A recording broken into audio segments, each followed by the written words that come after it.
What if the Nine-Tails Jinchuriki wasn't just a prankster, but the reincarnation of Hades himself? Imagine Naruto with a white coat, a bident that carves reality, and the authority of a king who ruled death for millennia. This isn't your typical hero story. This is the rise of an elder brother who would burn empire. The pipe fell from Hiruzen Sarutobi's lips, clattering against the polished wood floor of the assembly hall.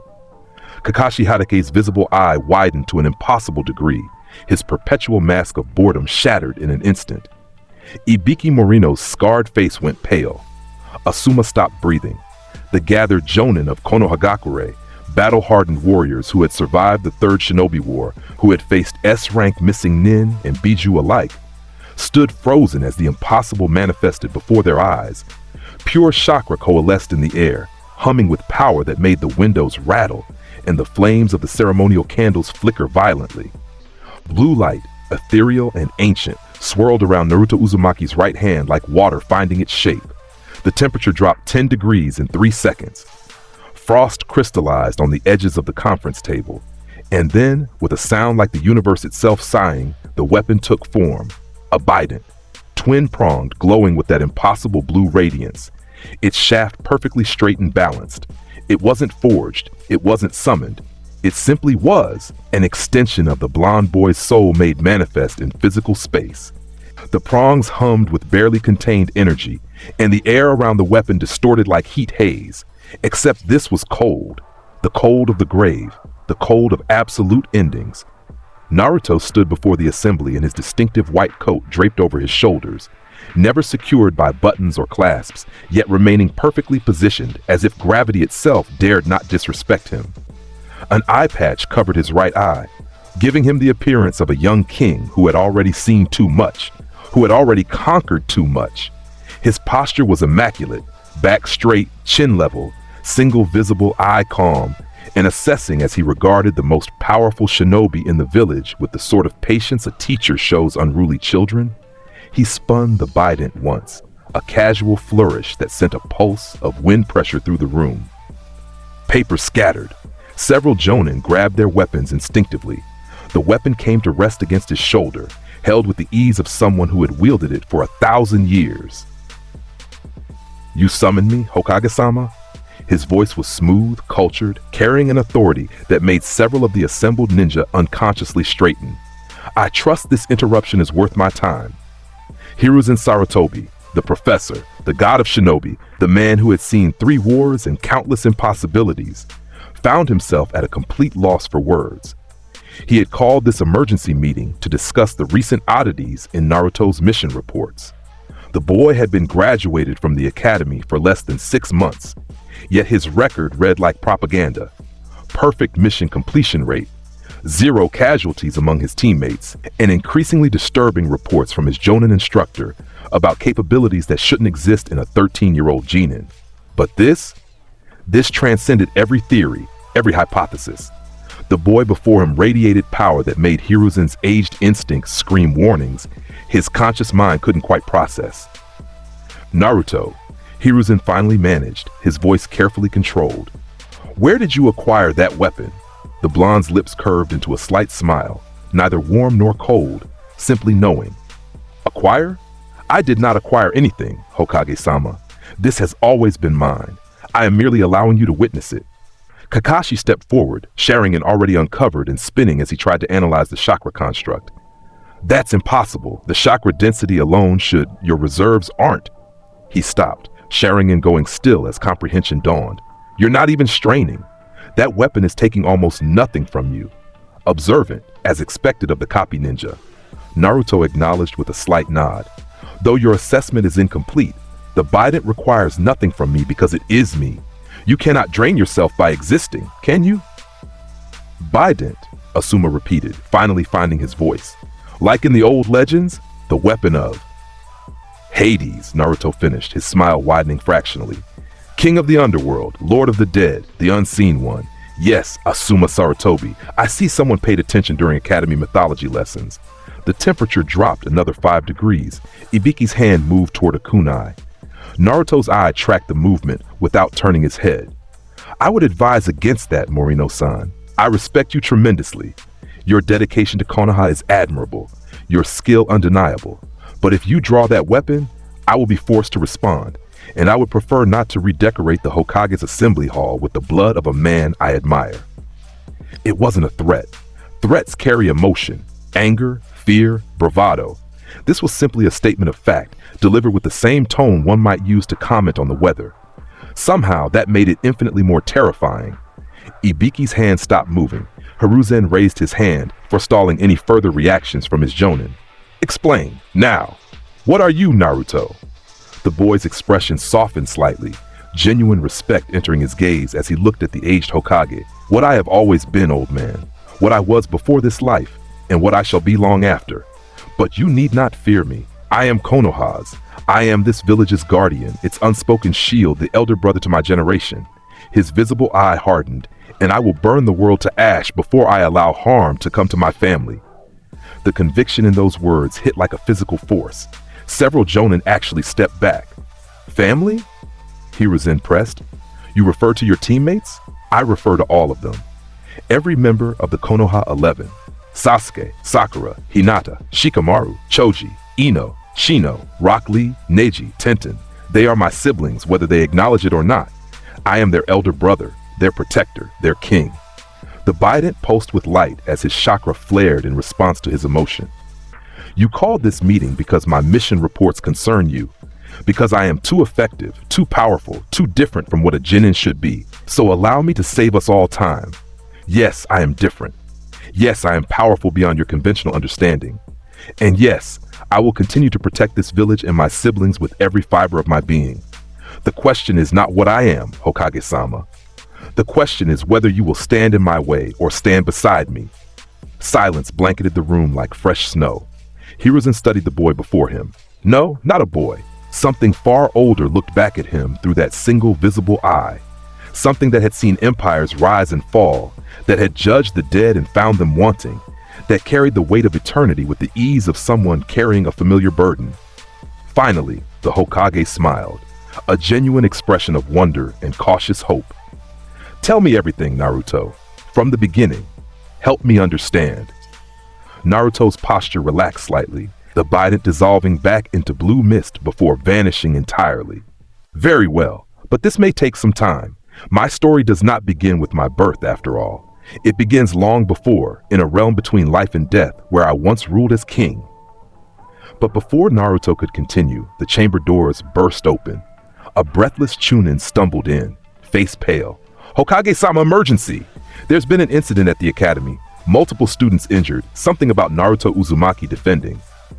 The messenger stopped, seeing Naruto standing calmly before the assembly. Oh, he's already here. Hiruzen's eyes sharpened. What incident? Naruto sighed, a sound of infinite patience tested. Ah, that would be earlier this morning. Some older students decided that Hinata Hyuga made an acceptable target for their entertainment. I corrected their misconception. The injuries are superficial, bruised pride more than damaged flesh. They will recover in a few days, and I suspect will never again mistake kindness for weakness. You attacked students?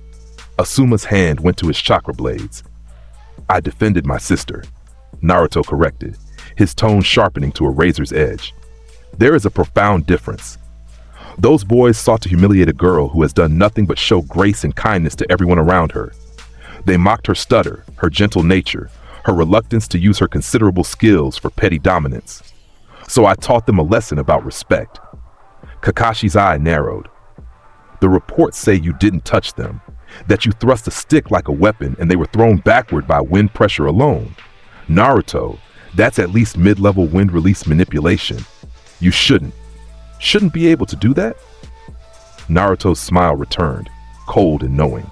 Kakashi-san, there are many things I shouldn't be able to do.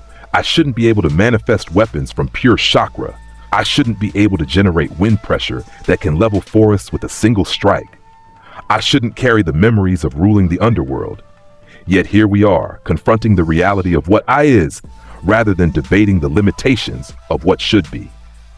He turned back to Hiruzen, and his expression softened once more. If you wish to understand how I came to be who I am, we must look back, not to my birth, that is merely when this incarnation began, but to the moments that defined my current path. Allow me to illuminate the foundation of my purpose. The Hokage gestured to the seats around the conference table. Sit, all of you. We will hear this tale in full. As the assembly settled, Naruto remained standing, his white coat shifting slightly in a breeze that didn't exist within the closed chamber. His visible eye grew distant, focusing on memories that still carried the sharp edges of recent experience. It began 3 years ago, during my time at the academy, when I first truly understood what it meant to be an elder brother. 3 years earlier, the academy training grounds had been a battlefield of social hierarchies and petty cruelties. Naruto had always been different, the orphan, the container of the 9 tails, the boy that adults whispered about while clutching their children closer. But where others might have grown bitter or desperate for acknowledgement, Naruto had simply observed, waited, planned. He had already begun to remember fragments of his previous existence, dreams of vast halls filled with souls awaiting judgment, the weight of Persephone's hand in his, the respect of Cerberus, the loyalty of Charon, the fear and reverence of gods and mortals alike. He was Hades, king of the Underworld, and though this life had bound him in mortal flesh, his nature remained unchanged. Kings protect their subjects. Elder brothers protect their siblings. And Naruto had decided, with the absolute conviction of someone who had ruled for millennia, that his generation would be his family. The incident with Hinata had been inevitable. The Hyuga heiress was gentle, kind, and possessed a strength she refused to acknowledge. She saw the good in everyone, forgave slights that deserved retribution, and carried herself with a grace that the other students mistook for weakness. The older boys, 3 academy students a year ahead, led by a particularly vicious child named Renko, had cornered her near the weapons shed, taunting her stutter, mocking her fighting style, pushing her toward tears with the casual cruelty that children wield like knives. Naruto had been walking past, carrying a simple training stick, not even a proper bakken, just a length of wood used for basic kata practice. He stopped, assessed the situation with a single glance, and made his decision. "Lift your head," he had said, his voice cutting through Renko's taunts like a blade through silk. The older boy had turned, ready to add Naruto to his list of victims, but stopped when he saw the blonde's expression. There was no anger there, no righteousness or heroic fury, just absolute calm and something that made Renko's throat go dry. "A queen," Naruto continued, speaking directly to Hinata while maintaining eye contact with Renko, "does not look at the ground. What did you call her?" Renko had laughed, trying to reclaim his bravado. "Queen, this stuttering." Naruto moved, not in a burst of speed that the eye couldn't follow. That would come later, with training and growth. But with purpose, closing the distance between himself and Renko in 3 measured steps. He held the training stick in his right hand, angled like a spear, and thrust it forward in a movement so natural, so perfect in its execution, that several observers would later swear they saw a flash of blue light around the wood. The stick stopped 3 inches from Renko's chest. It never made contact. But the older boy was blown backward as if struck by a hurricane, his body lifted off the ground and carried 15 feet before slamming into the wall of the weapons shed hard enough to crack the wood. His 2 friends suffered similar fates, knocked aside by wind pressure that had no business existing from such a simple movement. Naruto had lowered the stick, turned to Hinata, and extended his free hand. "You are stronger than you know, sister. Let no one tell you otherwise." Hinata, eyes wide and face flushed red, had taken his hand with trembling fingers. "Nen Naruto-kun, how did you?" "I simply reminded them of their place in the hierarchy," he had replied, helping her to her feet. "You are precious to me, Hinata. You and all of our siblings. I will not permit anyone to harm you." That incident had rippled through the academy like a stone dropped in still water. Suddenly, the class dead last, the prankster, the orphan, the demon child, had revealed himself as something else entirely. Instructors investigated but found no evidence of jutsu use, no chakra manipulation beyond what might be expected from an academy student.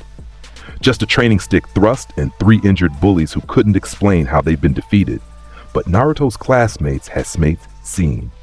They had witnessed the impossible made real, and their perception of him shifted fundamentally. Sasuke Uchiha, last son of a slaughtered clan, had watched from a distance with his Sharingan already active, analyzing every movement. He'd seen the wind pressure, the perfect form, the absolute confidence. And he'd felt something he hadn't experienced since before the massacre, curiosity about someone other than Itachi. Sakura Haruno had gasped, her academic mind struggling to categorize what she'd witnessed within the framework of standard shinobi techniques. She'd made a mental note to observe Naruto more carefully, to understand this mystery that the instructors seemed content to ignore. Shikamaru Nara had yawned and muttered, "Troublesome," but his eyes had been sharp, calculating. He'd recognized efficiency when he saw it, maximum effect from minimum effort, the hallmark of a strategic mind. Ino Yamanaka had stared at Naruto's retreating back with an expression caught between confusion and fascination. Her long-held crush on Sasuke momentarily forgotten in the face of this new enigma. And Hinata. Hinata had touched the hand that Naruto had held, her face burning crimson, her heart racing in a way that had nothing to do with fear and everything to do with the quiet, desperate hope that maybe, just maybe, someone finally saw her as she wished to be seen. The second defining moment had come 2 weeks later, in the aftermath of the Uchiha massacre.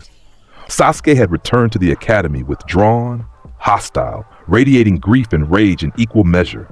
He snapped at teachers, ignored his classmates, and threw himself into training with a desperation that bordered on self-destruction.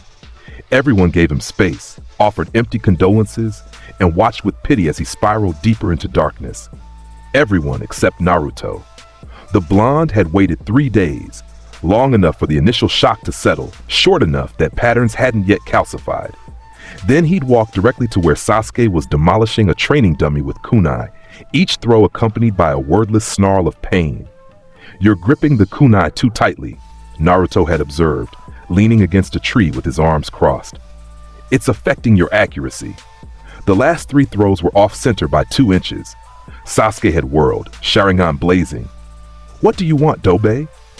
"I want my brother to stop hurting himself," Naruto had replied simply. "Your form is suffering. You're training angry rather than training smart.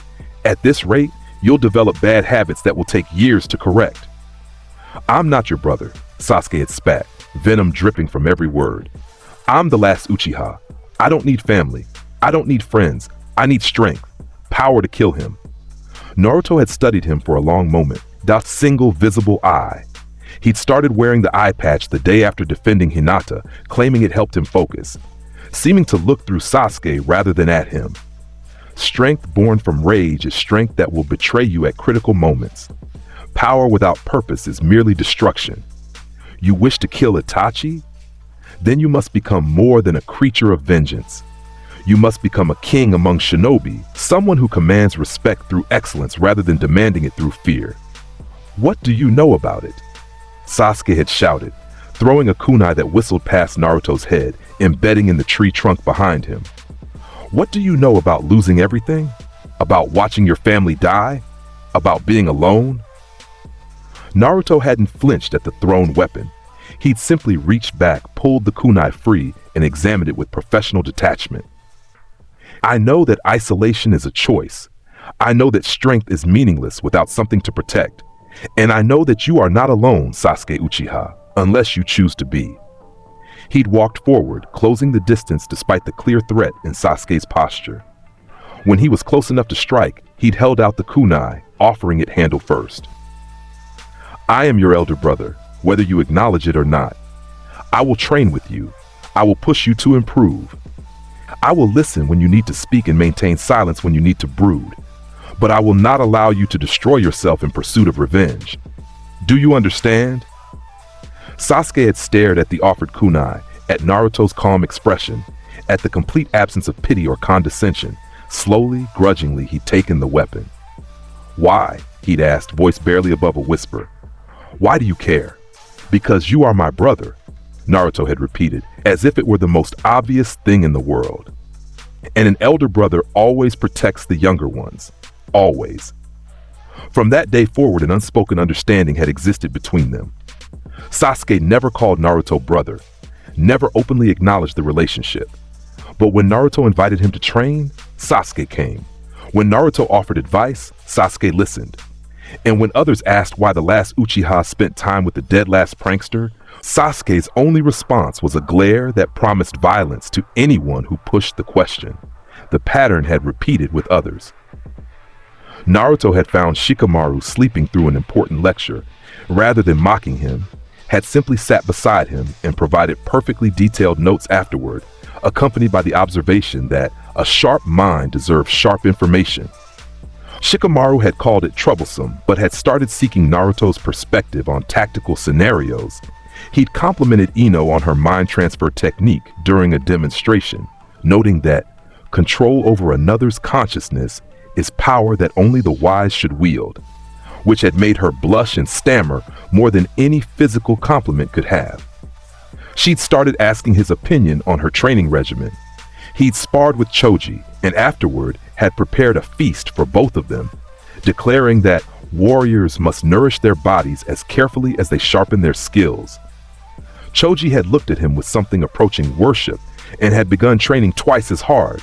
He'd watched Rock Lee's taijutsu practice and told the hard-working boy that dedication is the rarest and most precious of all talents.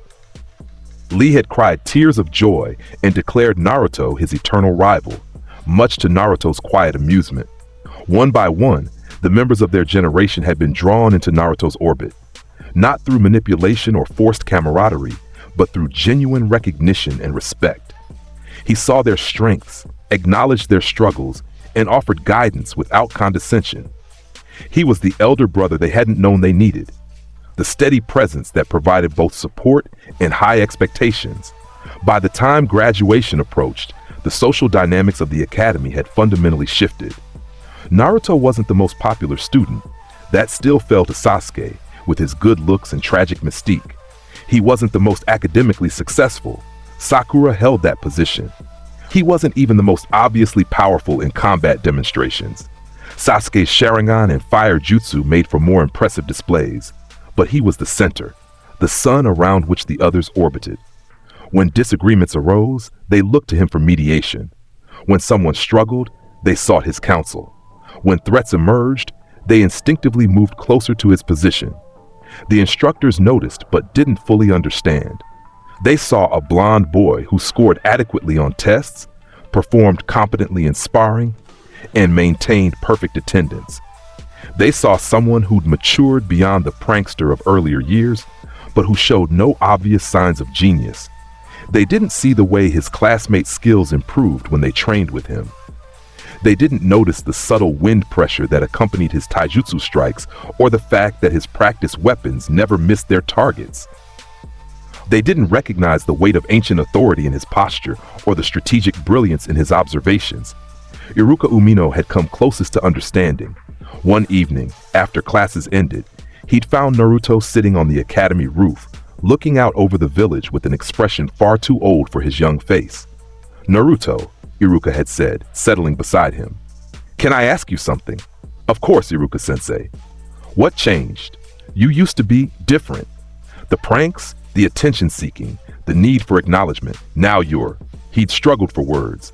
"Now you're someone else. Someone I barely recognize." Naruto had been quiet for a long moment before responding. "I remembered who I am, sensei, or perhaps who I was. The distinction blurs when discussing matters of the soul." He'd glanced at Iruka, his visible eye reflecting moonlight. "I am the same person you've always known, but I have awakened to my purpose. I am meant to protect, to guide, to lead. That is my nature, as fundamental as breathing." "You're 13 years old," Iruka had said gently. "You shouldn't bear that kind of responsibility yet. Age is irrelevant when measuring capability or duty," Naruto had replied. "A king does not wait for permission to rule. A brother does not delay protection until convenience allows. I am what I am, Iruka-sensei. The only question is whether I embrace my nature or deny it. I choose to embrace it." Iruka had studied his student. No, not just a student, something more, and made a decision that would later prove pivotal. "Then I will help you however I can. But Naruto, please remember, even protectors need protection sometimes. Even kings need counsel. Don't isolate yourself in the pursuit of strength." Naruto's smile had been genuine and warm. I have you, don't I, sensei? And my siblings. I am not alone, nor will I ever be. That is the privilege and burden of family. Graduation day had been a quiet affair for Naruto. While others celebrated loudly, posing for photographs and crying tears of joy, he'd simply accepted his Hitai 8, tied it around his forehead with practiced efficiency, and stood to the side observing his siblings' happiness. Hinata had approached him shyly, her own headband clutched in trembling hands. And Naruto-kun, she'd stammered, faced the color of a sunset. We did it! We're ninja now! He'd smiled at her, warm and brotherly. You doubted the outcome, sister? You are brilliant, kind, and stronger than you realize. This was inevitable. Her face had somehow grown even redder. I thank you for everything, for believing in me when I couldn't believe in myself. Naruto had reached out and gently adjusted her new Hitai 8, ensuring it sat properly on her forehead. The gesture was casual, almost unconscious, but Hinata's breath had caught, and her heart had raced fast enough that even without the Byakugan active, Naruto could see her pulse pounding at her throat. You deserve all the belief in the world, Hinata. Never forget that. She'd fled shortly after, too overwhelmed to maintain composure, but not before Naruto caught the small, brilliant smile that transformed her usually shy features into something radiant. Sasuke had approached next, his own Hitai 8 already secured to his forehead, his expression carefully neutral. We'll be assigned to teams tomorrow. Indeed, Naruto had agreed. Do you think? Sasuke had hesitated, clearly uncomfortable with the vulnerability implicit in the question. Do you think we'll be on the same team? Would you prefer that outcome? Sasuke's jaw had tightened. You're irritating. Your constant analysis of everything is exhausting. You speak like someone reading from philosophy texts rather than having normal conversations. That's not an answer to my question, brother. A pause. Then so quietly that only Naruto's enhanced hearing could catch it. Yes, I would prefer it. Naruto's smile had widened fractionally. Then have faith. Those who assign teams are not fools. They recognize synergy when they see it. The prediction had proven accurate. Team 7, Naruto Uzumaki, Sasuke Uchiha, Sakura Haruno, under the leadership of Kakashi Hatake, the copy ninja. The announcement had sent ripples through the academy. The dead last, the last Uchiha, and the top kunoichi of their year, all under one of the most famous jonin in the village. Their first meeting with Kakashi had been delayed by 3 hours due to the jonin's habitual tardiness. Sakura had fumed, complaining about the disrespect. Sasuke had brooded silently. Naruto had simply sat calmly, his white coat draped over his shoulders. When had he acquired that? Nobody remembered him owning it before. Yet it seemed to have always been there, and his single visible eye closed in meditation. When Kakashi finally arrived, full of insincere apologies about black cats and lost directions, Naruto had opened his eye and studied his new instructor with an intensity that made the silver-haired jonin pause mid-excuse. Kakashi Hatake, Naruto had said, his tone respectful but not deferential. Your reputation precedes you. I look forward to learning what we can from your experience. Something about the phrasing, what we can rather than what I can, had caught Kakashi's attention. He'd studied Naruto more closely, noting the unusual eye patch, the expensive-looking coat, the posture of someone far too comfortable with command. Well then, Kakashi had said, eye curving in his signature smile. Since you're all so eager to learn, let's begin with introductions. Tell me your name, your likes, dislikes, hobbies, and dreams for the future. I'll start. My name is Kakashi Hake. My likes and dislikes are none of your business.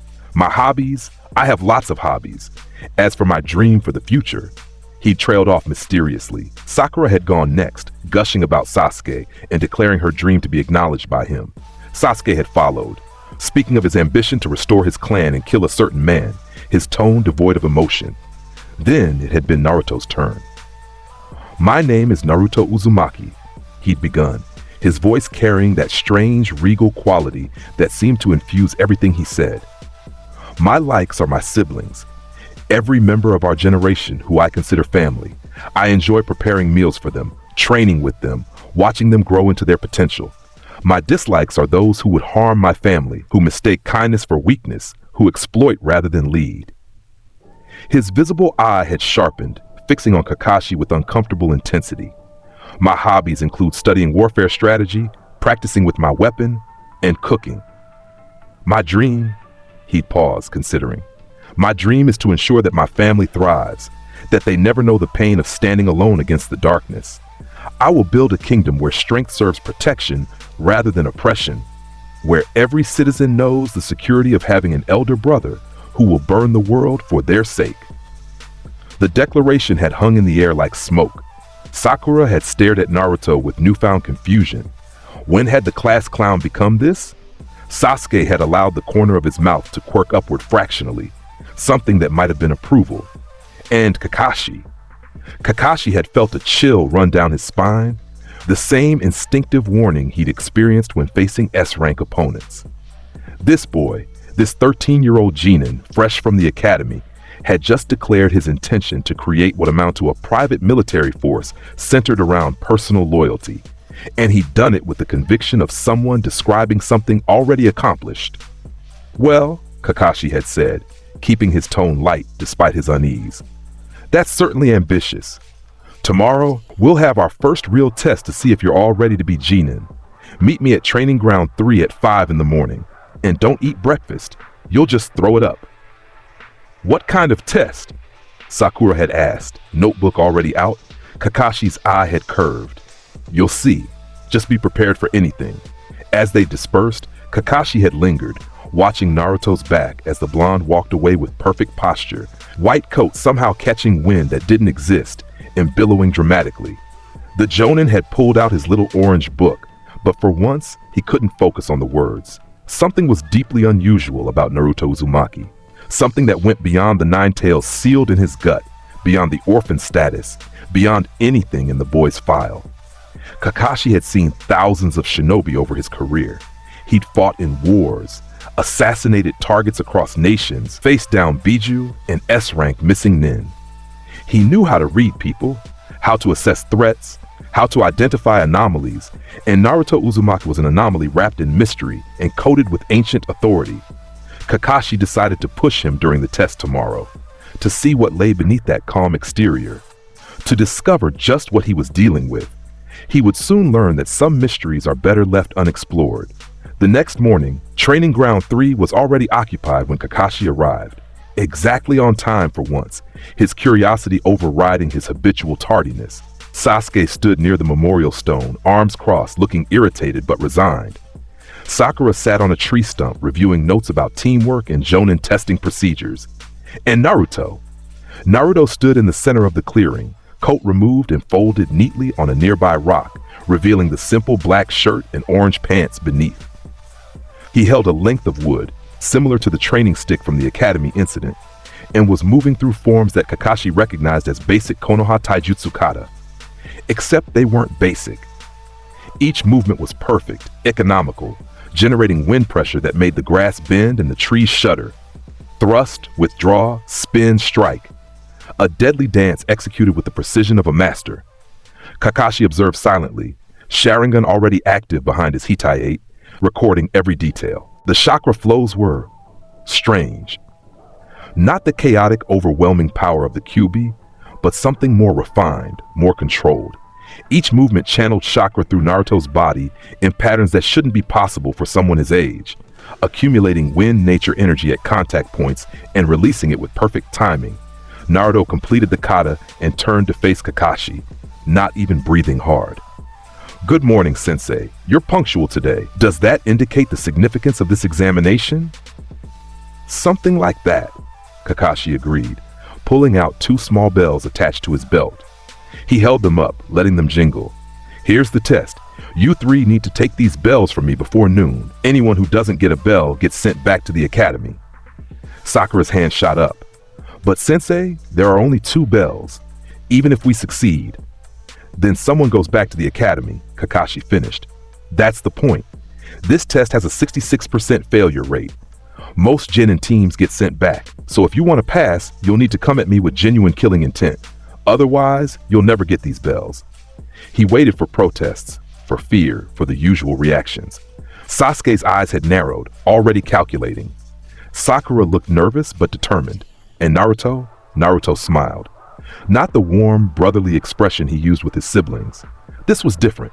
Sharp, knowing, the smile of a predator that had just been given permission to hunt. "I understand completely, Sensei," Naruto said, his tone carrying dark amusement. "You wish to test the bonds of this family, to see if we comprehend the true nature of shinobi teamwork." How thoroughly pragmatic. Kakashi felt another chill. "You sound confident. Think you can take these bells from me?" "Take them?" Naruto's smile widened fractionally. "Kakashi Hatake, you are a brilliant shinobi, a legendary warrior whose name is spoken with respect across nations. Your skills are formidable, your experience vast. Under normal circumstances, we would have zero chance of defeating you in direct combat." He began walking forward slowly, his pace measured and deliberate. "However, you've made several tactical errors.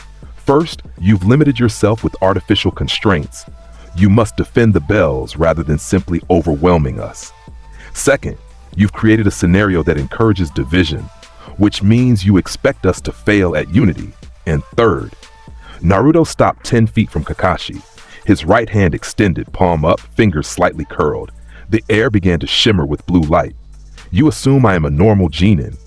The Bident manifested from nothing, pure chakra taking solid form in a display that made Kakashi's Sharingan spin wildly, trying to analyze the technique. The twin-pronged weapon appeared fully formed, glowing with ethereal blue radiance, humming with barely contained power. The temperature dropped. The grass beneath Naruto's feet frosted over, and Kakashi, for the second time in as many days, found himself genuinely shocked. "What the hell is that?" The question escaped before Kakashi could stop it. "My weapon," Naruto replied simply, shifting into a spear-fighting stance that spoke of centuries of practice. "My soul made manifest, the instrument of my will. Call it what you wish. I call it the Bident, and it has served me well for longer than Konoha has existed." Sasuke's Sharingan had activated, tracking the impossible chakra construct. His eyes were wide, processing what he was seeing. Sakura had stood up from her stump, her academic mind completely derailed by the impossibility before her. Kakashi's hand moved toward his Hitaiate, ready to reveal his Sharingan fully. "Naruto, where did you learn to create chakra weapons of that complexity? That level of shape manipulation is..." Naruto moved. Not a blur of speed. He wasn't that fast yet, but with purpose and confidence, closing the distance in 3 strides while bringing the Bident around in a horizontal sweep at waist level. Kakashi substituted instantly, replacing himself with a log that was bisected by the twin prongs with a sound like silk tearing. But more than that, the wind pressure from the swing continued past the log, carving a trench in the ground 10 feet long and 3 feet deep. The Jonin reappeared 20 feet away, Hataiate now raised and Sharingan fully exposed. "You're actually trying to kill me." "You instructed us to come at you with killing intent," Naruto replied calmly, bringing the Bident to rest against his shoulder. "I am simply following orders, Sensei. Though if I truly wished to kill you, this engagement would have begun very differently." Sasuke finally found his voice. "Dobe, what the hell is going on? Where did you get that weapon?" "Focus, brother," Naruto replied without taking his eye off Kakashi. "We have bells to acquire and a sensei to humble. Questions can wait until after we've proven our worth." Sasuke opened his mouth to argue, closed it, then activated his Sharingan fully and moved to Naruto's left flank. Say what you would about the Uchiha, but he understood tactics. If Naruto was insane enough to fight Kakashi directly, then Sasuke would support him. They could sort out the impossibilities later. Sakura, to her credit, recognized the shift in dynamics and moved to cover the right flank, kunai drawn even though her hands trembled slightly. Kakashi assessed his new situation. He'd expected to easily dominate 3 fresh academy graduates, to teach them a lesson about teamwork through overwhelming superiority. Instead, he faced a boy wielding a weapon that shouldn't exist, demonstrating skills far beyond genin level, coordinating with teammates who just wordlessly fallen into a professional formation. Time to adjust tactics. "Sharingan or not," Kakashi said, beginning to weave hand signs, "you're still genin. Let me show you the difference in our..." Naruto thrust the Bident into the ground. "Persephone, Kalakoran." The weapon began to spin, not in Naruto's hands, but on its axis where it met the earth. Chakra flowed down the shaft into the ground, then erupted outward in a massive rotational wind strike that turned the entire training ground into a tornado. Trees bent horizontal, rocks were lifted and flung. Kakashi's hand signs were disrupted as he was forced to abandon his jutsu and substitute again, this time appearing at the edge of the clearing. The wind died down as quickly as it had risen. Naruto stood at the center, bident back in his hand, not even breathing hard. Sasuke and Sakura had braced themselves against the wind by channeling chakra to their feet. Basic tree walking technique applied defensively. Kakashi reassessed again. That technique, whatever it was, had demonstrated power comparable to B-rank Winjutsu, possibly higher. From a Genin, without hand signs, using a chakra construct that shouldn't be possible. What was Naruto Uzumaki? Impressive, Kakashi admitted. But raw power isn't everything in combat. Let me show you why experience matters. He vanished, using the body flicker to position behind Sakura, the weakest link, the most obvious target. His hand came up to deliver a knockout strike to the base of her skull, non-lethal but sufficient to remove her from the fight. Naruto's bident intercepted the blow, the shaft catching Kakashi's wrist with a crack of wood on flesh. Except Naruto had been on the opposite side of the clearing a second ago. There was no way he should have crossed that distance in time, but he had. "You will not harm my sister," Naruto said, his voice dropping several degrees in temperature. "I don't care if this is a test, Sensei. You will not harm her." Kakashi felt it then, not killing intent, but something else. Something that made his hindbrain scream warnings. It was the feeling of standing before something vast and ancient and utterly merciless. Something that would end you without hesitation or regret if you crossed certain lines. Dominance. Pure, absolute dominance.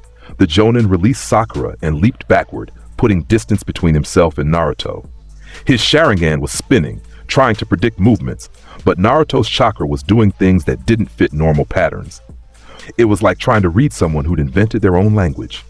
"Point taken," Kakashi said, hands raised in a placating gesture. "How about we try a different approach?" He created 2 shadow clones, sending them at Sasuke and Naruto while the real Kakashi went for the bells himself, using earth release to sink into the ground, and Naruto thrust the bident downward. Persephone, Titan Smasher! Bolt!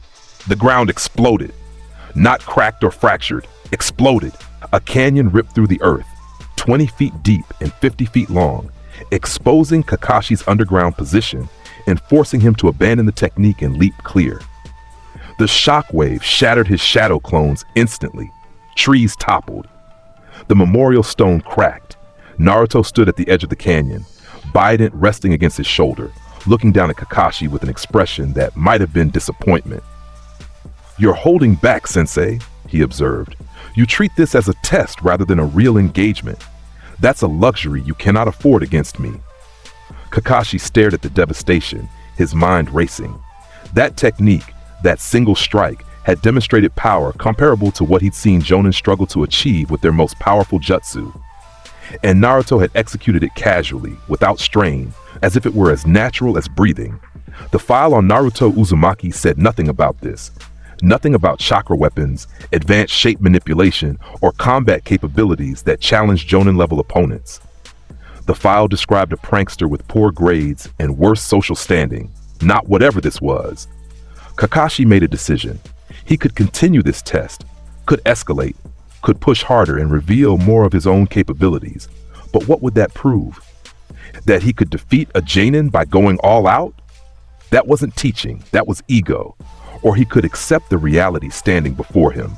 Naruto Uzumaki was not a normal genin, would never be a normal Jonin, and treating him as such was insulting to both of them. "All right," Kakashi said, pulling himself out of the canyon and dusting off his vest. "You've made your point, Naruto. I won't hold back anymore." He raised his Hataye, uncovering the Sharingan fully, and began to weave hand signs at a speed that even Sasuke's Tsutomu Sharingan struggled to follow. Lightning release, lightning beast running technique. Chakra coalesced into the form of a wolf made of crackling electricity, racing toward Naruto with speed that left scorch marks on the ground. It was B rank, potentially lethal, and Kakashi held his breath wondering if he'd just crossed a line. Naruto didn't move. He simply raised his free hand, palm out, and spoke a single word, "Stop." The lightning wolf halted 3 feet from him, held in place by what appeared to be pure wind pressure emanating from Naruto's palm. It crackled and snarled, trying to surge forward, but Naruto's will held it frozen. "Impressive technique," Naruto commented, studying the lightning construct with genuine interest. "The shape manipulation is exquisite, the chakra flow elegant. You've clearly practiced this extensively." He lowered his hand and the lightning dispersed harmlessly. "But lightning is yang, sensei. Active, aggressive, seeking. Wind is breath, the space between heartbeats, the stillness that precedes storms. Yang cannot overcome that which has no form to strike." Kakashi felt sweat beading on his forehead. This boy, this 13-year-old boy, had just casually dissected and dismissed a B-rank lightning technique while spouting philosophy that sounded like it came from ancient combat treatises. "Who taught you?" Kakashi asked, genuinely curious now. "These techniques, this philosophy, where did you learn it?" Naruto's expression softened slightly. "No one taught me, sensei. I remembered. There's a difference." Before Kakashi could process that cryptic answer, Naruto moved. Real speed this time, crossing the distance between them in a blur that even the Sharingan barely tracked. The Bident came up, thrust forward with perfect form, and stopped with the twin prongs an inch from Kakashi's throat. Naruto's other hand was already at Kakashi's belt, fingers closed around both bells. He held them up, letting them jingle. "I believe these belong to my siblings now," Naruto said calmly. He tossed one bell to Sasuke, who caught it with his Sharingan-enhanced reflexes. The other went to Sakura, who fumbled the catch but managed to secure it against her chest. Kakashi stared at the bells, then at Naruto, then back at the bells. You could have taken them at any time." "Yes," Naruto agreed, lowering the Bident and stepping back. "From the moment you revealed them, I could have simply taken them.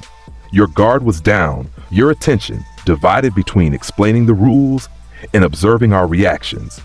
A simple application of wind pressure would have stripped them from your belt before you could react." "Then why didn't you?" Naruto's smile returned, warm, genuine, the elder brother rather than the warrior.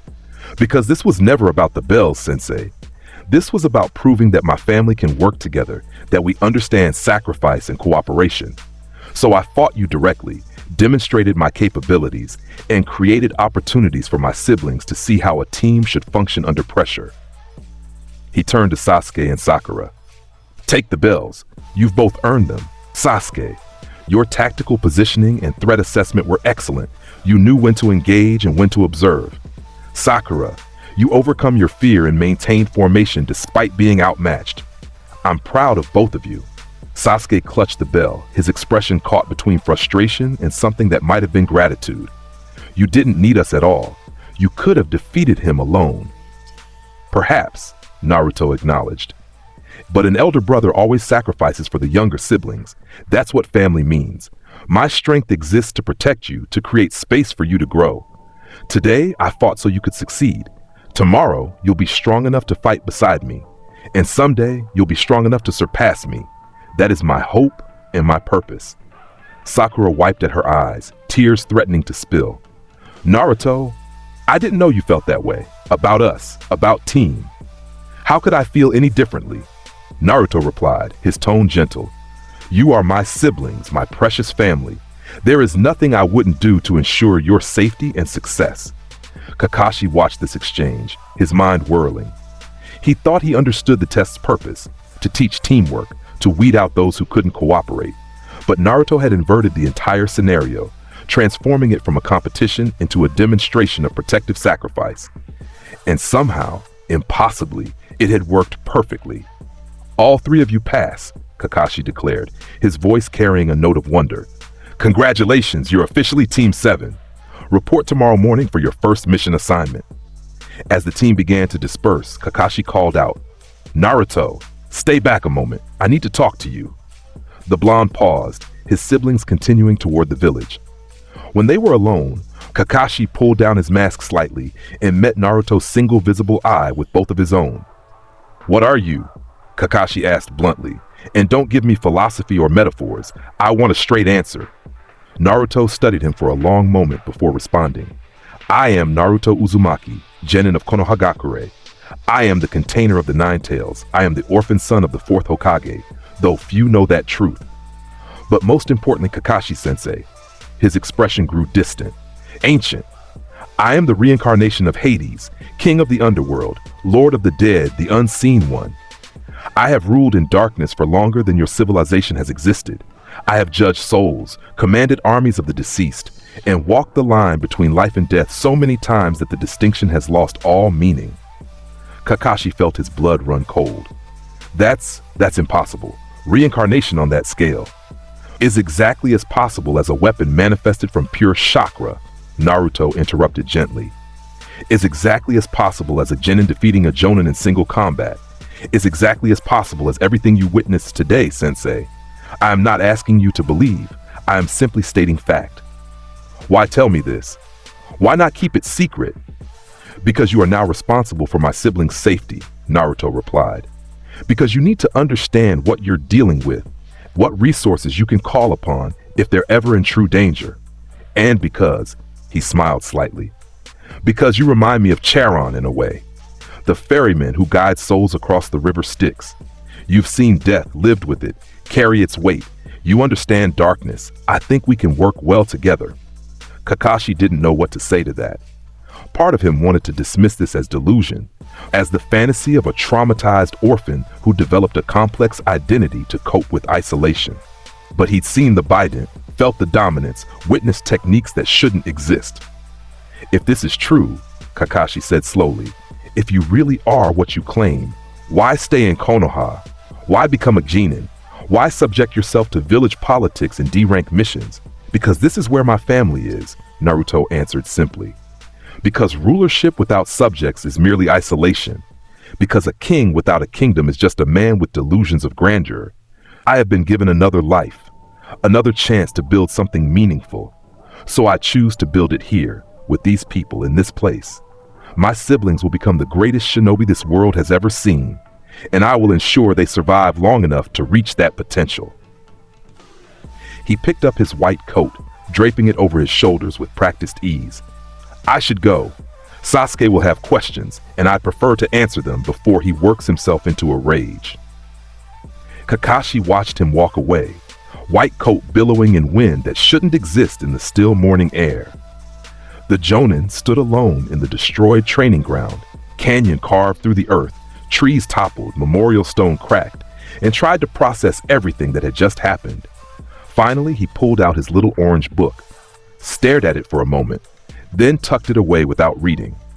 Some days, fiction couldn't compete with reality. He needed to report this to the Hokage immediately, which brought Naruto's tale full circle, back to the present moment in the Hokage's assembly hall, where the gathered Jonin stared at him with expressions ranging from shock to wonder to carefully concealed fear. Hiruzen Sarutobi leaned back in his chair, stroking his beard thoughtfully. That is quite a tale, Naruto. Reincarnation of a god. I must admit, it stretches credibility.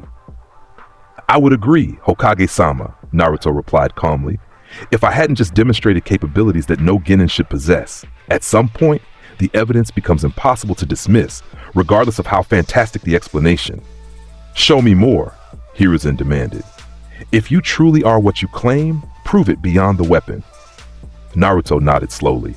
Very well, but I warn you, what I'm about to demonstrate is not pleasant. It touches the darker aspects of my nature. He closed his visible eye and took a deep breath.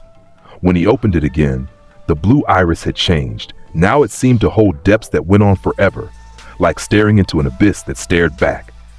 The temperature in the room dropped 20 degrees in seconds. Frost spread across the windows. The flames in the hearth turned blue. And then they felt it. Not killing intent. That was crude, violent, the promise of death. This was something else entirely. This was dominance. The weight of standing before a being so far above you in the hierarchy of existence that resistance became a meaningless concept. This was what it felt like to stand before a king who had ruled for millennia, who had commanded legions, who had judged the very souls of the dead and found them wanting. Several Jonin dropped to one knee involuntarily, their bodies responding to authority that bypassed conscious thought. Asuma's hands shook. Ibiki's scars seemed to stand out more starkly against his suddenly pale skin. Even Hiruzen found himself gripping the arms of his chair, fighting the instinct to bow. Only Kakashi remained standing, though his Sharingan spun wildly and sweat beaded on his forehead. Naruto, stop, please. The pressure vanished instantly. The temperature returned to normal. The flames shifted back to orange. Naruto's eye returned to its usual blue, and he looked slightly apologetic. Forgive me, he said quietly. I did warn you it wouldn't be pleasant. Hiruzen took several deep breaths, his aged heart racing. That was no genjutsu, no chakra technique. That was my nature, Naruto finished. The weight of what I am, expressed without filter. That is what Biju feel when I look at them. That is what enemies experience when I release my full presence. That is why I normally keep it contained, because dominance of that magnitude makes cooperation difficult and terrifies those I wish to protect. The Hokage looked around the room, seeing his Jonin slowly recovering, some still on their knees. Everyone except Kakashi, please leave. We will continue this discussion privately. There were no arguments, no protests. The assembled shinobi filed out quickly, grateful for the escape. When the doors closed behind them, Hiruzen gestured for Kakashi to sit, then focused his full attention on Naruto. All right, the old man said. Let's assume I believe you. Let's assume you truly are the reincarnation of Hades. What does that mean for Konoha? What are your intentions? My intentions are exactly what I stated in my introduction, Hokage-sama, Naruto replied. I intend to protect my family, the Konoha 11, and anyone else I adopt into my care. I intend to make them strong enough to survive the coming conflicts. And I intend to establish a foundation of power that will allow Konoha to thrive even when the current generation of leadership passes. Coming conflicts? Kakashi interjected. What do you know? Naruto's expression grew grave. I know that Orochimaru covets Sasuke's body and will make a move during the Chunin exams. I know that Akatsuki hunts the Biju and will eventually target me. I know that the Fourth Shinobi War approaches, whether anyone wishes to acknowledge it or not. These are not prophecies, Sensei. These are inevitabilities based on observed patterns and strategic analysis. Hiruzen felt very old suddenly. You speak of war as if it's already decided. All wars are decided long before the first kunai is thrown, Hokage-sama. They're decided by the choices we make now, the alliances we forge, the strength we cultivate. I simply have the advantage of seeing further than most. Naruto leaned forward slightly. But that's why I need your support. I can protect my siblings individually, can ensure their survival through raw power. But to truly change the trajectory of events, I need institutional backing. I need your permission to train them my way, to push them beyond standard protocols, to prepare them for threats that conventional academy teaching doesn't address. You're asking me to give you free rein with Konoha's next generation, Hiruzen said slowly, to essentially let you create a private military force centered around personal loyalty to you rather than the village. No, Naruto corrected firmly. I'm asking you to let me create a generation of shinobi so overwhelmingly powerful that Konoha becomes untouchable. Their loyalty to me doesn't conflict with loyalty to the village. I am Konoha's. My family is Konoha's. We are not separate entities, Hokage-sama. We are the future you've been trying to build since the first death. Kakashi looked between them. Hokage-sama, if I may, I've seen what Naruto can do. I've seen his capabilities, his dedication to his teammates. Whatever he is, whatever power he holds, he's been using it to protect Konoha's interests. He defeated me during the bell test, could have humiliated me, could have taken the bells and abandoned his teammates, could have done a dozen things that would have served his personal glory. Instead, he sacrificed his own success to ensure his team passed together. That speaks to character. Hiruzen was quiet for a long time, considering. Finally, he sighed deeply. Naruto, I'm going to tell you something that very few people know. Your father, the fourth Hokage, Minato Namikaze, his final wish was for you to be seen as a hero. He wanted the village to acknowledge you as the one who prevented the Nine Tails from destroying everything. Instead, they've treated you as the demon itself. I failed you in that regard, failed to honor Minato's sacrifice. Naruto's expression didn't change, but something flickered in his eye. I know who my father was, Hokage-sama. I've known for some time, and I understand why you kept it secret. Politics, protection, a dozen valid reasons. I don't hold it against you. You should, Hiruzen replied quietly. You should be angry. You should demand retribution for the childhood you were denied. Anger is a luxury I cannot afford, Naruto said. I have siblings to protect, a family to build. Rage would only cloud my judgment and compromise my effectiveness. Besides, his smile returned, warmer now. You've been the closest thing to a grandfather I've had in this life. You've protected me where you could, supported me when you were able. That counts for something. The old Hokage felt his eyes sting. You're far too forgiving, boy. I'm a king who remembers what it's like to be powerless, Naruto replied. That perspective teaches compassion alongside strength. Now, will you support my request? Will you allow me to train my siblings properly? Hiruzen looked at Kakashi, who nodded fractionally. The Hokage made his decision. I will support you with conditions. First, you will keep me informed of all training activities. Second, you will not contradict direct orders from the Hokage or village leadership. Third, you will continue to perform assigned missions with your team. And fourth, he fixed Naruto with a stern look. You will not reveal the full extent of your capabilities to anyone outside this room without my explicit permission. If you truly are what you claim, then you're Konoha's greatest strategic asset, and strategic assets work best when the enemy doesn't know they exist. Agreed on all counts, Naruto said immediately. Thank you, Hokage-sama. You won't regret this. I hope not, Hiruzen muttered. Dismissed, both of you. I need to think. As Naruto and Kakashi left the office, Hiruzen sat alone with his thoughts. The boy, no, the ancient being wearing a boy's face, had just promised to reshape the next generation into something extraordinary. The potential was staggering. So were the risks.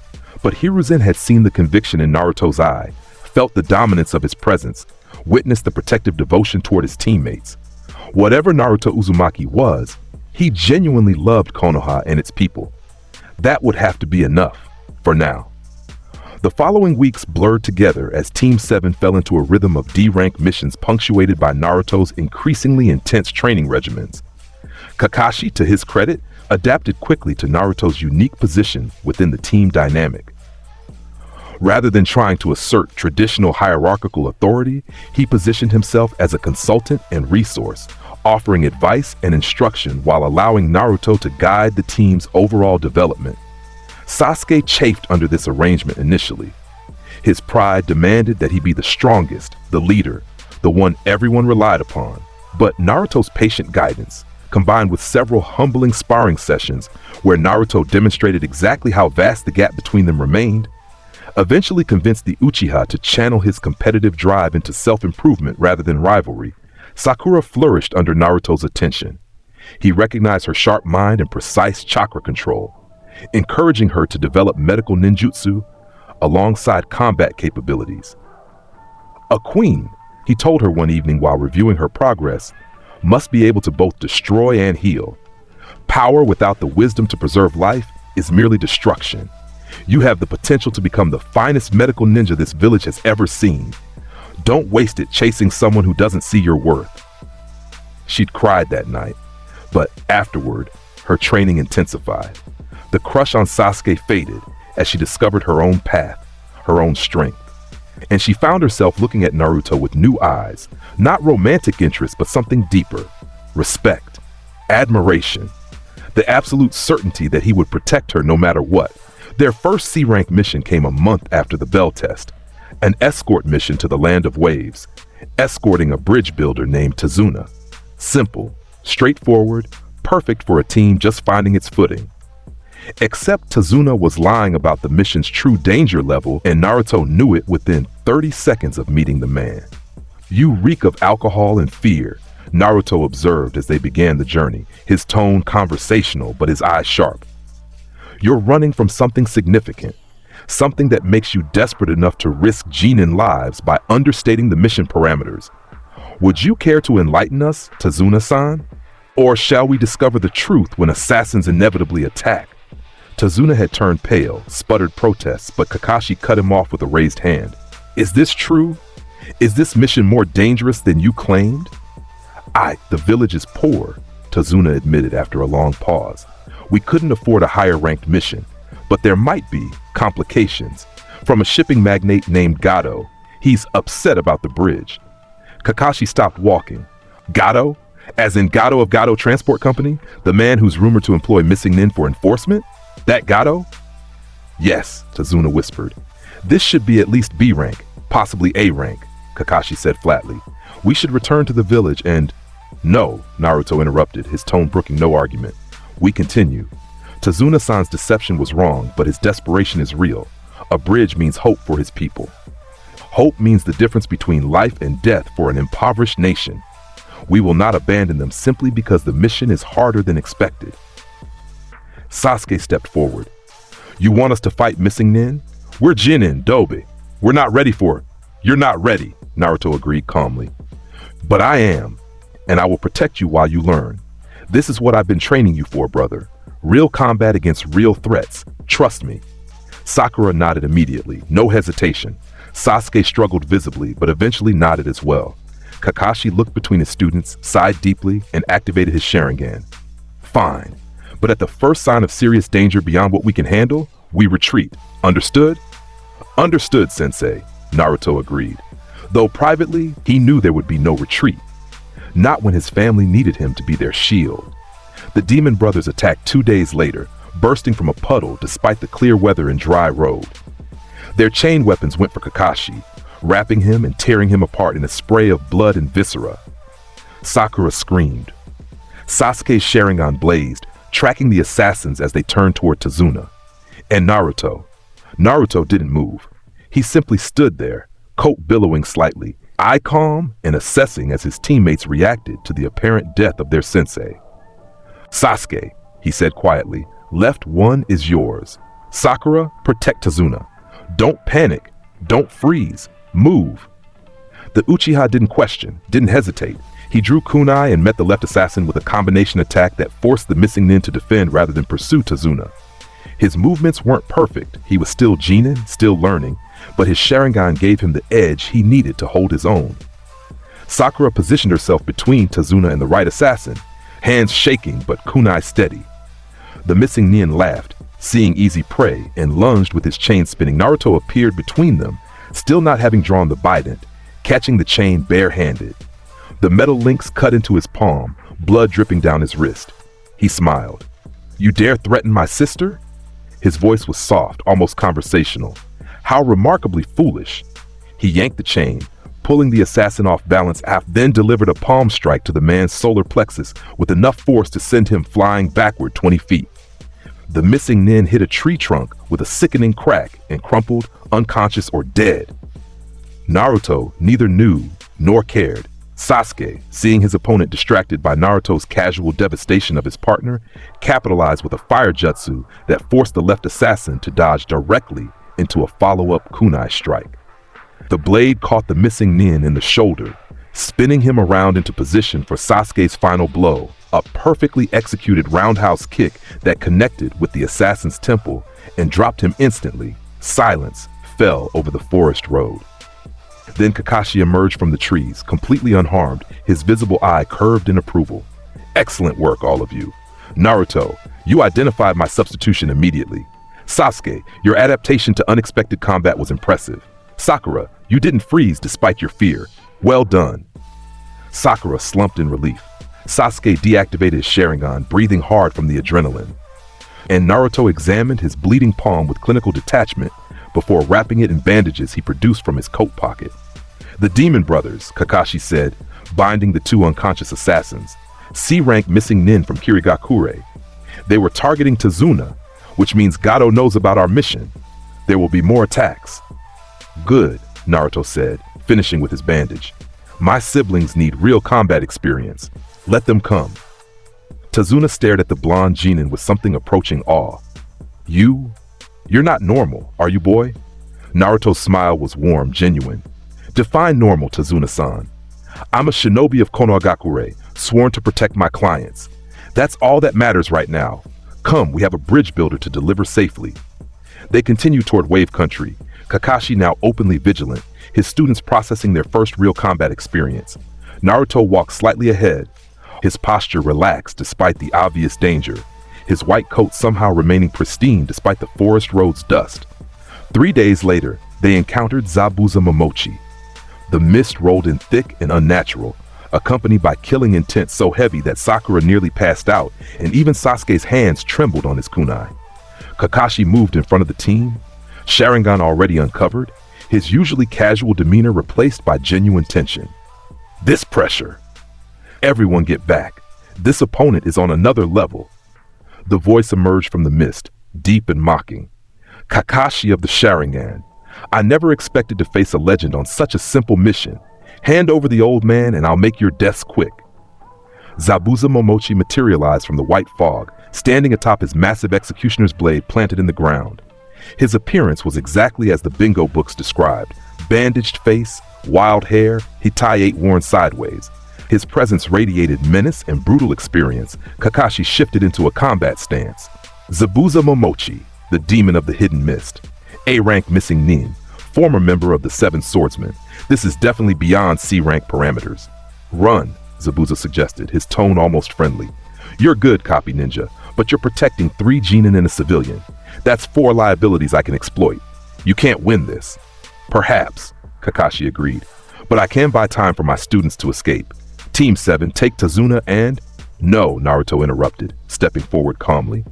We're not running, sensei. Zabuza's eyes shifted to the blonde boy in the white coat. Brave or stupid, kid?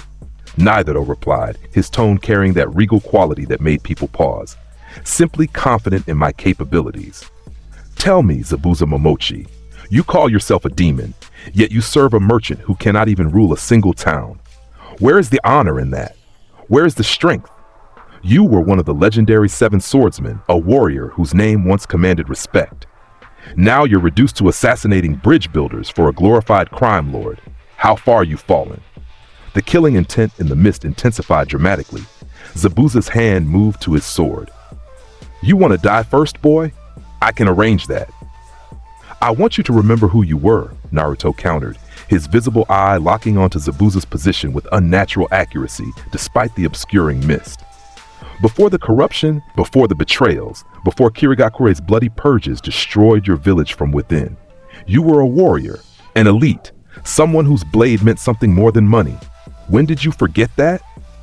Zabuza vanished, using the silent killing technique to hide his presence completely.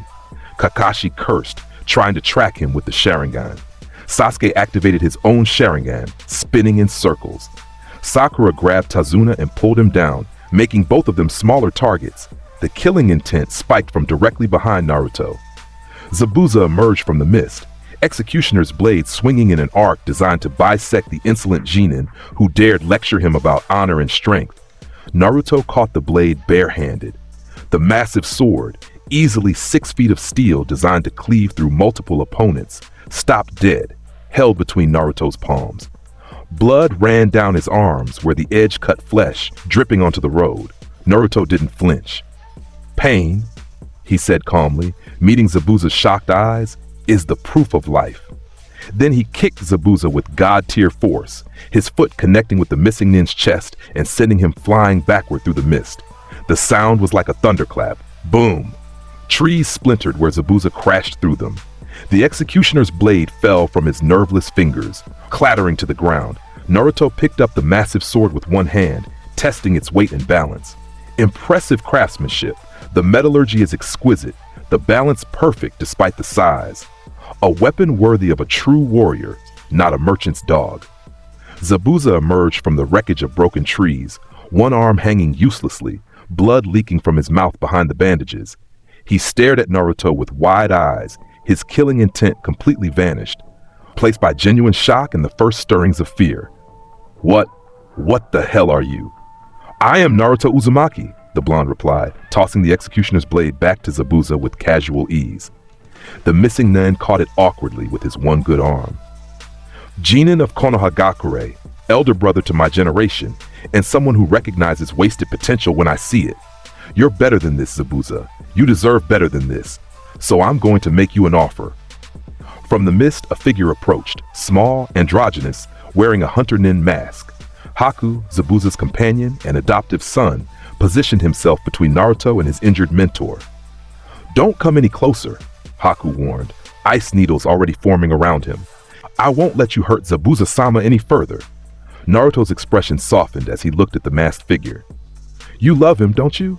Not romantically, as a son loves a father, as a student loves a teacher. He saved you from the streets, gave you purpose, taught you strength, and you would die for him without hesitation.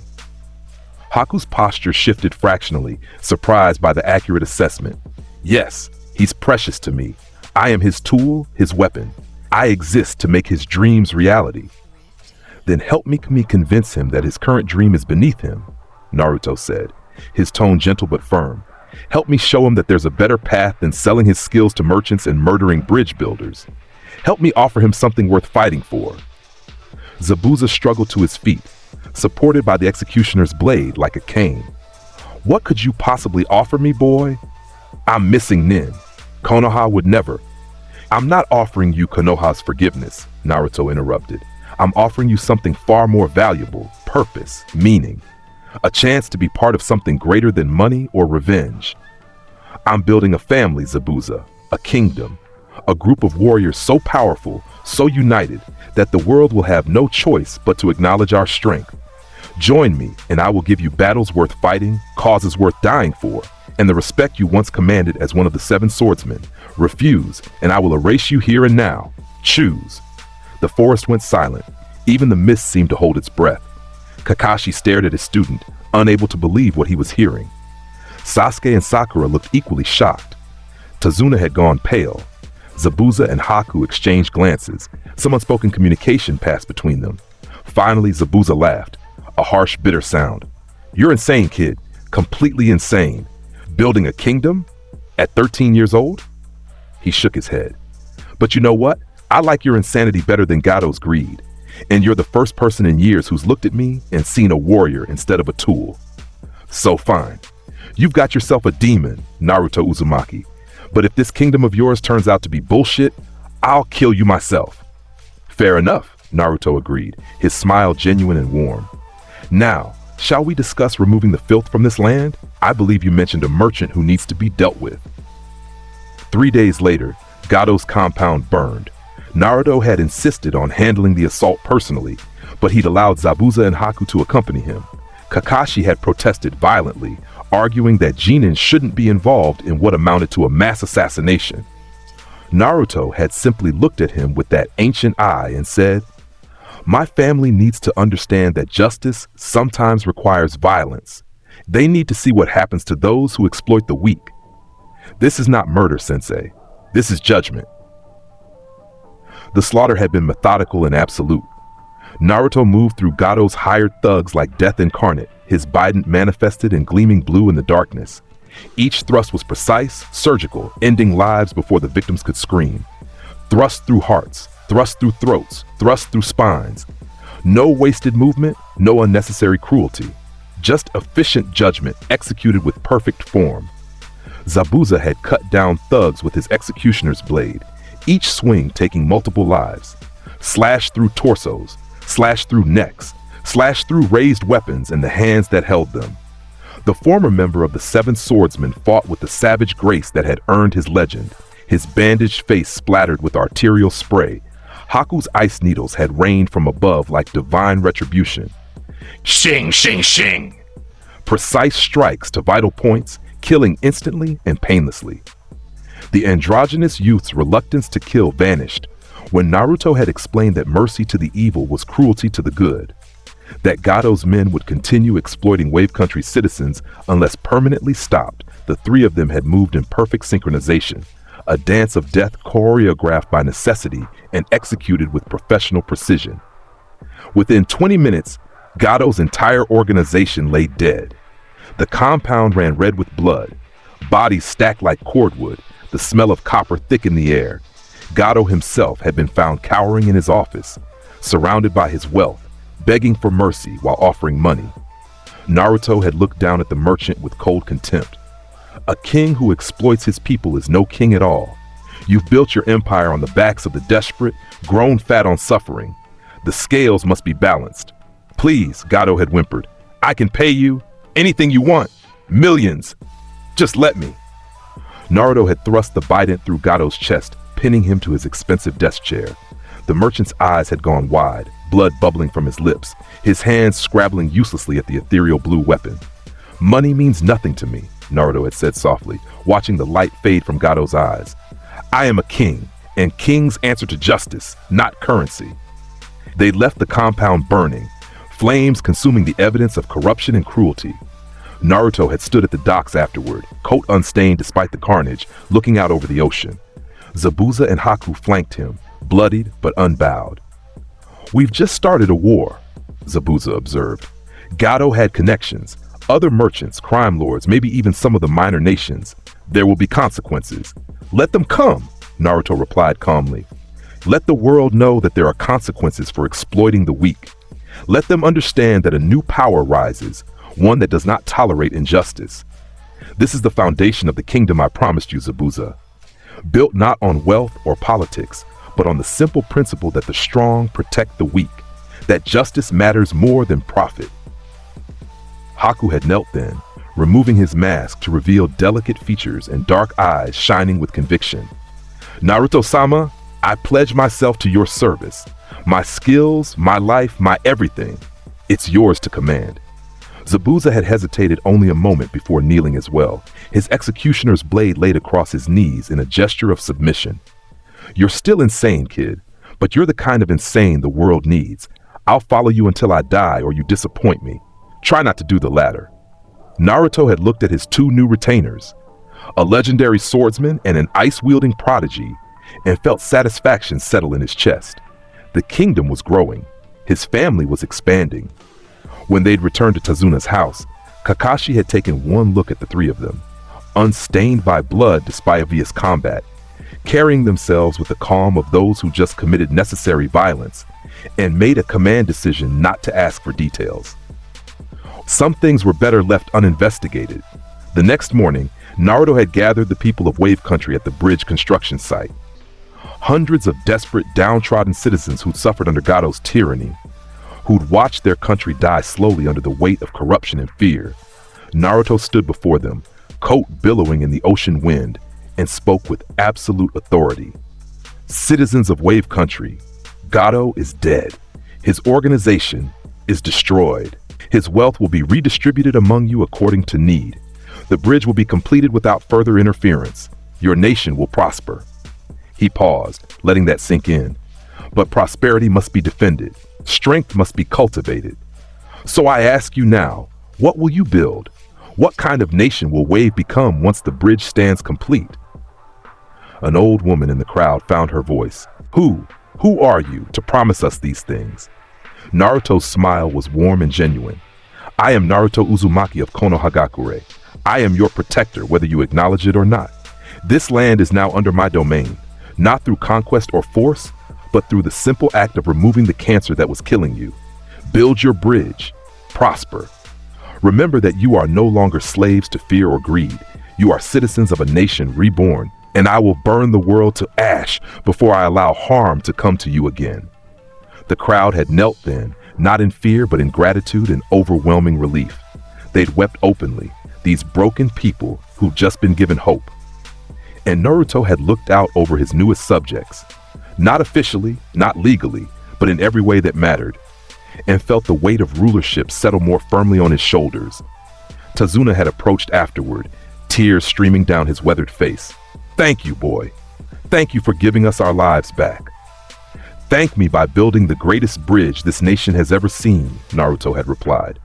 "Thank me by thriving. Thank me by never forgetting that strength exists to protect those who cannot protect themselves. That is all the gratitude I require."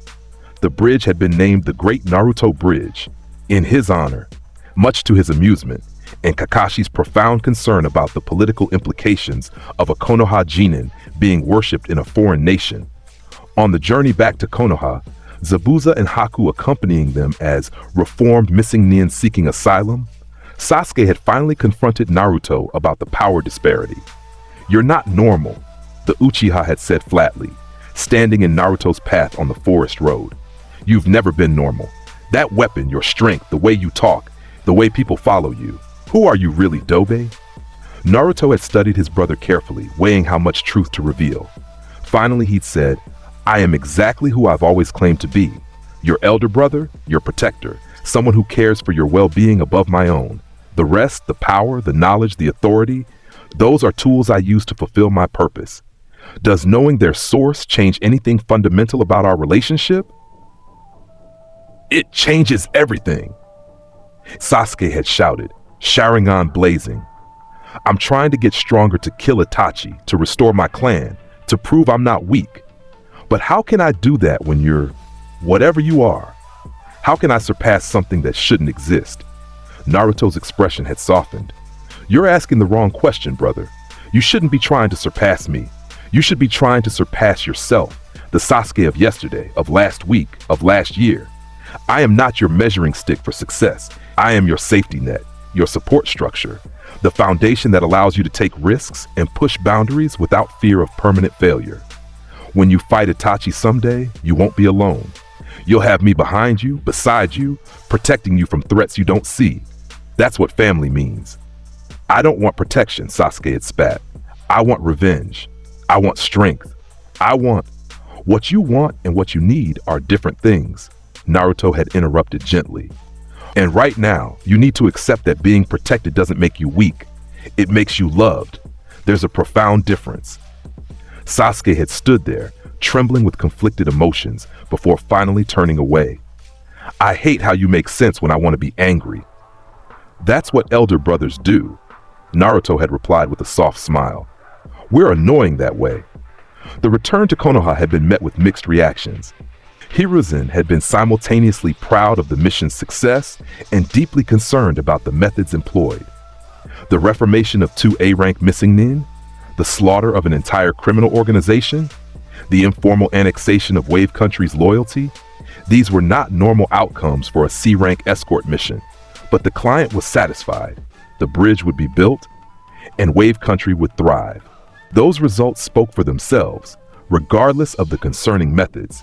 Kakashi's mission report had been carefully sanitized, focusing on the combat against Zabuza and the successful mission completion, while glossing over the more problematic details.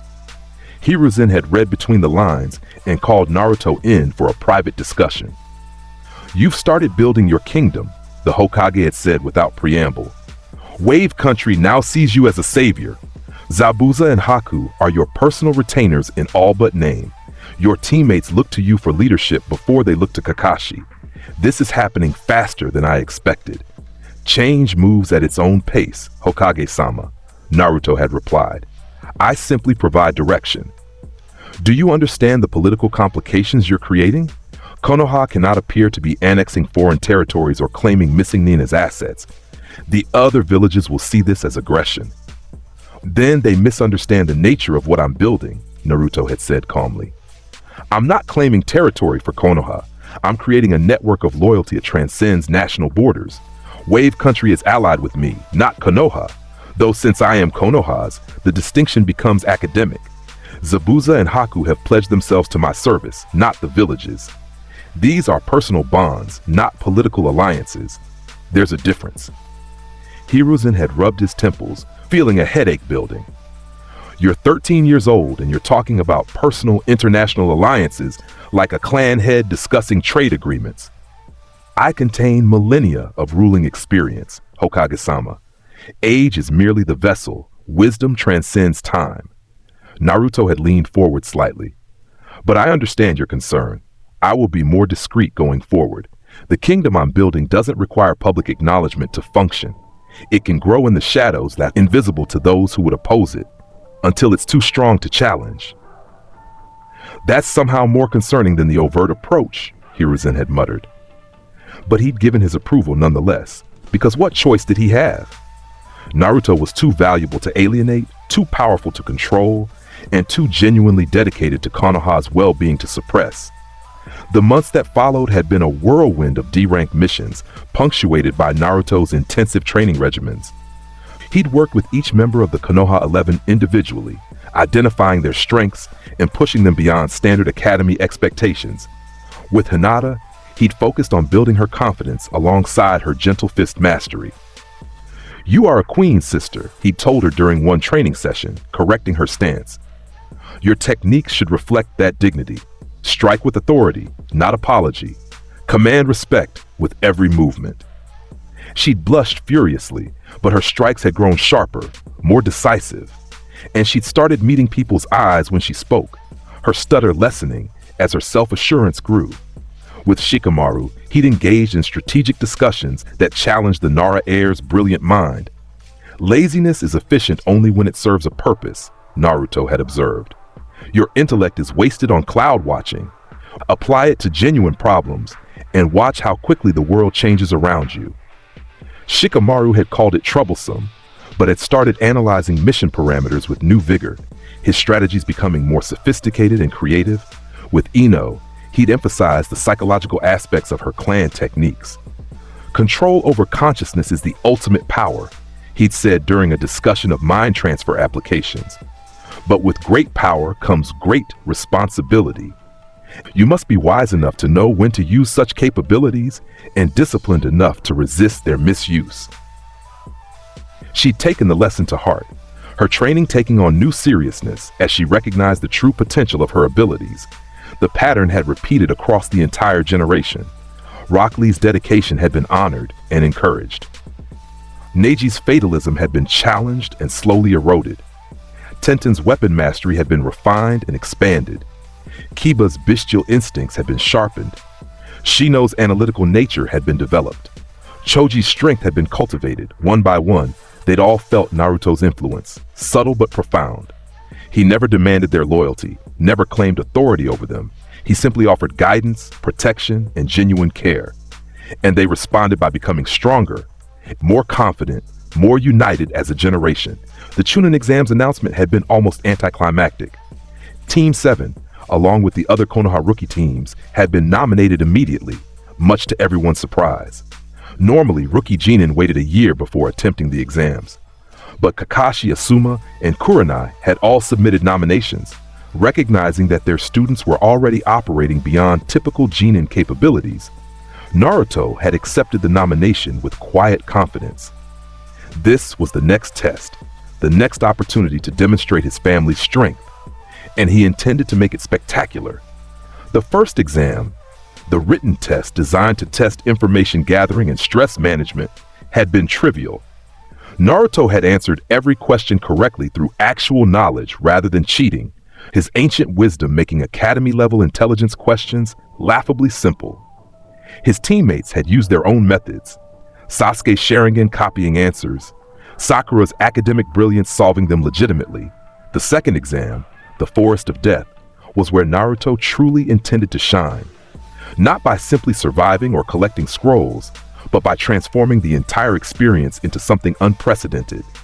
They'd entered the forest with confidence, their heaven scroll secured. The plan was simple: acquire an earth scroll, reach the tower, pass the exam. Standard procedure. Naruto had other ideas. "We're going hunting," he announced to his teammates as they entered the forest proper. "Not for scrolls. We'll acquire one easily enough. We're hunting for food. I intend to prepare a feast." Sasuke had stared at him. "A feast in the Forest of Death? Have you completely lost your mind?" "Possibly," Naruto admitted cheerfully. "But consider, we have 5 days in this forest. Most teams will spend that time hiding, conserving energy, avoiding conflict. We could do that, or we could demonstrate our dominance by thriving rather than merely surviving. What better way to show our strength than by treating a survival exercise as an opportunity for celebration?" Sakura had giggled despite herself. "That's insane. I love it." Within 3 hours, Naruto had taken down a massive forest bear with a single thrust of his manifested bident. The creature had been gutted and field-dressed with professional efficiency, its meat prepared and transported using storage seals that Naruto had apparently taught himself to create. He'd found a clearing near a stream, established a cooking fire using wood that burned with unusual efficiency thanks to wind-enhanced airflow, and begun preparing the meat with spices and herbs he'd somehow acquired beforehand. The smell had been intoxicating. Roasted meat seasoned with exotic spices, filling the forest with aromas that made stomachs growl for miles around. Other teams had approached cautiously, drawn by the smell and confused by the sight of a genin preparing gourmet food in the middle of a survival exam. Team 10, Shikamaru, Ino, and Choji, had arrived first, with Choji practically running toward the food. Are you cooking? Shikamaru had asked, his lazy demeanor cracking to reveal genuine bewilderment. Indeed, Naruto had confirmed, turning the spit with practiced ease. Please join us. I declare a temporary ceasefire. We are all shinobi of the same generation, all competing for advancement. But that doesn't mean we can't share a meal as siblings before we compete as rivals. More teams had arrived. Team 8 with Hinata, Kiba and Shino. Team Guy with Rock Lee, Neji and Tenten. Even some of the foreign teams had cautiously approached, drawn by curiosity and hunger. The clearing had transformed into something surreal. Multiple Genin teams sitting around a fire, eating roasted bear meat, sharing stories and observations about the exam. Naruto had moved between groups, serving food personally, offering encouragement and wisdom to each person. To Hinata, who blushed crimson when he served her personally. You're doing wonderfully, sister. I'm proud of your progress. To Lee, who'd been nearly vibrating with excitement. Your dedication inspires me, Lee. Never lose that fire. To Neji, who'd watched with guarded suspicion. Fate is not set in stone, Neji. Every choice we make rewrites destiny. Remember that. The atmosphere had been almost festive, the dangers of the forest temporarily forgotten in favor of unexpected camaraderie. It was bizarre, unprecedented, and absolutely characteristic of Naruto's approach to leadership, transforming competition into community without sacrificing the underlying purpose. Then Orochimaru had arrived, his presence killing the festive atmosphere like poison poured into wine. The temperature had dropped instantly. The fire had dimmed. Every genin in the clearing had felt it, killing intent so vast and alien that it felt like drowning in darkness. This wasn't human malice. This was something else, something that wore human skin but contained depths of twisted ambition that defied mortal comprehension. Naruto had stood slowly, his visible eye locking onto the pale-skinned figure emerging from the forest shadows. The white coat had settled onto his shoulders with that characteristic perfection, as if gravity itself respected the garment enough to keep it positioned properly. You dare disturb my sibling's meal? His voice had been soft, but it carried across the clearing like a funeral bell. How remarkably rude. Orochimaru's golden eyes had fixed on Naruto, then shifted to Sasuke with predatory hunger. Naruto Uzumaki and the last Uchiha. How delicious. This exam just became far more interesting. Sasuke, Naruto had said without taking his eye off the Sannin, take our siblings and move toward the tower, now. But, now. The command had brooked no argument. Sasuke had grabbed Sakura and started moving. The other teams had needed no additional encouragement.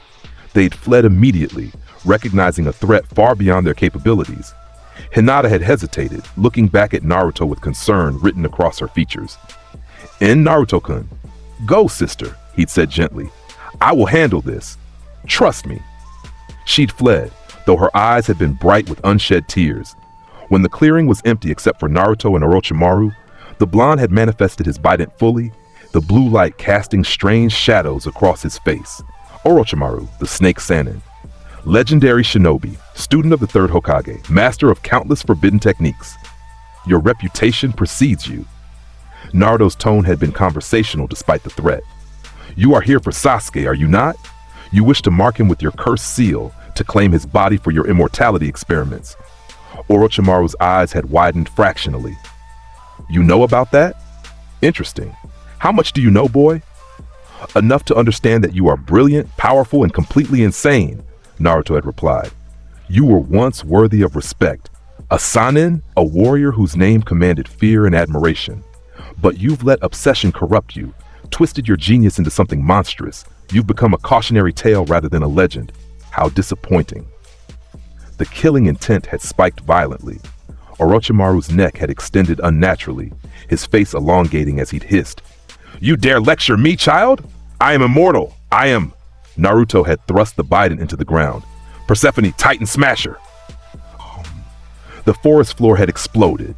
A canyon had ripped through the earth, trees toppling in all directions, the shockwave creating a crater visible for miles.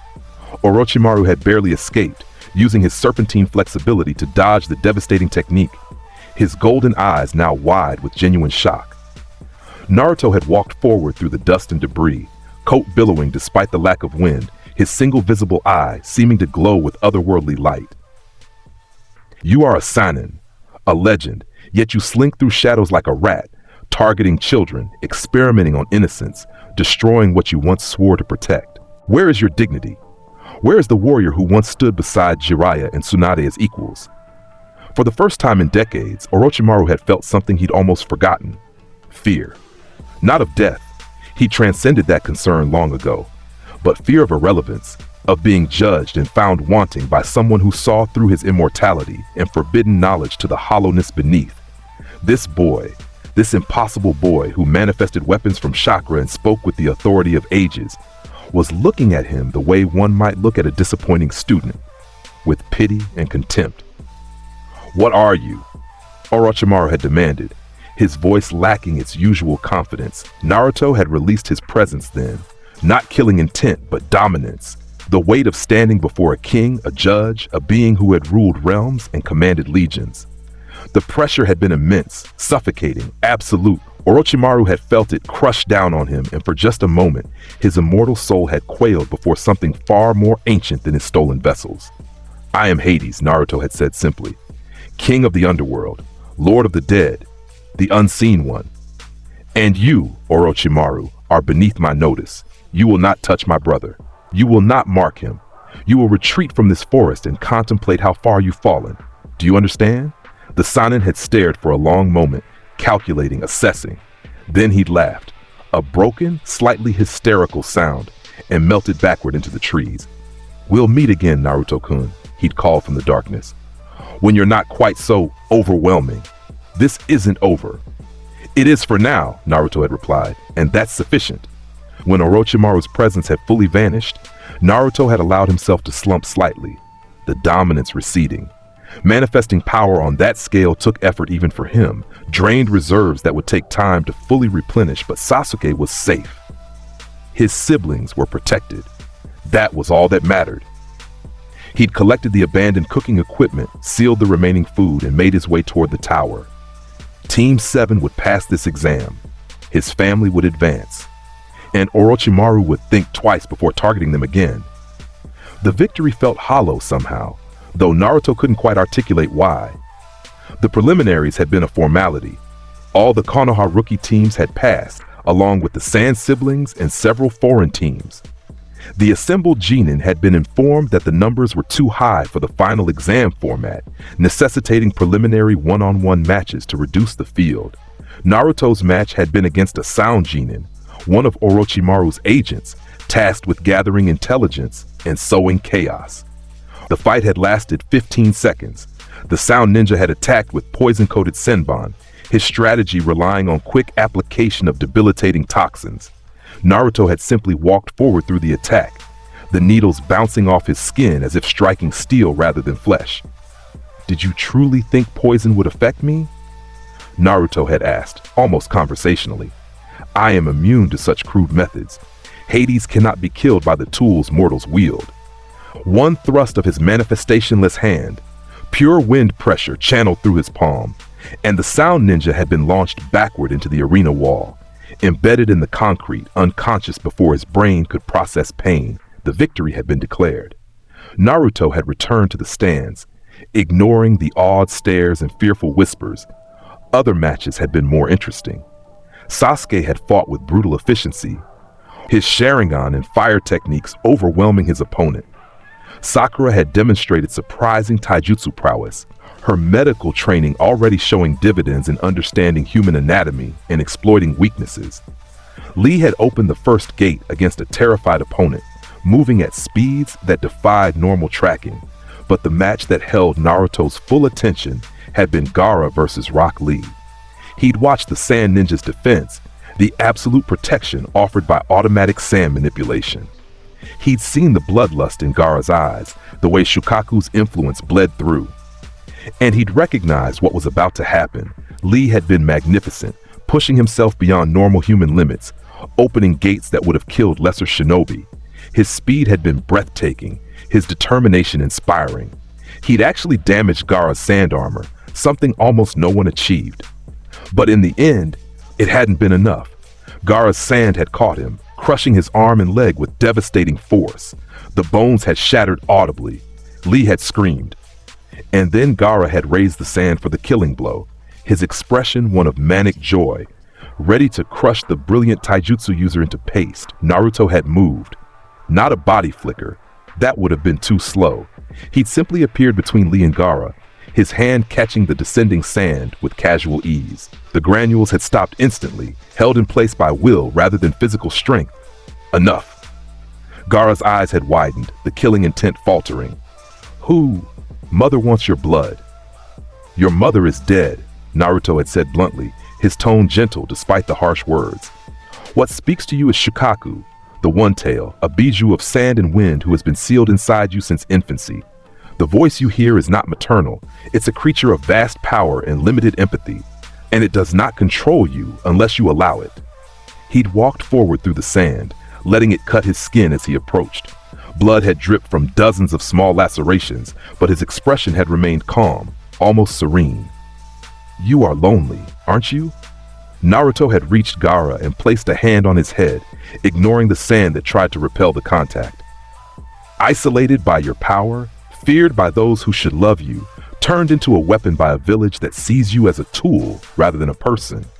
You've never known kindness, never experienced genuine human connection.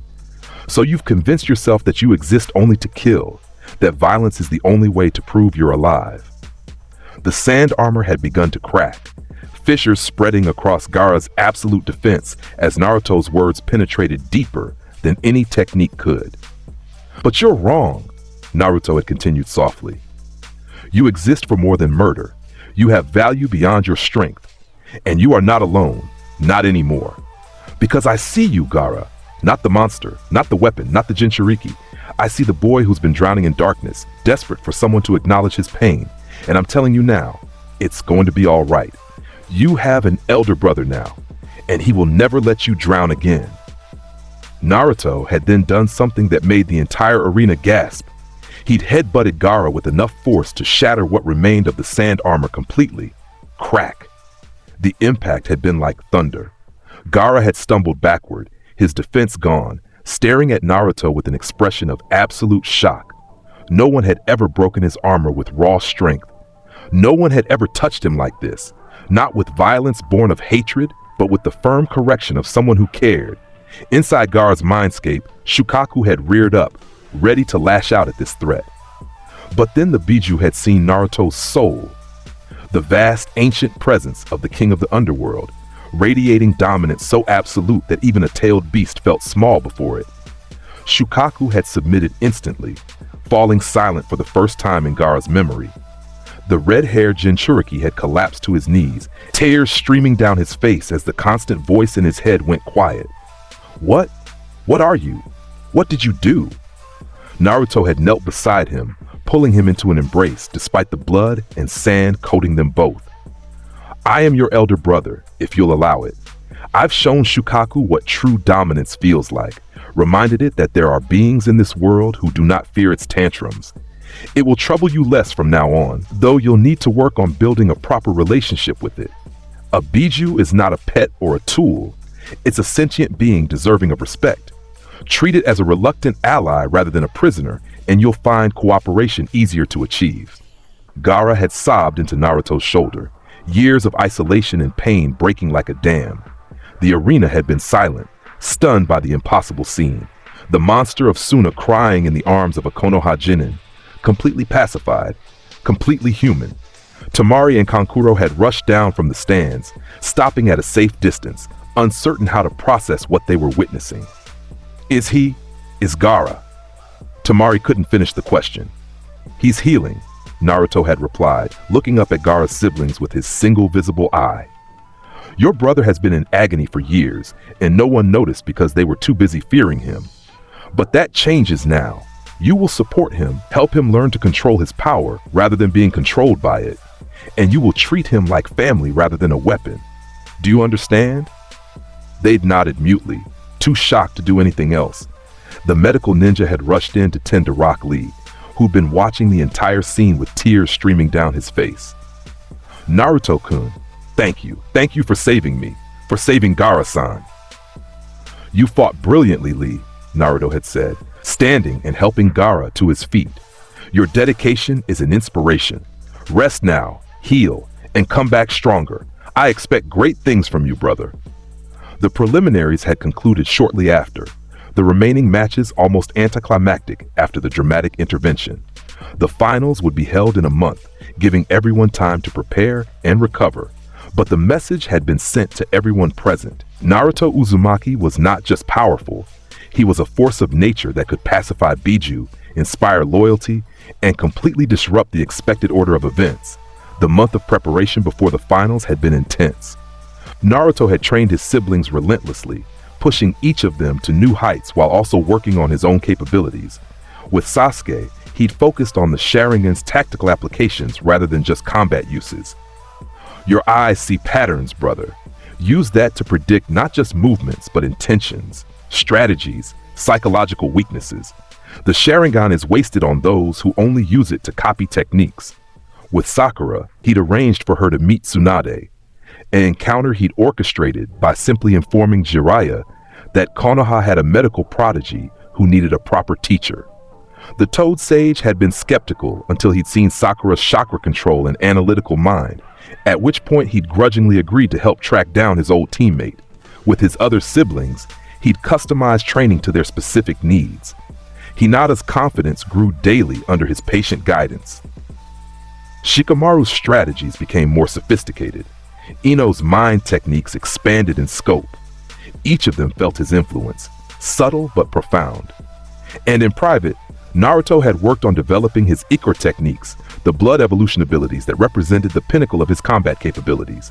Cutting himself, coating his bident in his own blood, transforming the weapon into crystalline forms with devastating properties. Each evolution drained his life force, but the power increase was exponential. Desmos turned the bident crimson and created binding effects, restricting enemy movement through blood-infused wind pressure. Argo enhanced speed and penetration, turning the weapon into a streak of red lightning that could pierce almost any defense. And Ichor, Eos, the ultimate technique reserved for moments of absolute necessity, transformed the bident into a glowing crimson crystal spear capable of annihilating landscapes. He tested Eos only once, in a remote training ground, and the resulting devastation had carved a canyon 3 miles long. The technique had left him bedridden for 2 days afterward, his life force dangerously depleted. But he'd proven that when pushed to his absolute limit, he could bring down gods. The month had passed quickly. The finals approached, and Naruto prepared to demonstrate to the world exactly what his family had become. The day of the finals had been perfect. Clear sky, warm sun, the stadium filled to capacity with spectators from across the elemental nations. Diplomats, merchants, nobles, and shinobi from every major village had gathered to watch the next generation compete. Naruto had stood in the arena with his fellow finalists, his white coat pristine, his eye patch giving him the appearance of a young king surveying his domain. His siblings stood nearby, Sasuke radiating quiet confidence, Neji looking more thoughtful than his usual fatalistic self, Shikamaru appearing bored but alert, Gaara standing close to Naruto with an expression of calm that his siblings still struggled to process. The Hokage had given a speech about the will of fire, about young shinobi carrying the future. Naruto had barely listened, his attention focused on the gathered dignitaries in the Kage box. The Kazekage sitting beside Hiruzen, except it wasn't the Kazekage, Naruto could tell. Orochimaru wore the disguise well, but to someone who'd ruled the dead for millennia, the stench of stolen bodies was unmistakable. So the Snake Sanin was making his move today. The invasion would come. Lives would be threatened. His family would be in danger. Naruto smiled slightly. Perfect. He'd been waiting for an opportunity to truly demonstrate his capabilities on a grand stage. Orochimaru was about to provide exactly that.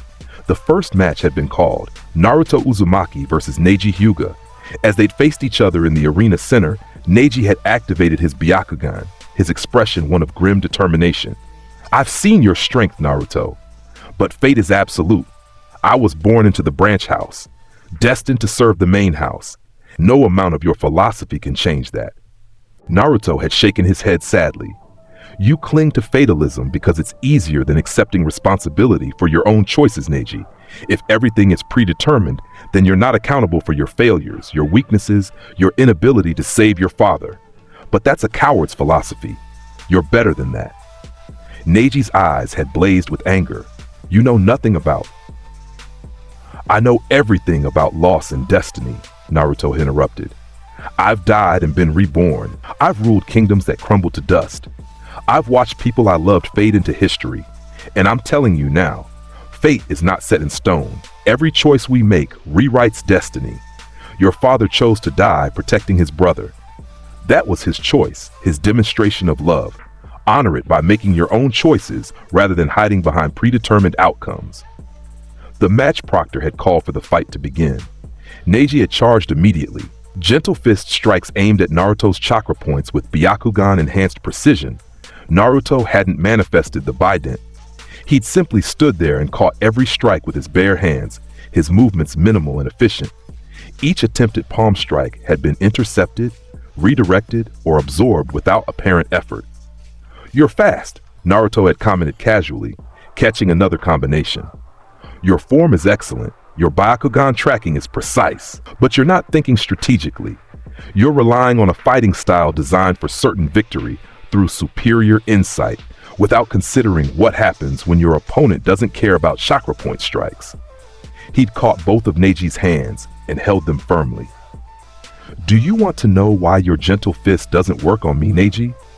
It's not because I'm immune to Tenketsu strikes, though I am, thanks to my nature as a reincarnated being. It's because you're not truly trying to win. You're trying to prove your fatalistic worldview correct.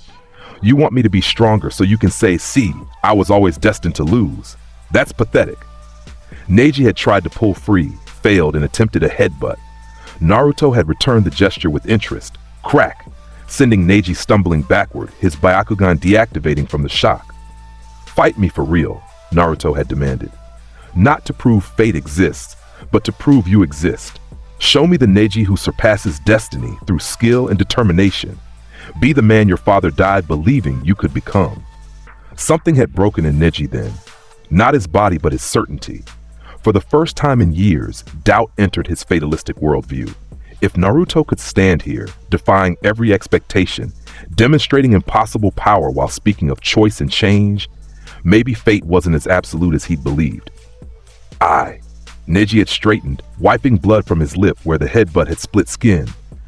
I don't know how to be anything other than what I am. Then learn, Naruto had said gently. Start by admitting that you choose to continue this fight, not because fate demands it, but because you want to test yourself against someone stronger. Make that choice consciously. Own it. Neji had stood silently for a moment, processing. Then with visible effort, I choose to continue this match.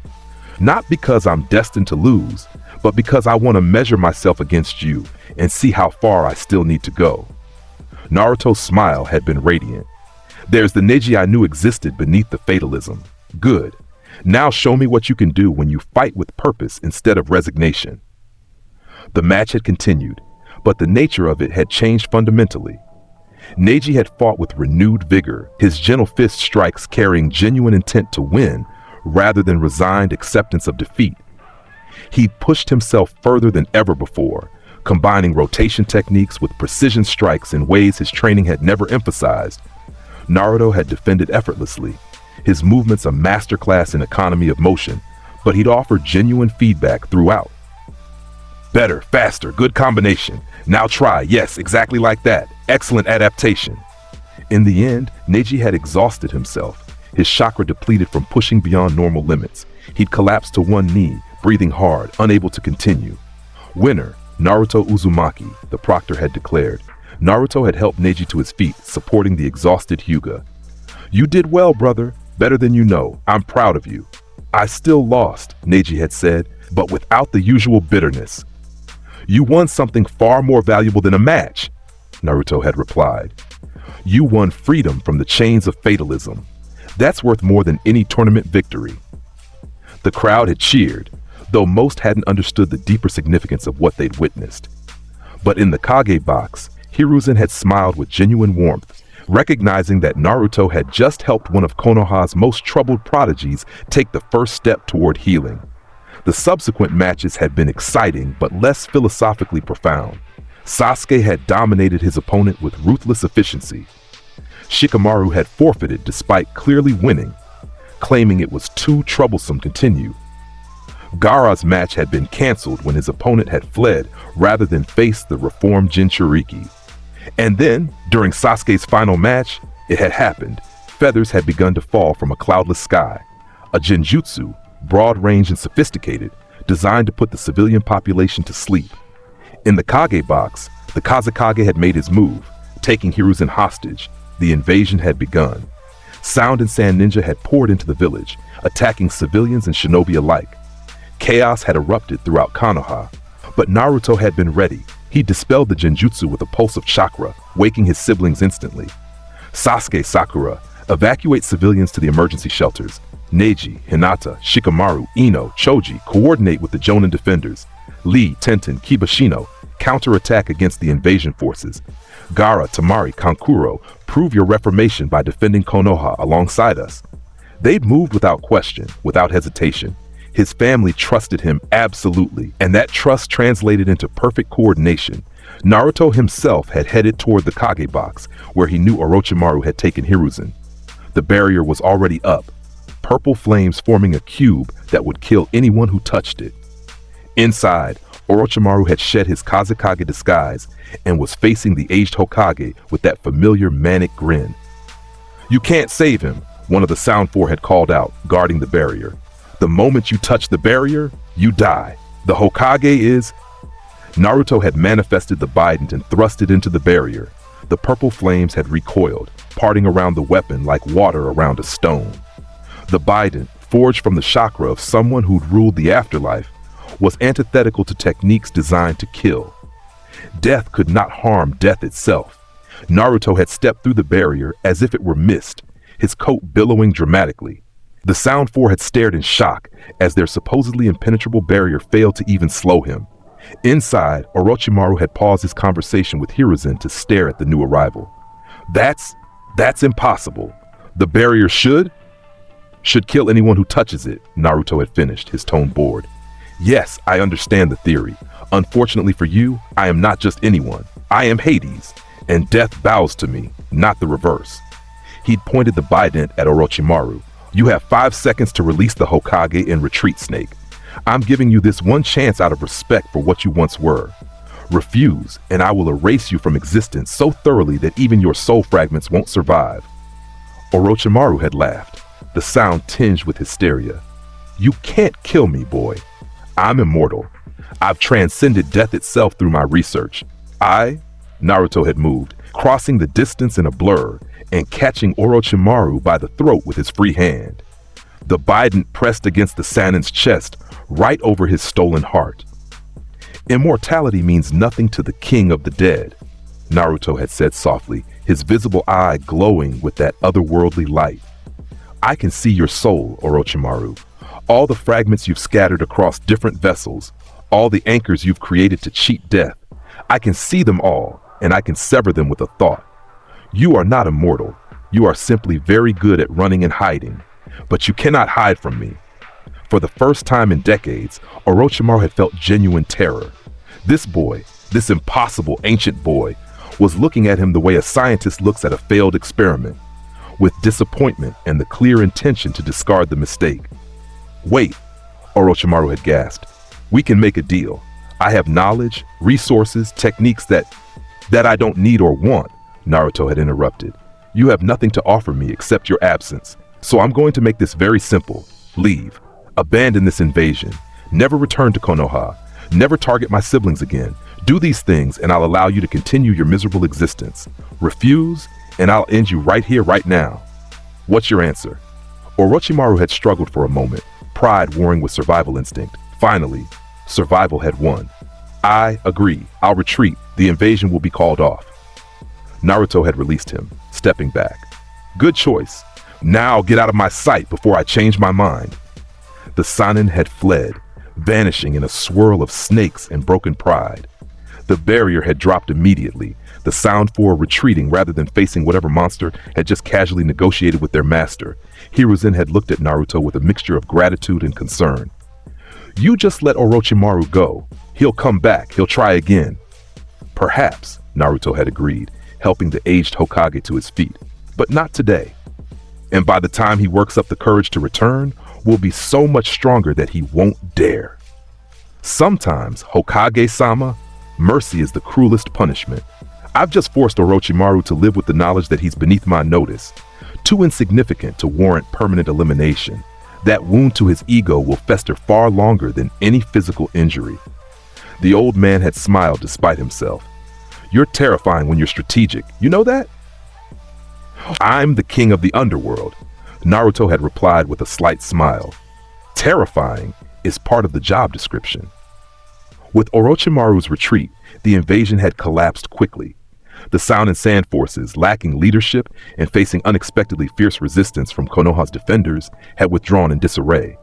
Casualties had been remarkably light, thanks largely to the coordinated response of Naruto's siblings and their perfect execution of his evacuation plan. The aftermath had been a mixture of celebration and somber reflection. Konoha had survived, but the attempt on the Hokage's life revealed vulnerabilities that needed addressing. Alliances needed to be reassessed. Defenses needed to be strengthened. But through it all, one truth had become undeniable. Naruto Uzumaki was Konoha's greatest asset, and his family, the Konoha 11, expanded to include reformed missing nin and even former enemies, represented the future of the shinobi world, which brought events to their current moment. Naruto, standing in the rebuilt Hokage office 3 days after the invasion, facing Hiruzen and the gathered clan heads who'd requested an emergency meeting. "You've created a private army," Hiyashi Hyuga said bluntly, his Byakugan inactive but his assessment sharp. "Loyal to you personally rather than to the village hierarchy. That's concerning." "I've created a family," Naruto corrected gently, "united by bonds of mutual protection and respect. Their loyalty to me doesn't conflict with loyalty to Konoha. I am Konoha's. My family is Konoha's. We are not separate entities." Shikaku Nara, Shikamaru's father and the Jonin commander, had leaned forward. "Your son has grown significantly under Naruto's guidance, Hiyashi, as has mine, as have all the children of this generation. We've watched them become stronger, more confident, more united than any generation since the founding of the village. That's not concerning. That's exactly what we should be cultivating." Tsume Inuzuka had barked a laugh. The kid took down Orochimaru with words, and convinced the Snake Sanin to retreat rather than continue his invasion. That's not a threat. That's a goddamn miracle. The discussion had continued, but the outcome had been inevitable. Naruto had proven himself too valuable to suppress, too dedicated to Konoha's well-being to exile, and too beloved by the next generation to alienate. The clan heads had given their cautious approval for his continued activities, with the understanding that he would keep the village leadership informed of major developments. As the meeting concluded and people filed out, Hiruzen had asked Naruto to remain behind. "That was quite a performance," the old Hokage had said once they were alone. "You've won the support of the clan heads, consolidated your position, and ensured your family's safety. Well done." "Thank you, Hokage-sama," Naruto had replied. "Though I suspect you're about to tell me that this isn't over." Hiruzen had smiled sadly. "It's never over, Naruto. There will always be new threats, new challenges, new battles to fight. That's the burden of leadership. But," he'd paused, considering his words carefully, "I'm old. I can feel my time growing short, not because of any specific threat, but because I've lived long enough to know when the torch needs to be passed. And I think that torch should be passed to someone who can truly unite the village. Someone who represents both strength and compassion." "You're talking about succession," Naruto had said quietly. "You want me to become Hokage?" "Not immediately," Hiruzen had clarified. "You're too young, and the political complications would be overwhelming. But in time, yes. I think you could be the greatest Hokage Konoha has ever seen. Someone who rules not through hierarchy or tradition, but through genuine bonds of loyalty and love. Someone who would literally burn the world for their family and build kingdoms from the ashes." Naruto had been quiet for a long moment, processing the weight of what was being offered. Finally, he'd shaken his head. "I appreciate the faith you're showing in me, Hokage-sama. But I don't want to be Hokage. I don't want to be bound by village politics or diplomatic necessities. I want to protect my family, to build my kingdom in the spaces between official power structures, I want to be the foundation that allows better leaders to thrive, not the leader himself. Hiruzen had looked disappointed but not surprised. Then who would you suggest? Who should inherit the will of fire? Naruto had smiled. Find Tsunade. Bring her back. She's the granddaughter of the first, a legendary medical ninja and someone whose love for this village runs deeper than she'd care to admit. She'll resist. She's been hurt too many times, lost too many people, but she's exactly what Konoha needs right now. A leader who understands both strength and healing, who can rebuild what's been damaged while protecting against future threats. And you'll support her? Hiruzen had asked. I'll support whoever leads with wisdom and compassion, Naruto had replied. Whether that's Tsunade or someone else. My loyalty is to Konoha's people, not its government. As long as the Hokage protects my family, I'll stand beside them. The moment they threaten my siblings, well, let's hope that never becomes an issue. The thinly veiled threat had hung in the air, but Hiruzen had simply nodded. He understood. Naruto Uzumaki was Konoha's greatest weapon and its most dangerous potential enemy. The key was ensuring those two identities never came into conflict. I'll send Jiraiya to find her, Hiruzen had said finally. It may take time, but if anyone can convince Tsunade to return, it's her old teammate. In the meantime, continue doing what you're doing. Protect your family. Build your kingdom. Just try to cause fewer international incidents, would you? Naruto had laughed, the sound warm and genuine. I make no promises, Hokage-sama. My family has a talent for finding trouble. Or trouble has a talent for finding you, Hiruzen had muttered. But he'd been smiling. As Naruto had left the office, his white coat billowing in the evening breeze, he'd pause at the window to look out over the village. Konoha spread before him, his home, his family's sanctuary, the kingdom he'd chosen to build in this new life. The sun was setting, painting the sky in shades of orange and red. Somewhere in the village, Sasuke was training, pushing himself to new limits. Sakura was studying medical texts, her brilliant mind absorbing knowledge with frightening efficiency. Hinata was practicing gentle fist, her movements more confident than ever before.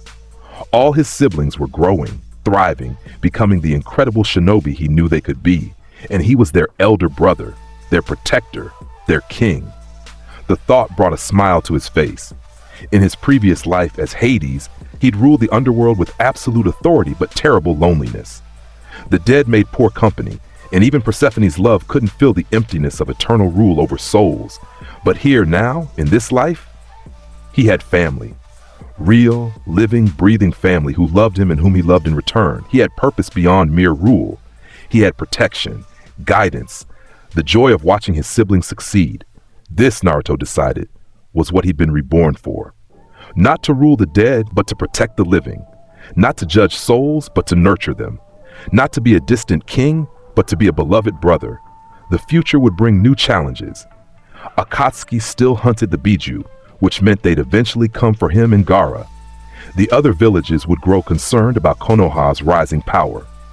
Political complications would multiply as his family grew stronger, but Naruto would face those challenges the same way he'd faced everything since awakening to his true nature. With absolute confidence in his purpose, with unwavering dedication to his family, and with the strength of someone who'd ruled realms and commanded the very forces of death.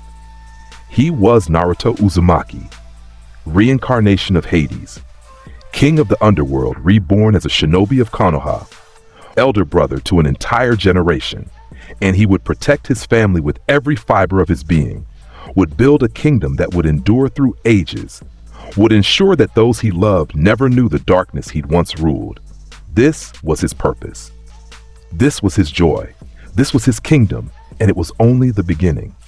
Far to the south, in a hideout buried deep beneath the earth, Sasuke Uchiha stood before his elder brother, his Mangekyo Sharingan spinning as he demanded answers about the truth of that terrible night so many years ago. But that confrontation and its devastating consequences would be a story for another time. For now, Naruto looked out over his village, his family, his kingdom, and smiled. The king of the underworld had found his true throne at last, not in a realm of death, but in the hearts of those he'd sworn to protect. And he would defend that throne against any threat, any enemy, any force that dared threaten his precious siblings. This was only the beginning of his legend. The world would soon learn what it meant to stand against the king who loved his family more than power, who valued protection over dominion, who would burn empires to ash before allowing harm to come to those under his care. Naruto Uzumaki's story had only just begun, and it would be epic. The root Anbu materialized before him in a swirl of leaves, the masked operative's appearance so sudden that most shinobi would have startled. Naruto simply turned from the window, his single visible eye calm and assessing as he regarded the dark-clad figure kneeling before him. "Naruto-sama," the Anbu said, voice distorted by the porcelain mask. "Sasuke Uchiha has fled the village with sound ninja escorts. 4 operatives bearing cursed seals accompanied him past the northern border approximately 30 minutes ago. Hokage-sama requests your immediate..."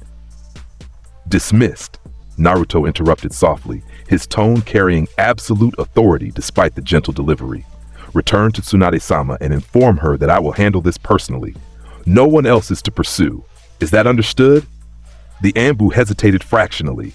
Root operatives were trained to question nothing, but something about Naruto's presence made even Danzo's tools pause. "Hokage-sama may wish to send a retrieval team.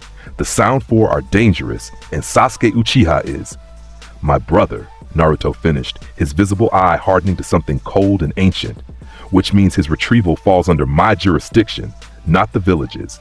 Tell Tsunade exactly what I said, word for word. She'll understand." The Anbu vanished without further argument, recognizing dismissal when he heard it. Naruto stood alone in the Hokage's office, the sunset painting the walls in shades of blood and gold, and felt something crack inside his chest. Sasuke had left. His brother, his precious, stubborn, brilliant brother, had abandoned Konoha, had chosen Orochimaru's promises of power over the family that loved him, had decided that strength mattered more than bonds. Naruto's hand clenched, his fingers digging into his palm hard enough to draw blood. The droplets hit the floor with quiet patters, each one a small accusation. I failed him. I suffocated him. I loved him so much that he couldn't breathe. The thought was acid in his mind, burning through centuries of accumulated wisdom and rulership experience to expose the raw wound beneath. He'd been a king for millennia, had commanded legions and judged countless souls, but he'd never learned how to be just a brother without overwhelming those he cared for. Memory surfaced unbidden. Last night, Sasuke appearing at his apartment window long after midnight. Naruto had been meditating, his coat draped over a chair, his eye patch removed to reveal the scarred socket beneath. The Sharingan implanted there, a gift from a dying Uchiha during the massacre, someone who'd wanted their eyes to protect rather than destroy, rested dormant, its tomoe still. The knock on glass had been soft, hesitant. Naruto had known immediately who it was. Only one person knocked like that, uncertain but determined, apologetic but resolute. He'd opened the window without a word. Sasuke had climbed through, his movements carrying a finality that made Naruto's ancient soul ache with recognition. This was goodbye. Not the casual farewell of teammates departing on separate missions, but the permanent severing of bonds. "You're leaving," Naruto had said quietly, not a question, but an acknowledgement. Sasuke had turned away, unable to meet that single blue eye. "I have to. You don't understand what it's like, Doba. Standing in your shadow, watching you be perfect at everything while I struggle for every scrap of strength. You're a king, a god, a force of nature. And I'm just the last Uchiha, clinging to revenge because it's the only thing that makes me feel like I have purpose." "You have purpose," Naruto had replied, his voice cracking despite his usual control. "You're my brother. You're precious to me. Your existence has meaning beyond revenge or strength or..." "That's the problem," Sasuke had shouted, whirling to face him with Sharingan blazing crimson. "I'm precious to you. I'm your little brother, your responsibility, your project. But I'm not your equal. I never have been, and I never will be as long as I stay here, in this village, under your protection." The words had hit like physical blows. Naruto had stumbled backward, his hand gripping the windowsill for support. "I've suffocated you," he'd whispered. "My love. It's been a cage. It's been everything," Sasuke had said, and now his voice carried pain that mirrored Naruto's own. "You've been the best brother anyone could ask for. You've protected me, guided me, believed in me when I couldn't believe in myself. But I need to find my own strength, Naruto. Not the strength you give me, Not the power I gain from standing beside you, my strength. The power I claw from the darkness with my own hands. Naruto had wanted to argue, to explain that strength gained alone was hollow, that isolation bred madness, that he'd watched countless souls destroy themselves pursuing power without connection. But the words had died in his throat because he'd seen the determination in Sasuke's eyes and recognized it. This wasn't a child's tantrum or a temporary rebellion. This was a man, no longer a boy, making an impossible choice because he genuinely believed it was necessary. Orochimaru will use you, Naruto had said instead, his tone flat with resignation. He'll corrupt you, twist you, try to steal your body for his immortality experiments. You know this. You've seen what he is. I know, Sasuke had agreed, but I also know that I can't kill Itachi as I am now. I'm not strong enough, and staying here, training under your shadow, will never make me strong enough. I need Orochimaru's power, his knowledge, his forbidden techniques. I'll use him just like he plans to use me. And when I'm done, when I've killed Itachi and restored my clan, I'll come back. I promise. Promises made in darkness rarely survive the light, Naruto had said softly. But I won't stop you, brother. I won't drag you back screaming. That would only breed resentment, and I'd rather lose you to distance than to hatred. Sasuke's eyes had widened fractionally. You're letting me go? I'm respecting your choice, Naruto had corrected, though each word felt like swallowing glass. I'm acknowledging that you're strong enough to make your own decisions, even when those decisions destroy me. That's what love means, Sasuke. Not controlling, not protecting at all costs, but letting go when someone needs space to breathe. The Uchiha had stood silently for a long moment, processing. Then, with visible effort, I'm sorry for everything, for being weak enough to need this. Stop, Naruto had interrupted gently. You're not weak, you're human. And humanity sometimes requires choices that gods can't understand.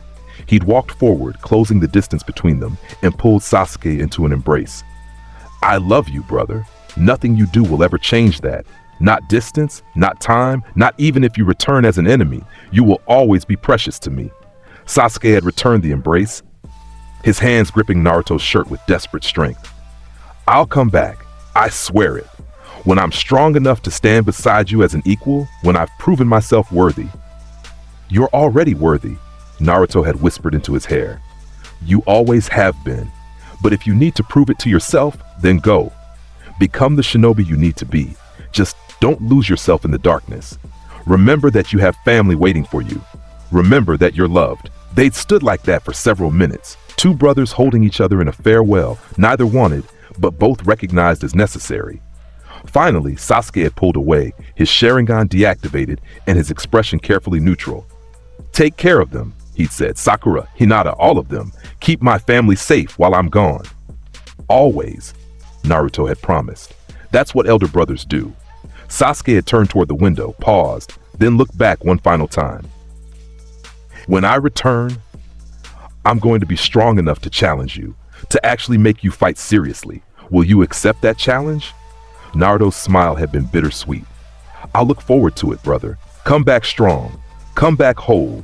Come back ready to stand as my equal rather than my subordinate. I'll be waiting. And then Sasuke had been gone, vanishing into the Konoha night like a ghost, leaving Naruto alone with the weight of a choice he'd never wanted to make. The memory faded, leaving Naruto standing in the present with blood dripping from his clenched fists and his heart screaming denials his mind couldn't voice. I let him go. I chose to let him go. But that doesn't mean I can't bring him back. The distinction was subtle but crucial. Last night, he'd respected Sasuke's autonomy, had acknowledged his brother's right to make his own choices. But that had been before sound ninja escorts, before Orochimaru's active involvement, before the reality of pursuit and danger. Sasuke had left seeking strength. But he didn't need to face the journey alone. And Naruto would be damned if he'd let his brother walk into Orochimaru's clutches without at least trying to offer an alternative. He manifested the Bident in a flash of blue light, the twin-pronged weapon humming with barely contained power. His white coat settled onto his shoulders with that characteristic perfection, never secured yet never falling. The eye patch remained in place, hiding the Sharingan beneath. He wouldn't need it for this. This wasn't about combat prowess or strategic advantage. This was about love. Naruto leaped from the Hokage's window, landing on the rooftop below with barely a sound. He began to run, his pace measured and efficient, wind pressure building around him with each step. He could have moved faster, could have used body flicker or pure speed to close the distance in minutes, but he needed time to think, to process, to prepare for what was coming, because he knew where Sasuke would be waiting. The Valley of the End. The site of the legendary battle between Hashirama Senju and Madara Uchiha, where the first Hokage had struck down his former friend to protect the village they'd built together. The symbolism was too perfect to ignore. Sasuke would go there, would stand beneath those massive statues, would wait for Naruto to pursue, because some part of him still wanted to be stopped, or wanted to prove he couldn't be stopped. The distinction mattered. Naruto crossed the village boundary at a full sprint, his passage marked by swirling leaves and the faint blue glow of chakra. Several ambus started to follow. Protocol demanded pursuit support, but a single glance from his visible eye stopped them cold. The dominance in that look, the absolute authority, made even elite operatives hesitate. This was between brothers. No one else had the right to interfere. Behind him, in a root facility buried deep beneath Konoha, Danzo Shimura watched through his agent's eyes and made calculations. Naruto Uzumaki, the Jinchuriki who becomes something far more dangerous than a simple container, was pursuing Sasuke Uchiha alone. The opportunity for manipulation, for turning this situation to Root's advantage, was significant. But the old Warhawk remembered the reports from the Chunin exams, remembered how Naruto had walked through killing barriers and negotiated with Orochimaru as equals. He remembered the dominance that made even seasoned warriors kneel. Danzo was many things: ruthless, pragmatic, willing to sacrifice anything for what he perceived as Konoha's security. But he wasn't suicidal. He gave the order, "Do not interfere. Let the Jinchuriki handle this." Elsewhere in the village, Kakashi Hatake stood on the memorial stone looking north, his visible eye troubled. He'd known Sasuke was struggling, had recognized the signs of someone consumed by vengeance. But he'd hoped, foolishly perhaps, that Naruto's influence would be enough to anchor the boy. Apparently not. "Should I go after them?" he asked the stone, as if the names carved there could provide guidance. "Or do I trust that Naruto knows what he's doing?" The stone offered no answers. But Kakashi remembered the bell test, remembered watching Naruto casually dominate him while protecting his teammates. Shouldn't he remembered the conviction in the blonde's voice when he declared his siblings precious, worth burning the world for. "I'll trust you, Naruto," Kakashi said quietly. "Bring him home." At the Hyuga compound, Hinata had collapsed to her knees the moment she'd felt Naruto's chakra flare with that distinctive combination of power and pain. Her Byakugan activated instinctively, tracking his movement north, and she'd gasped when she'd understood what was happening. "In Naruto-kun is chasing Sasuke-san," she'd whispered, tears streaming down her face. He's so sad. I can feel it even from here." Neji, standing nearby, had activated his own Byakugan and verified her observation. "The chakra pressure is immense, whatever happens at their confrontation point." He trailed off, unable to finish the thought. "Pray," Hinata had said simply, her hands clasped together. "Pray that they both come home safely." Throughout Konoha, the pattern repeated. Naruto's siblings, every member of the generation he'd claimed as family, felt the disturbance and understood on some instinctive level that something fundamental was shifting. Their elder brother, their protector, their king, was chasing his most precious person, and they could only wait and hope. Naruto ran through the forest at speeds that turned the landscape into a blur, his coat billowing behind him like wings. Trees flashed past, streams were crossed in single bounds, wildlife scattered at his approach. But his mind was elsewhere, lost in memories and regrets. I should have seen this coming, should have recognized the signs. Sasuke's increasing frustration during training, his obsession with surpassing rather than growing, his questions about Itachi that grew more frequent and desperate. But I was so focused on protecting him that I never considered I might be the thing he needed protection from. My love became a cage. My strength became his ceiling. I was so busy being his elder brother that I forgot to let him be my equal. The guilt was acid in his chest, burning through his usual calm. For all his millennia of experience, all his wisdom accumulated across lifetimes, he'd failed at the most fundamental aspect of brotherhood, knowing when to step back and let someone struggle. Hades, king of the underworld, lord of the dead. And I couldn't even keep one brother from walking into darkness. The forest gave way to rocky terrain as he approached the valley. The massive statues of Hashirama and Madara came into view, their stone faces locked in eternal combat, hands forming seals that would never complete. The waterfall between them roared with power, its mist creating rainbows in the fading sunlight. And standing at the base of Madara's statue, arms crossed in expression carefully neutral, was Sasuke Uchiha. The curse mark was already active, black flame-like patterns spreading across his skin. His Sharingan blazed crimson, all three tomoe spinning slowly. He looked different from the boy who'd left last night. More dangerous, more committed, more lost. Naruto landed on the opposite shore, his bident manifesting fully as his feet touched stone. The blue light reflected off the water, casting strange shadows across both their faces. For a long moment, they simply stared at each other across the divide. "You came," Sasuke said finally, his voice flat. "I knew you would." "Did you doubt it?" Naruto replied, his tone gentle despite the tension. "You're my brother, Sasuke. I would cross eternity to reach you." "That's the problem," Sasuke said, and now emotion crept into his voice. Frustration, pain, desperate need. "You would cross eternity. You would burn worlds. You would do anything and everything for me. But I don't want that, Naruto. I don't want to be protected. I don't want to be cherished like some precious artifact. I want to be strong." His chakra flared, the curse mark spreading further. The water around his feet began to boil from the released energy. "You think I don't understand strength?" Naruto asked quietly, taking a step forward. The bident spun in his grip, a casual flourish that sent wind pressure rippling across the water's surface. "I am Hades, Sasuke. I have ruled realms.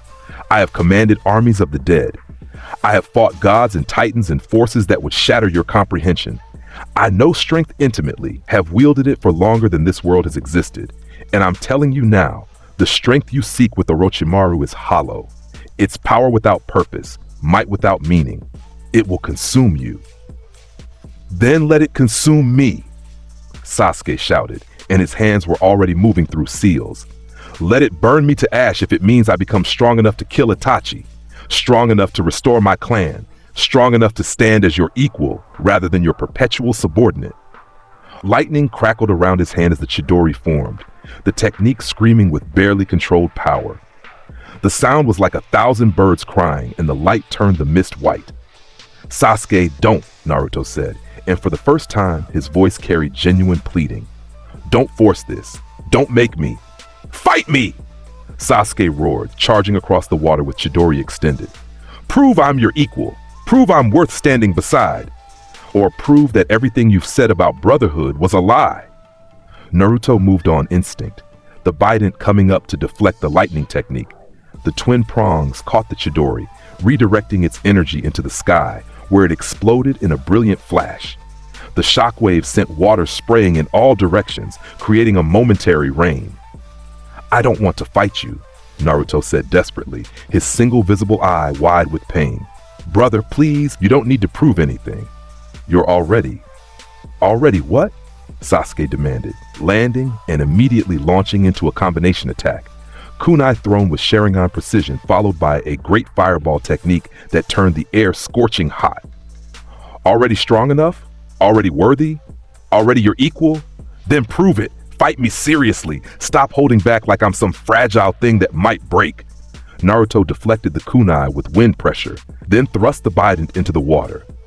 "Persephone! Kalachuron! Whoom!" The weapon spun, sending a rotational wind strike across the water's surface. The great fireball was caught in the vortex and dissipated harmlessly, its flames consumed by superior technique.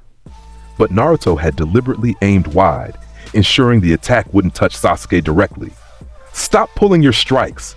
Sasuke screamed, his frustration evident. "Stop treating me like I'm made of glass. Hit me! Hurt me if you have to. Just stop looking at me like I'm something precious you can't risk damaging." "But you are precious," Naruto replied, and his voice broke on the words. You're my brother, Sasuke. Your family. How can I hurt you when every fiber of my being exists to protect you? Because I don't want your protection. Sasuke's curse mark spread further, covering half his body now. His chakra turned dark, tainted by Orochimaru's influence. I want your respect. I want you to look at me and see an equal rather than a responsibility. Is that so impossible? Is my desire for acknowledgement so unreasonable? Naruto felt something crack inside his chest, a fundamental breaking that had nothing to do with physical damage. It's not unreasonable. It's the most reasonable thing in the world. And I've failed you by not understanding that sooner. I've suffocated you with love when you needed space to breathe. I've protected you when you needed challenges to overcome. I've been everything a king should be, and nothing a brother needed. He lowered the bident slowly, its blue light dimming. So if you need me to fight you, to understand my love, then I'll fight you, Sasuke. Not to prove dominance, not to force you back to Konoha, but to show you that I respect you enough to meet your challenge seriously.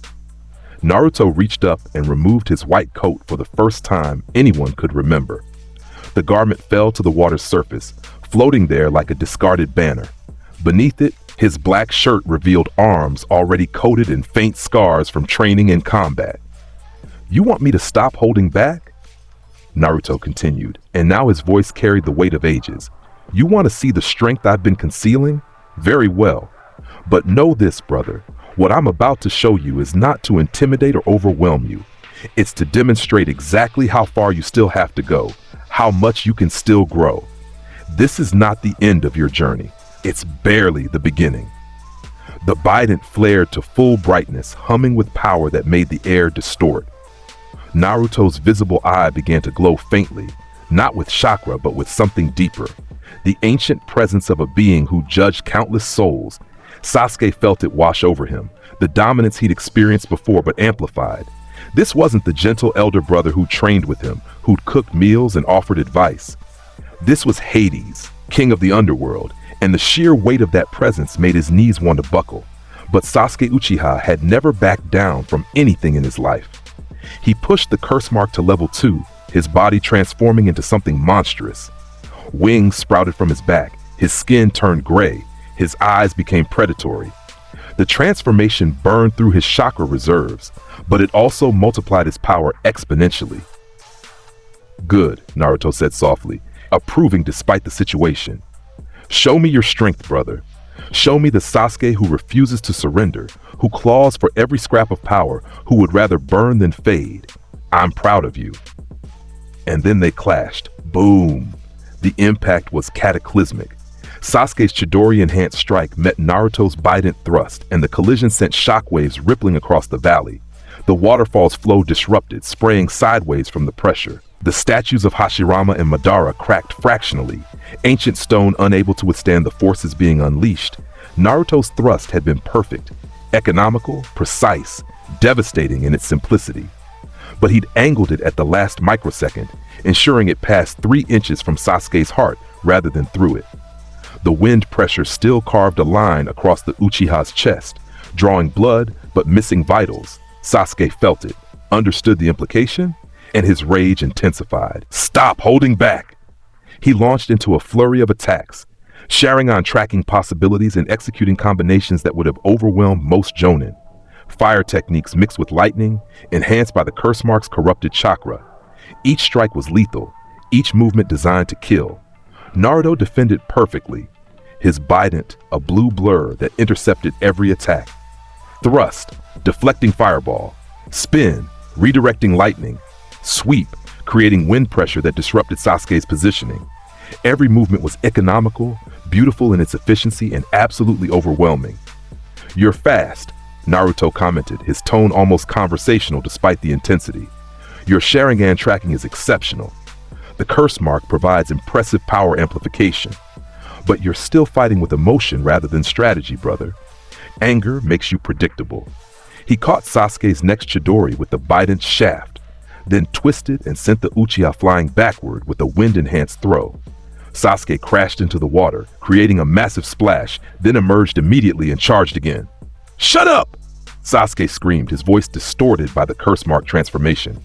Stop analyzing! Stop teaching! Just fight me! Naruto's expression softened, his visible eye reflecting genuine pain.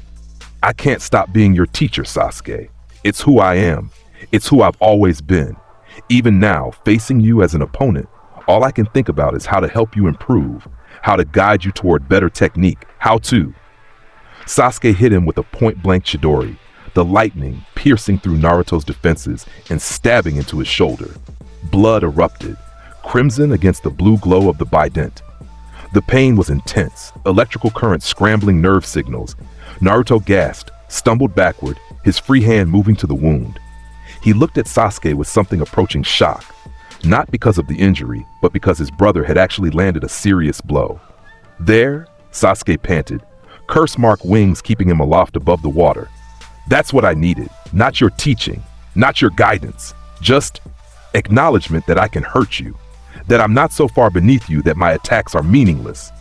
Naruto looked at his blood-coated hand, then back at Sasuke, and smiled, genuinely, warmly, with pride radiating from his expression. You're right. That was an excellent strike. Perfect timing, flawless execution. You exploited my hesitation and capitalized on an opening I left through emotional distraction. I'm impressed, brother, truly. He raised the bident, and the blue light intensified. But now let me show you what happens when I stop hesitating. Naruto moved, and this time there was no restraint. Thrust. The bident shot forward with speed that even Sasuke's Sharingan struggled to track, stopping centimeters from the Uchiha's throat. Spin, the weapon rotated, creating a vortex that caught Sasuke and flung him across the valley. Strike. Naruto appeared where Sasuke would land, bident already positioned to intercept. The sequence took less than 2 seconds. Sasuke crashed into the cliff face beneath Madara's statue, the impact creating a crater in solid stone. He coughed blood, his curse mark form cracking from the damage. Naruto was already there, standing over him with the bident's twin prongs an inch from his heart. Do you see now? Do you understand the gap? I've been holding back not because I don't respect you, but because I love you too much to risk seriously injuring you. Every strike I've delivered could have been lethal. Every technique could have ended this fight instantly. But I've been pulling my power, redirecting my attacks, ensuring that even when I hit you, it's survivable. Sasuke stared up at him, blood dripping from his mouth, his Sharingan still spinning defiantly. Then you've proved my point. You see me as something to protect rather than challenge.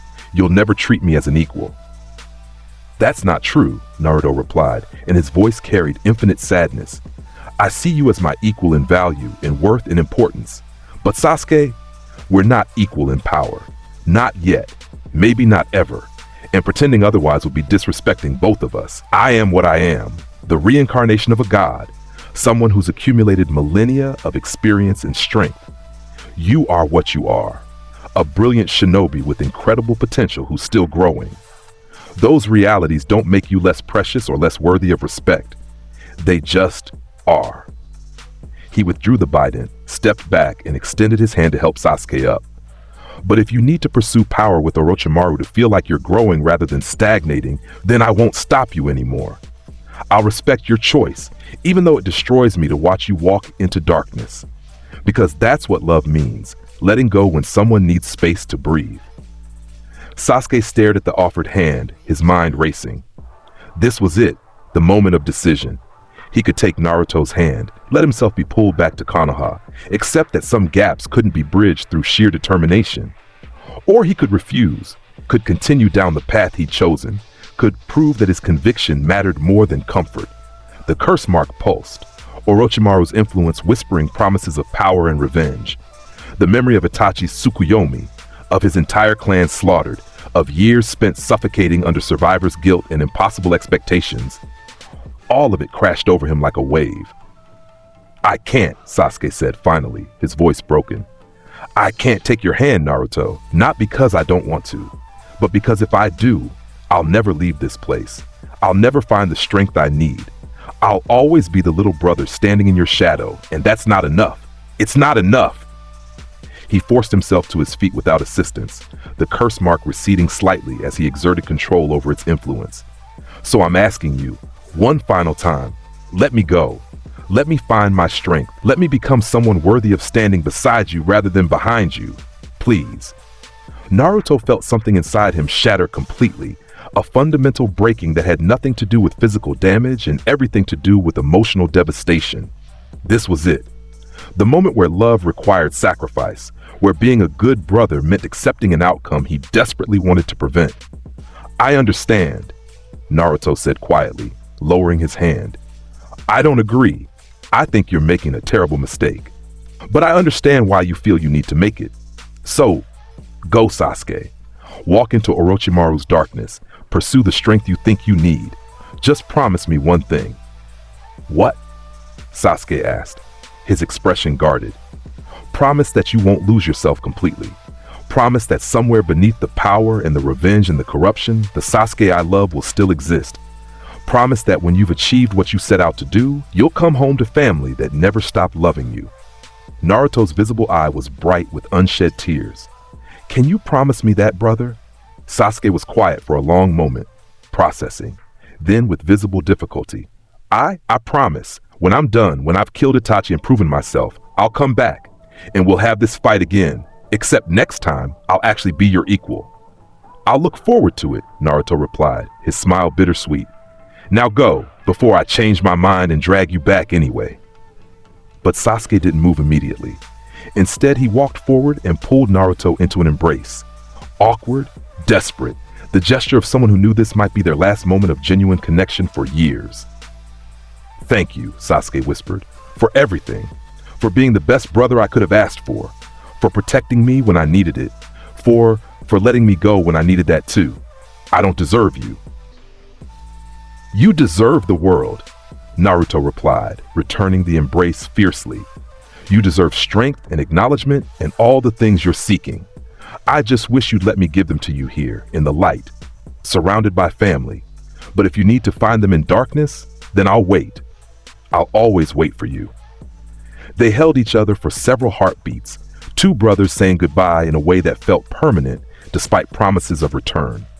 Finally, Sasuke pulled away and turned toward the northern forest without looking back. Protect them, he said over his shoulder. Sakura, Hinata, all of them. Keep our family safe while I'm gone. Always, Naruto promised, his voice thick with emotion. That's what elder brothers do. And then Sasuke was gone, vanishing into the trees with the body flicker, leaving Naruto alone in the Valley of the End, with his bident manifested and his heart in pieces. The blonde stood motionless for a long time, staring at the spot where Sasuke had disappeared. His mind replayed the conversation, analyzed every word, searched desperately for something he could have said differently that might have changed the outcome, but he found nothing. This wasn't a failure of words or wisdom. This was simply the reality of loving someone enough to let them make their own mistakes. I've ruled the underworld. I've judged souls. I've commanded legions and wielded absolute power. But I couldn't save one brother from walking into darkness. What kind of king am I? What kind of elder brother? The thought was bitter, but Naruto forced himself to examine it honestly. He was Hades, yes, king of the dead, lord of the underworld. But he was also Naruto Uzumaki, a 13-year-old boy who'd been reborn into a world that needed him to be both divine and human. And sometimes, humanity required accepting outcomes that divinity wanted to prevent. He looked down at his shoulder where Sasuke's Chidori had struck. The wound was already healing.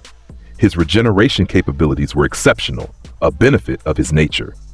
But the scar would remain, a permanent reminder of this moment. Good. He wanted to remember, wanted to carry this pain as motivation to do better, be better, find a way to help Sasuke without suffocating him. Naruto bent down and picked up his white coat from where it floated on the water's surface. The garment was soaked but undamaged, settling onto his shoulders with that characteristic perfection despite being waterlogged. He began the long walk back to Konoha, his pace slow and his thoughts heavy. Behind him, the statues of Hashirama and Madara stood eternal watch, their stone faces locked in combat. Two friends who'd become enemies, who'd fought to the death over irreconcilable ideologies. Naruto wondered if he and Sasuke were destined for the same fate, if this valley would someday see them clash as true opponents rather than brothers engaging in a painful farewell. No, he decided firmly. I won't allow it. Sasuke will come back. He'll find his strength, achieve his revenge, and return to family. And when he does, I'll be waiting with open arms and absolutely zero judgment. That's my promise, brother. No matter how long it takes, no matter what you do while you're gone, you'll always have a home here. The determination settled into his bones, becoming conviction that would sustain him through the coming years. Naruto reached Konoha's gates just after midnight, his appearance drawing immediate attention from the night guards. They'd been briefed on his pursuit of Sasuke, had been anxiously awaiting his return, hoping he'd bring the Uchiha back. The fact that he was alone told them everything they needed to know. Naruto-sama, one guard said hesitantly, using the honorific that had become common among those who'd witnessed his power. Is Sasuke. He's gone, Naruto said simply, his tone flat with exhaustion. He made his choice. I respected it. Inform Hokage-sama that I'll provide a full report in the morning. Right now, I need to rest. The guards nodded, recognizing dismissal. Naruto walked through the village streets, his coat still dripping water from the valley, his shoulder wound mostly healed but still visible through his torn shirt. Citizens who were still awake stared, whispered, but none approached. Something about his expression, the raw pain visible in his single eye, warned them that this was not a moment for conversation. He reached his apartment and collapsed onto his bed without bothering to change clothes. Sleep came quickly, born of emotional exhaustion rather than physical tiredness. And with sleep came dreams. In the dream, Naruto stood in the underworld, not the metaphorical darkness of Konoha's shadows, but the actual realm he'd once ruled. The river Styx flowed before him, its black waters carrying souls toward judgment. Charon's ferry waited at the dock, the ancient ferryman nodding respectfully. My king, Charon said, his voice like grinding stone. You've returned. Only in dreams, Naruto replied, walking to the river's edge. My place is elsewhere now among the living. Yet you carry the weight of rule regardless, Charon observed. I can see it in your stance, hear it in your voice. You've claimed another kingdom, haven't you? Built another family to protect and guide. I have, Naruto agreed, though I'm doing a poor job of it. One of my brothers just walked into darkness, and I couldn't stop him. Kings don't stop their subjects from making choices, Charon said gently. They simply ensure those choices have meaning. You respected his autonomy. That's what good rulers do. Good rulers also prevent their subjects from self-destruction, Naruto countered, his tone sharp with self-recrimination. I had the power to drag him back, to force compliance, to ensure his safety through strength. But I chose mercy instead. What if that choice kills him? What if Orochimaru destroys what's left of Sasuke's humanity, and I could have prevented it? Charon was quiet for a moment, his ancient eyes reflecting millennia of observation. Do you remember the tale of Orpheus and Eurydice, the musician who traveled to the underworld to retrieve his dead wife? Of course, Naruto replied. I was the one who set the conditions. He could lead her back to life, but he couldn't look back to confirm she followed. He failed the test mere steps from success, looked back in doubt, and lost her forever. Why did you set that condition? Charon asked. Naruto frowned, remembering. Because love requires trust. If Orpheus truly loved Eurydice, he would have faith that she followed without needing visual confirmation. The test wasn't of his skill or strength, it was of his ability to trust in something he couldn't verify. And what did you learn when he failed? That love without trust is merely possession, Naruto said slowly, understanding dawning. That controlling someone for their own good, no matter how noble the intention, ultimately destroys the relationship.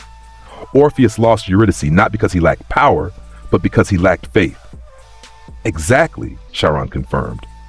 You've learned that lesson once as Hades. Don't forget it as Naruto. Your brother walks in darkness, yes, but you've given him the greatest gift a king can offer a subject, the freedom to choose his own path. Whether he succeeds or fails, that choice was his to make. Your role is not to control the outcome, but to ensure he knows there's a home waiting when he's ready to return. The dream began to fade, the underworld dissolving into mist, but Charon's final words echoed, "Trust in the bonds you've built, my king. They're stronger than you know." Naruto woke to sunlight streaming through his window and Sakura Haruno sitting in the chair beside his bed, her green eyes red from crying. "You let him go," she said without preamble, her voice thick with emotion. You had the power to bring him back, and you just let him go. Naruto sat up slowly, wincing as his shoulder protested the movement. The wound had healed completely overnight, but phantom pain lingered. I did.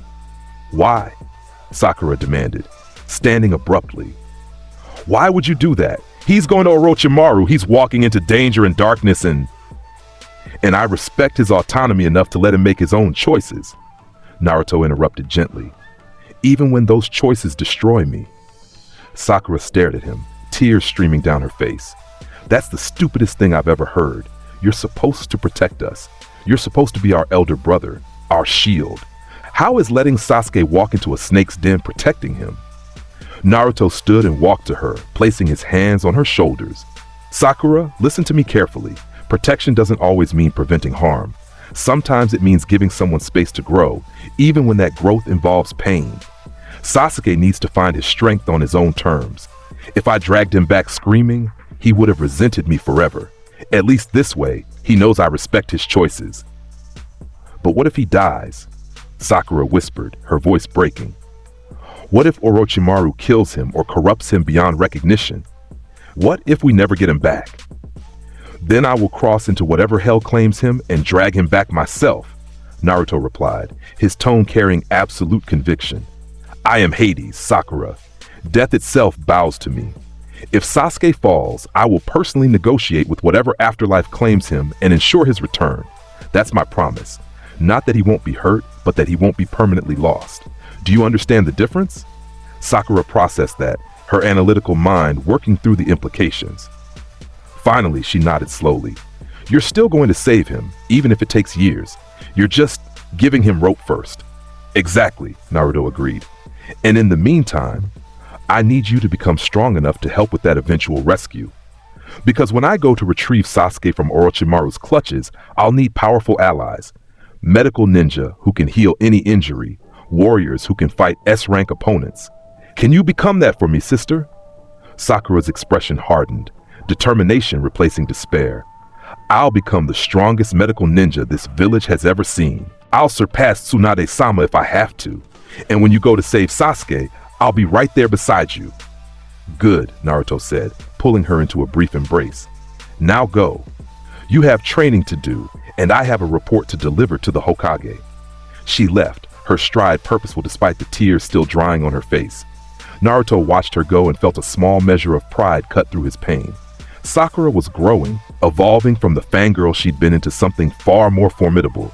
His family was strong, and they would only get stronger. The report to Tsunade had been surprisingly brief. The fifth Hokage, newly appointed after Jiraiya had successfully located and convinced her to return, had listened to Naruto's account of the Valley of the End with an expression that shifted between sympathy and frustration. So you just let him go, she'd summarized when he'd finished. You had the power to bring him back, and you chose to respect his autonomy instead.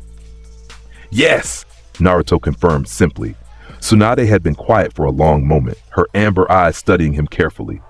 You know that most people are going to see that as weakness, right? They'll say you failed your mission, that you let personal feelings override duty. Most people don't understand that duty sometimes requires sacrifice, Naruto had replied calmly. I am Sasuke's elder brother before I'm Konoha's shinobi.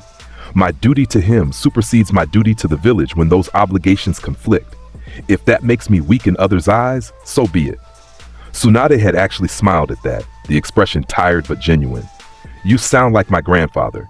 He used to say that a leader's greatest strength is knowing when to let go. She leaned back in her chair, fingers steepled. All right, I'm officially declaring this a failed retrieval mission in the records. But privately, between you and me, I think you made the right choice. Sasuke needs to find his own path, and maybe walking through darkness is the only way he'll appreciate the light. Thank you, Hokage-sama, Naruto had said, genuinely grateful for her understanding.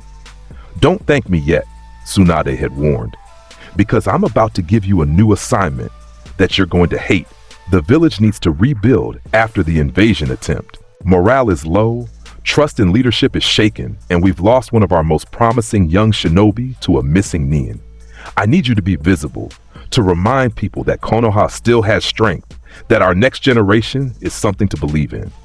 Naruto had nodded slowly. You want me to become a symbol. I want you to be yourself, Tsunade had corrected. That's symbol enough. Train your siblings in public. Let people see the bonds you're building. Demonstrate that Konoha's future is secure because you're cultivating warriors who actually care about each other rather than just competing for rank. Can you do that? Of course, Naruto had agreed. Though I reserve the right to train them my way without interference from traditional academy protocols. Tsunade had waved dismissively. Train them however you want. Just make sure they're ready for whatever comes next. Because something is coming. I can feel it. Akatsuki, other villages sensing weakness, internal threats we haven't identified yet. Storm clouds are gathering, Naruto, and I need you to ensure our next generation can weather whatever breaks. They will, Naruto had promised. I'll make sure of it. The next 2 weeks had been a whirlwind of activity. Naruto had thrown himself into training his siblings with renewed intensity, as if he could fill the Sasuke-shaped hole in his heart through sheer productivity.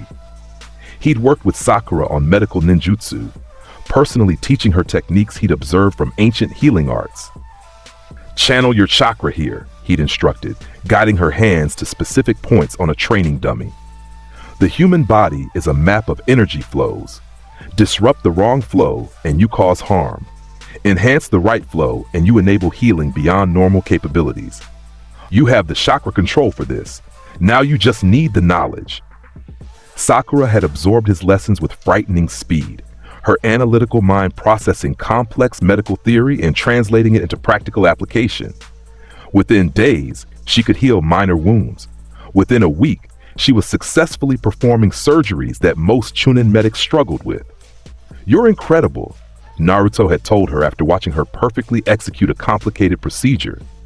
Keep this pace and you'll surpass Tsunade-sama within 2 years.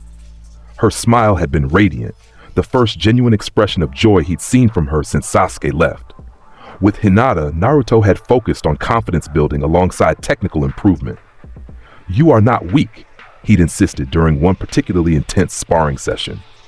Your gentle fist is precise, your Byakugan tracking is exceptional, your strategic mind is sharp. The only thing holding you back is your unwillingness to hurt opponents. But Hinata, sometimes mercy to enemies is cruelty to allies. You must be willing to end threats decisively. He demonstrated by having her attack him seriously. Her gentle fist strikes aimed at genuine chakra points. When she'd hesitated at critical moments, he'd stopped and explained exactly how that hesitation would get her teammates killed in real combat. Picture someone threatening your family, Naruto had said gently. Picture an enemy about to kill someone you love. Would you hesitate then? Would you pull your strike and risk their death? Or would you end the threat without mercy? Hinata's expression had hardened, her usually gentle features taking on steel. I would end the threat.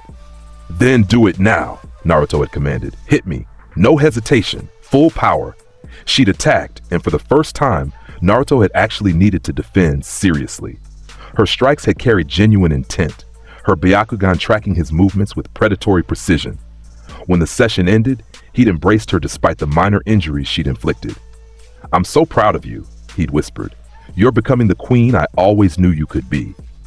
Hinata had cried into his shoulder, overwhelmed by the combination of pride, exhaustion, and the emotional release of finally breaking through her self-imposed limitations. With the others, Naruto had tailored training to their specific needs. Shikamaru received advanced tactical scenarios that pushed his brilliant mind to its limits. Outsmart me, Naruto had challenged. Use your intelligence to defeat superior strength. Show me why Nara strategists are legendary. Shikamaru had risen to the challenge, developing strategies so intricate that even Naruto needed several minutes to identify the flaws. The lazy genius was becoming a true tactical master. Ino had been taught psychological warfare and interrogation techniques that went beyond simple mind transfer. Your clan's jutsu is powerful, Naruto had explained, but it's wasted on simple possession.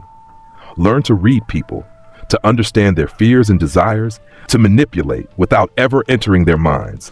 That's true psychological dominance. She'd taken to the lessons with enthusiasm, her natural empathy and social intelligence making her a frighteningly effective manipulator when she chose to be. Choji had received training in controlled rage, learning to channel his considerable strength without losing himself to emotion. "Your butterfly mode is powerful," Naruto had observed after watching a demonstration, "but it damages you. Let me teach you to access similar power without the self-destructive cost." The results had been impressive. Choji could now amplify his strength to terrifying levels while maintaining perfect control and avoiding the usual metabolic damage. Kiba and Akamaru had been pushed to develop combination techniques that maximize their bestial synergy. "You're not two separate fighters," Naruto had insisted. "You're one warrior with two bodies. Stop thinking in terms of you and Akamaru. Start thinking in terms of WE." The shift in perspective had unlocked entirely new capabilities. Their attacks becoming so synchronized that opponents couldn't predict which would strike from which angle. Shino had been encouraged to develop his insects in unconventional ways.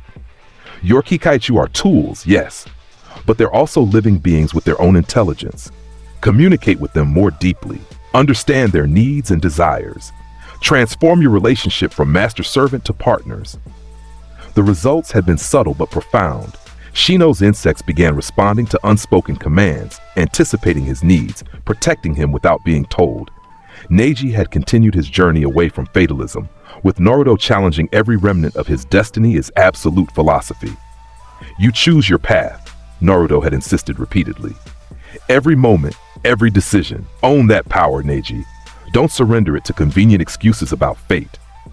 The Hyuga prodigy had grown tremendously, his gentle fists taking on new creativity as he stopped following predetermined kata and started inventing his own techniques. Rock Lee, Tenten, and even Gaara, who'd stayed in Konoha at Naruto's request, claiming he had more to learn from his elder brother, all received personalized training that pushed them beyond their perceived limits. The village had watched this transformation with a mixture of awe and concern. These children, barely teenagers, were becoming something unprecedented. Their skills eclipsed most shonen, their coordination rivaled elite teams, their dedication was absolute. And at the center of it all stood Naruto Uzumaki, the elder brother who demanded excellence while offering unconditional support, who pushed them to their breaking points, then helped them rebuild stronger. "He's creating an army," some villagers whispered nervously. "He's creating a family," others corrected. Both were right. 2 months after Sasuke's departure, Jiraiya had approached Naruto with a proposal. The Toad Sage had found him training alone, unusual, since Naruto typically worked with at least one sibling present. The blonde had been practicing with his bident, executing forms so perfect they seemed to warp reality around the weapon's twin prongs. "Kid," Jiraiya had said, settling onto a nearby rock, "we need to talk about your future." Naruto had completed his current kata before responding, the bident dissolving into blue mist. "My future is here, training my family, protecting Konoha. What else is there to discuss?"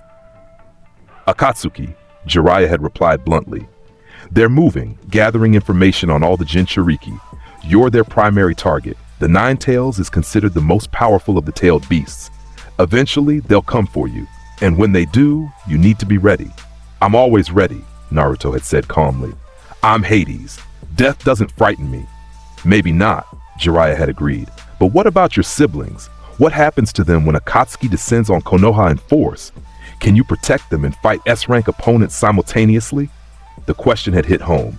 Naruto's expression had shifted, his confidence cracking slightly. "What are you suggesting?" "A training journey," Jiraiya had said. 2, maybe 3 years. "You and me, traveling across the elemental nations. I'll teach you everything I know about sealing, espionage, infiltration. You'll learn to gather intelligence, to move unseen, to fight opponents who match or exceed your current capabilities. More importantly, you'll learn about Akatsuki, who they are, what they want, how they operate.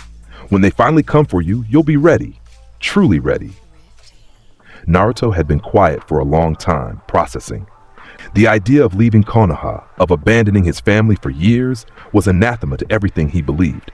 But Jiraiya was right. His current power, while immense, had limits, and Akatsuki represented a threat that required more than raw strength. What about my siblings? Naruto had asked finally. Who protects them while I'm gone? They protect themselves, Jiraiya had replied. You've trained them well, kid. They're stronger than you realize. And besides, Tsunade's Hokage now. She'll ensure Konoha's security. Your family will be safe. And Sasuke? The question had been quiet, almost broken. Jiraiya's expression had softened. Orochimaru will keep him alive. The snake Sanin needs a viable body for his transfer ritual. You have time before that becomes critical.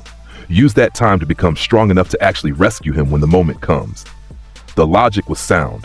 Naruto had known it was sound. But that didn't make the decision any easier. If I agree, Naruto had said slowly, I want your oath that you'll send regular reports about Konoha's status. Any threats to my family, any signs of Akatsuki activity, anything that might endanger them, I need to know immediately. Done, Jiraiya had agreed. I'll set up a Toad Summons network. You'll have information faster than most Kage.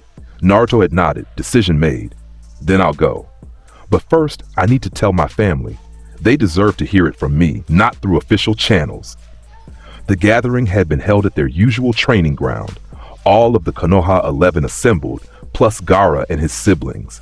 Naruto had stood before them, his white coat immaculate despite the outdoor setting, his eye patch giving him that characteristic regal appearance. I'm leaving, he'd announced without preamble.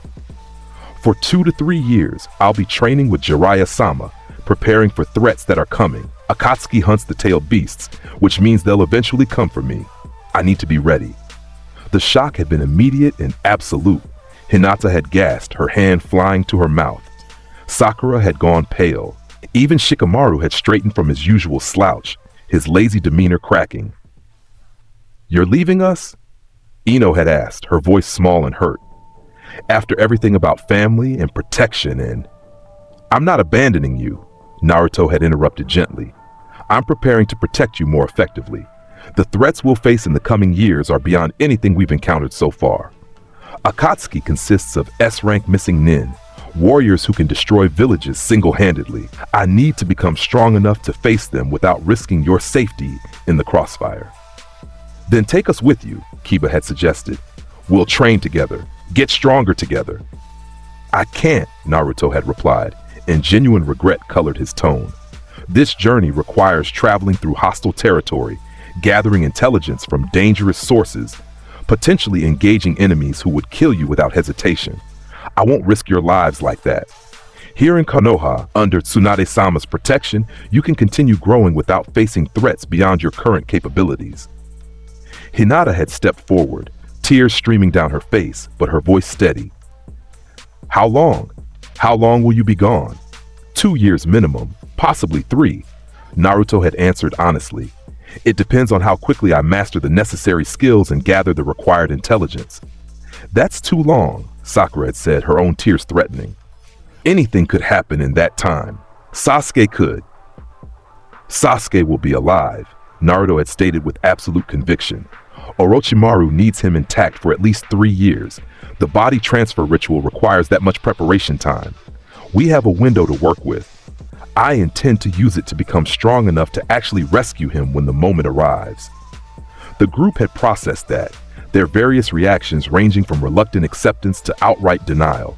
Finally, Shikamaru had spoken, his voice carrying the weight of strategic analysis. This is necessary, isn't it?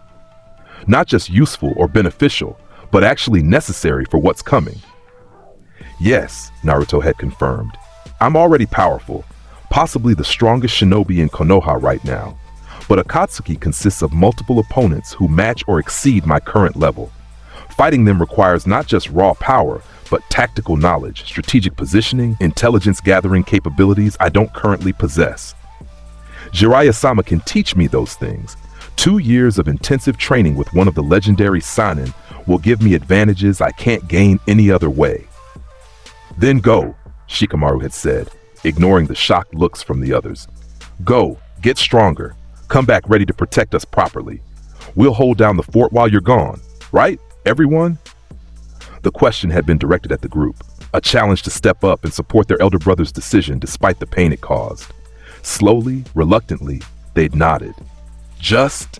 Hinata had approached him, her Byakugan deactivated, but her eyes still bright with tears. Just promise you'll come back safely. Promise you won't die out there, far from family." Naruto had pulled her into an embrace, his arms wrapping around her trembling form. "I promise, sister. I am Hades. Death cannot claim me permanently. I will return, and when I do, I'll be strong enough to protect all of you from whatever threatens our family." Hinata had nodded against his chest, her tears soaking into his coat. One by one, the others had approached for their own farewells. Sakura, trying to be strong but breaking down halfway through her goodbye speech. Ino, making him promise to bring back gifts from his travels. Choji, requesting that he find interesting new recipes to share.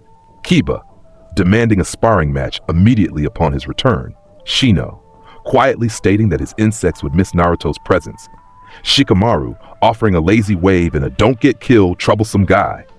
Neji, bowing formally and thanking him for everything he taught about defying fate. Rock Lee, crying tears of youth and declaring Naruto his eternal rival. Tenten, asking him to find legendary weapons to study. And finally, Gaara, stepping forward with an expression of profound gratitude. "You saved me," the red-haired Jinchuriki had said quietly. "Gave me family when I'd known only isolation. I'll protect them in your absence. That's my promise to you, brother." Naruto had gripped Gaara's shoulder firmly. "I know you will. You've become everything I hoped you could be. I'm proud of you." The departure had been scheduled for dawn the next day. Naruto had spent his final night in Konoha, visiting each of his siblings' homes, leaving small gifts and personal messages. A medical scroll for Sakura, containing techniques he'd learned from his time as Hades. A collection of strategic texts for Shikamaru, annotated with his own observations. Specialized training weights for Lee, designed to push his taijutsu to new heights. Seeds for Ino's family garden, from rare plants he'd acquired during missions. A new summoning contract for Kiba, potentially allowing Akamaru to grow even larger. Hinata's gift had been last, and the most personal. He'd found her sitting on her family's garden wall, staring up at the stars with her Byakugan deactivated. She'd sensed his approach. The Hyuga were always aware of their surroundings, but hadn't turned until he'd settled beside her. "Naruto-kun," she'd said softly, "I thought you'd be preparing for tomorrow." "I am," he'd replied, by saying goodbye properly. He'd pulled out a small box, opening it to reveal a delicate necklace, silver chain with a pendant shaped like a crescent moon. "This belonged to Persephone," he'd explained. "My wife in my previous life. She wore it when ruling the Underworld, said it reminded her that even in darkness there's beauty to be found. I want you to have it." Hinata had stared at the necklace, her face flushing crimson. I can't accept this. It's too precious, too." "You're precious to me," Naruto had interrupted gently. "More than you know, Hinata. You've been one of my most dedicated students, one of my closest siblings. And He'd hesitated, choosing his words carefully. "I care for you deeply. Not as a brother cares for a sister, but as something more. I don't know if that will develop into romance or remain platonic affection. But I wanted you to have this, to remember that someone sees you as more than just a shy Hyuga heiress. To me, you're a queen waiting to claim her throne." Hinata's face had gone from pink to full crimson, her breathing becoming rapid and shallow. Naruto-kun, I don't know what to say." "Say you'll wear it," Naruto had replied, helping her clasp the necklace around her throat. The pendant settled perfectly against her collarbone, catching moonlight and reflecting it in silver gleams. "Say you'll remember that you're precious to someone, that you matter beyond your clan obligations or family expectations. Can you do that for me?" She'd nodded mutely, her fingers touching the pendant with reverent care. Then, with visible effort, she'd leaned forward and kissed his cheek, quick, chaste, but carrying profound meaning. "Come back to me," she'd whispered. "Please, I'll be waiting." Naruto had smiled, warm and genuine despite the pain of impending separation. "I will. That's a promise, Hinata-chan." Dawn had come too quickly. Naruto had stood at Konoha's gates with Jiraiya, his traveling pack secured, and his bident manifested for the journey ahead. The gathered crowd had been substantial. His siblings, various clan heads, Tsunade herself, even civilian families who'd come to appreciate the blonde's protective presence. "Speech!" someone had called from the crowd. Others had taken up the cry, "Speech! Speech!" Naruto had looked at them all, his family, his village, his kingdom, and felt emotion threaten to overwhelm him. But he'd pushed it down, channeled it into the regal authority that had defined his rule as Hades, and spoken with the voice of a king addressing his subjects. Citizens of Konohagakure, my precious family, I leave today not because I wish to abandon you, but because I must prepare for threats that approach. Akatsuki gathers in shadows, hunting those like me who carry tailed beasts. Other villages see our recent struggles and mistake them for weakness. Storm clouds gather on every horizon. But I am not afraid. Do you know why? Because I have seen what this generation can accomplish. I have watched my siblings transform from academy students into warriors who rival experienced jonin. I have witnessed bonds form that transcend blood and clan as unity that makes us stronger than the sum of our individual strengths. You are my kingdom. Not in the political sense. Tsunade-sama holds that authority, and I respect her rule absolutely, but in the sense that matters. You are the people I would burn the world to protect. You are the reason I exist, the purpose that gives my immortal soul meaning. So I leave you now with this promise. I will return. Stronger, wiser, ready to face whatever threatens our family. And when I do, we will show the world what Konoha truly represents. Not just strength or tradition or political power, but family. Bonds that cannot be broken, loyalty that cannot be bought, love that transcends even death itself. Protect each other while I'm gone. Grow stronger, but never forget why you seek strength. Train hard, but remember that power without purpose is merely destruction. And know that even when I'm far from this village, my heart remains here, with you, always. The crowd had erupted in cheers, the sound echoing across Konoha and carrying into the surrounding forest. Naruto had allowed himself one final look at his gathered family, Hinata touching the necklace at her throat, Sakura wiping tears but standing tall, his siblings radiating determination despite their sadness. Then he turned and walked through the gates beside Jiraiya, his white coat billowing in the morning breeze, ready to face whatever the world had to offer. Behind him, Hinata had whispered so quietly only those with enhanced hearing could detect it. Come back safely, my king. Year 1, Foundations. The first year of training had been intense in ways Naruto hadn't anticipated. Jiraiya's teaching style was completely different from his own. Less philosophical lectures and more practical demonstration, learning through trial and error rather than careful instruction. They traveled across the elemental nations, stopping in villages and cities to gather intelligence on Akatsuki's movements.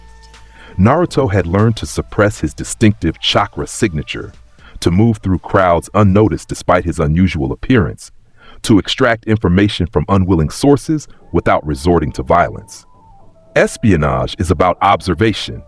Jiraiya had explained during one of their early lessons. You don't need to torture people for information. You just need to listen.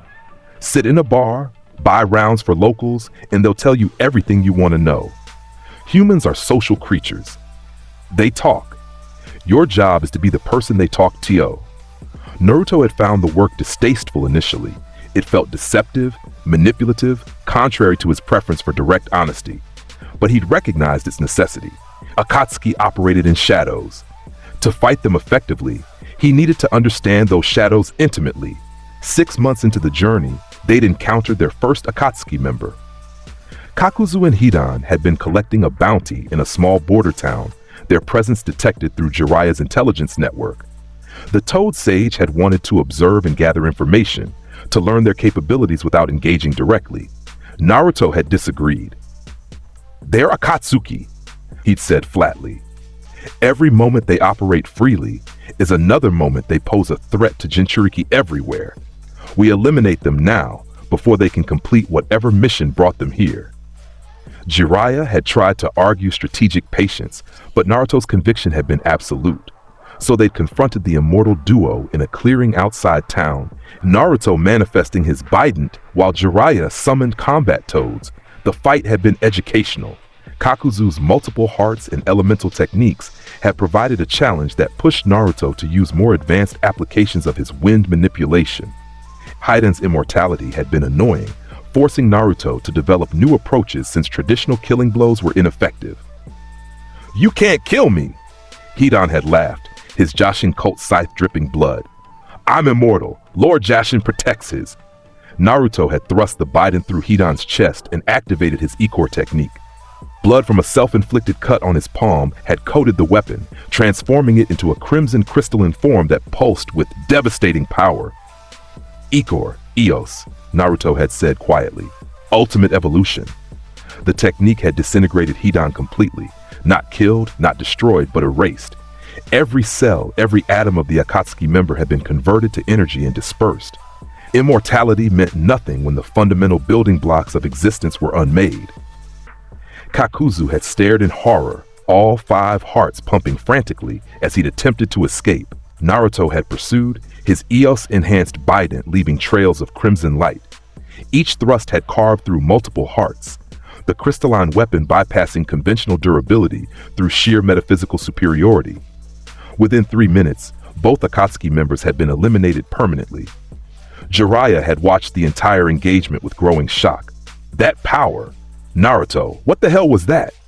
The technique you used to erase Hidan is draining, Naruto had admitted, already feeling the life force depletion from using Ichor, Eos.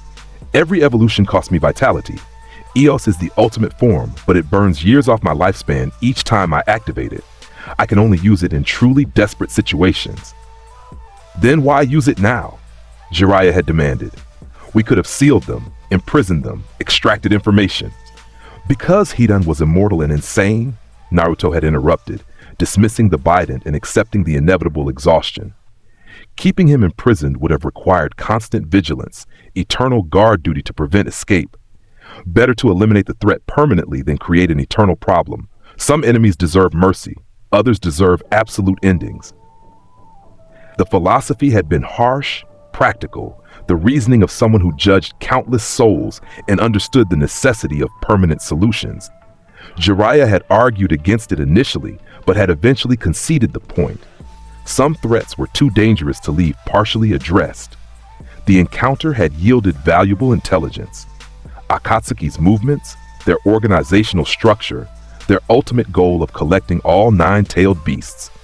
Naruto had absorbed the information with growing concern, understanding that the threat was even more serious than he'd initially believed. They're not just hunting Jinchuriki. They're planning something that requires all the Biju. Whatever their endgame, it's apocalyptic in scale. The realization had hardened his resolve. 2 years wouldn't be enough. He'd need 3, possibly more, to prepare adequately for what was coming. Year 2, evolution. The second year had focused on developing new techniques, expanding his underworld-derived capabilities beyond simple manifestation and dominance. Jiraiya had helped him perfect sealing techniques, building on the knowledge from his Uzumaki heritage. Your clan was legendary for Fuinjutsu, the Toad Sage had explained during one grueling training session. Seals that could bind gods, techniques that altered reality itself. You have that blood. Use it. Naruto had taken the lessons to heart, developing seals that could suppress chakra, redirect techniques, even temporarily sever the connection between a Biju and its host. Each seal was a work of art, intricate patterns drawn in his own blood that carried power beyond normal chakra manipulation. He'd also worked on expanding his bident capabilities. The weapon had always been a single manifestation, twin-pronged but singular in nature. During year 2, Naruto had started experimenting with dual manifestation, creating 2 bidents simultaneously, 1 in each hand. The process had been excruciating initially. Each weapon required perfect concentration, absolute chakra control, unwavering focus. Creating one while maintaining the other had felt like trying to write different sentences with each hand simultaneously. Possible, but requiring practice that pushed his mental capabilities to their limits. But slowly, through months of dedicated effort, he'd succeeded. Standing in a remote mountain clearing, Naruto had manifested dual bidents for the first time. Blue light blazing from both hands, twin weapons humming in perfect synchronization.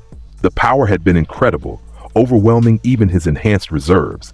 And when he'd activated Ichor, Eos on both simultaneously, the technique had carved a canyon through solid mountain, the crimson light visible for miles. Trees had been vaporized, stone had melted. The landscape had fundamentally altered, transformed by power that defied conventional understanding. Jiraiya had needed 10 minutes to find words. That was Kage-level destruction. No, beyond Kage level. That was the kind of power that wins wars single-handedly. It's also unsustainable, Naruto had replied, already feeling the life force drain from dual Eos activation. Using both at once burns through my vitality exponentially. I can maintain it for maybe 30 seconds before risking permanent damage. It's an ultimate technique, not a standard combat option. Then, when would you use it? Jiraiya had asked. Naruto's expression had hardened, his visible eye reflecting ancient determination. When my family is threatened and conventional power isn't sufficient. When facing an enemy so dangerous that holding back would risk everyone I love. When mercy becomes cruelty and absolute endings are the only moral choice. The philosophy had chilled Jiraiya, reminding him that for all Naruto's talk of family and protection, beneath the warm elder brother was a being who'd ruled the underworld with absolute authority. Someone who understood that love sometimes required terrible choices. Year 3, Mastery. The third and final year had been about refinement, taking the raw capabilities developed in years 1 and 2 and perfecting them into practical combat applications. Naruto had briefly returned to Konoha, a 3-day visit to assess his siblings' progress and demonstrate that he was alive and well. The reunion had been emotional, overwhelming, beautiful in its intensity. His siblings had grown tremendously in his absence. Sakura had indeed surpassed most medical ninja, her skills rivaling Tsunade's in some areas. Hinata had claimed the Hyuga heiress position definitively, her confidence and combat prowess silencing critics who'd once seen her as weak. The others had similarly evolved, each becoming formidable in their own right. But they'd all mobbed him immediately upon his return. A mass of embraces and tears and joyful shouting that had nearly knocked him off his feet despite his enhanced strength.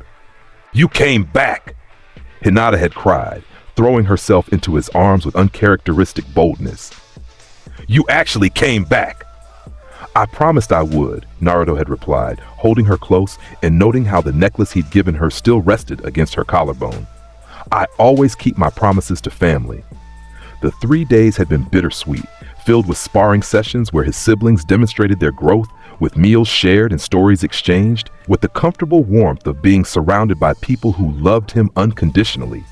But he'd also felt the weight of impending separation, knowing he had 6 more months of training before he could return permanently. The departure had been almost as painful as the original leaving, his siblings understanding but clearly hoping he'd just stay. Soon, he'd promised them. 6 more months and I'll come home for good. I'll never leave again. That's my oath. The final 6 months had been spent perfecting his dominance technique, learning to target it specifically rather than releasing it broadly. The ability to make an entire room kneel was impressive, but inefficient. Being able to target a single opponent, crushing their will without affecting allies, was tactically superior. He'd also worked on developing a defensive application of his underworld presence. The technique manifested as an aura of absolute authority that passively deflected weaker attacks, an invisible barrier formed not from chakra, but from pure will made manifest. "You're ready," Jiraiya had finally declared as they'd approached Konoha's gates at the end of the 3-year journey. "More than ready. You've become something that this world isn't prepared for, a warrior who combines godlike power with tactical brilliance and unshakable conviction. Akatsuki should be terrified."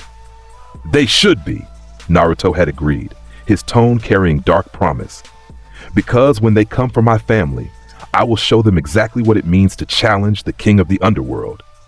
The return Naruto had stood before Konoha's gates at dawn, 3 years older and infinitely more dangerous than when he'd left. His white coat had been replaced by a new one, identical in style but bearing subtle Uzumaki clan symbols embroidered in silver thread. The eye patch remained, concealing the Sharingan beneath. His posture radiated authority that made even the gate guards unconsciously straighten. "Naruto Uzumaki," he'd announced formally, requesting permission to re-enter Konoha after extended training mission. The guards had stared for a moment, processing. Then one had recognized him and immediately dropped to one knee, the gesture spreading to other nearby shinobi like a wave. "Naruto-sama," the guard had said respectfully. "Welcome home. The village has awaited your return." The word had spread quickly. Naruto Uzumaki had returned, Within minutes, a crowd had begun gathering near the gates. Within an hour, half the village seemed to be present. And then his siblings had arrived, bursting through the crowd with barely contained joy. Hinata had reached him first, tears already streaming down her face as she'd thrown herself into his arms. "You came back! You're really back!" "I promised I would," Naruto had replied, holding her tight while the rest of his siblings mobbed them both, arms wrapped around him from all directions, faces pressed against his coat, voices shouting welcomes and relief and overwhelming happiness. "I missed you all so much," Naruto had said, his own eyes bright with unshed tears. "My precious family. I'm home. I'm finally home." The celebration had lasted well into the night, the entire village joining in festivities that felt more like a festival than a simple homecoming. Naruto had moved through crowds of well-wishers, accepting embraces and congratulations with warm grace, his siblings never far from his side.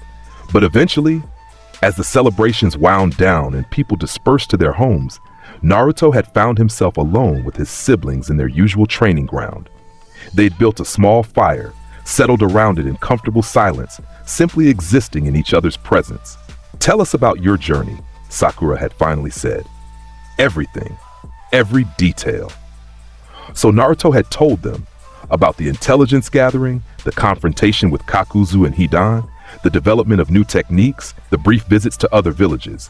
He described landscapes and people, missions and training, 3 years compressed into an evening's conversation. His siblings had listened with rapt attention, occasionally gasping at particularly dangerous moments or laughing at Jiraiya's antics. But mostly they just absorbed his presence, as if confirming through proximity that he's truly back, truly safe, truly home. "What about Sasuke?" Hinata had asked quietly. Did you find anything about him?"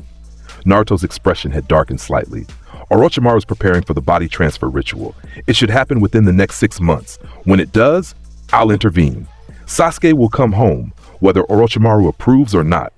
We'll help," Sakura had stated immediately, her tone brooking no argument. "When you go to rescue him, we're coming with you. All of us. He's our family too."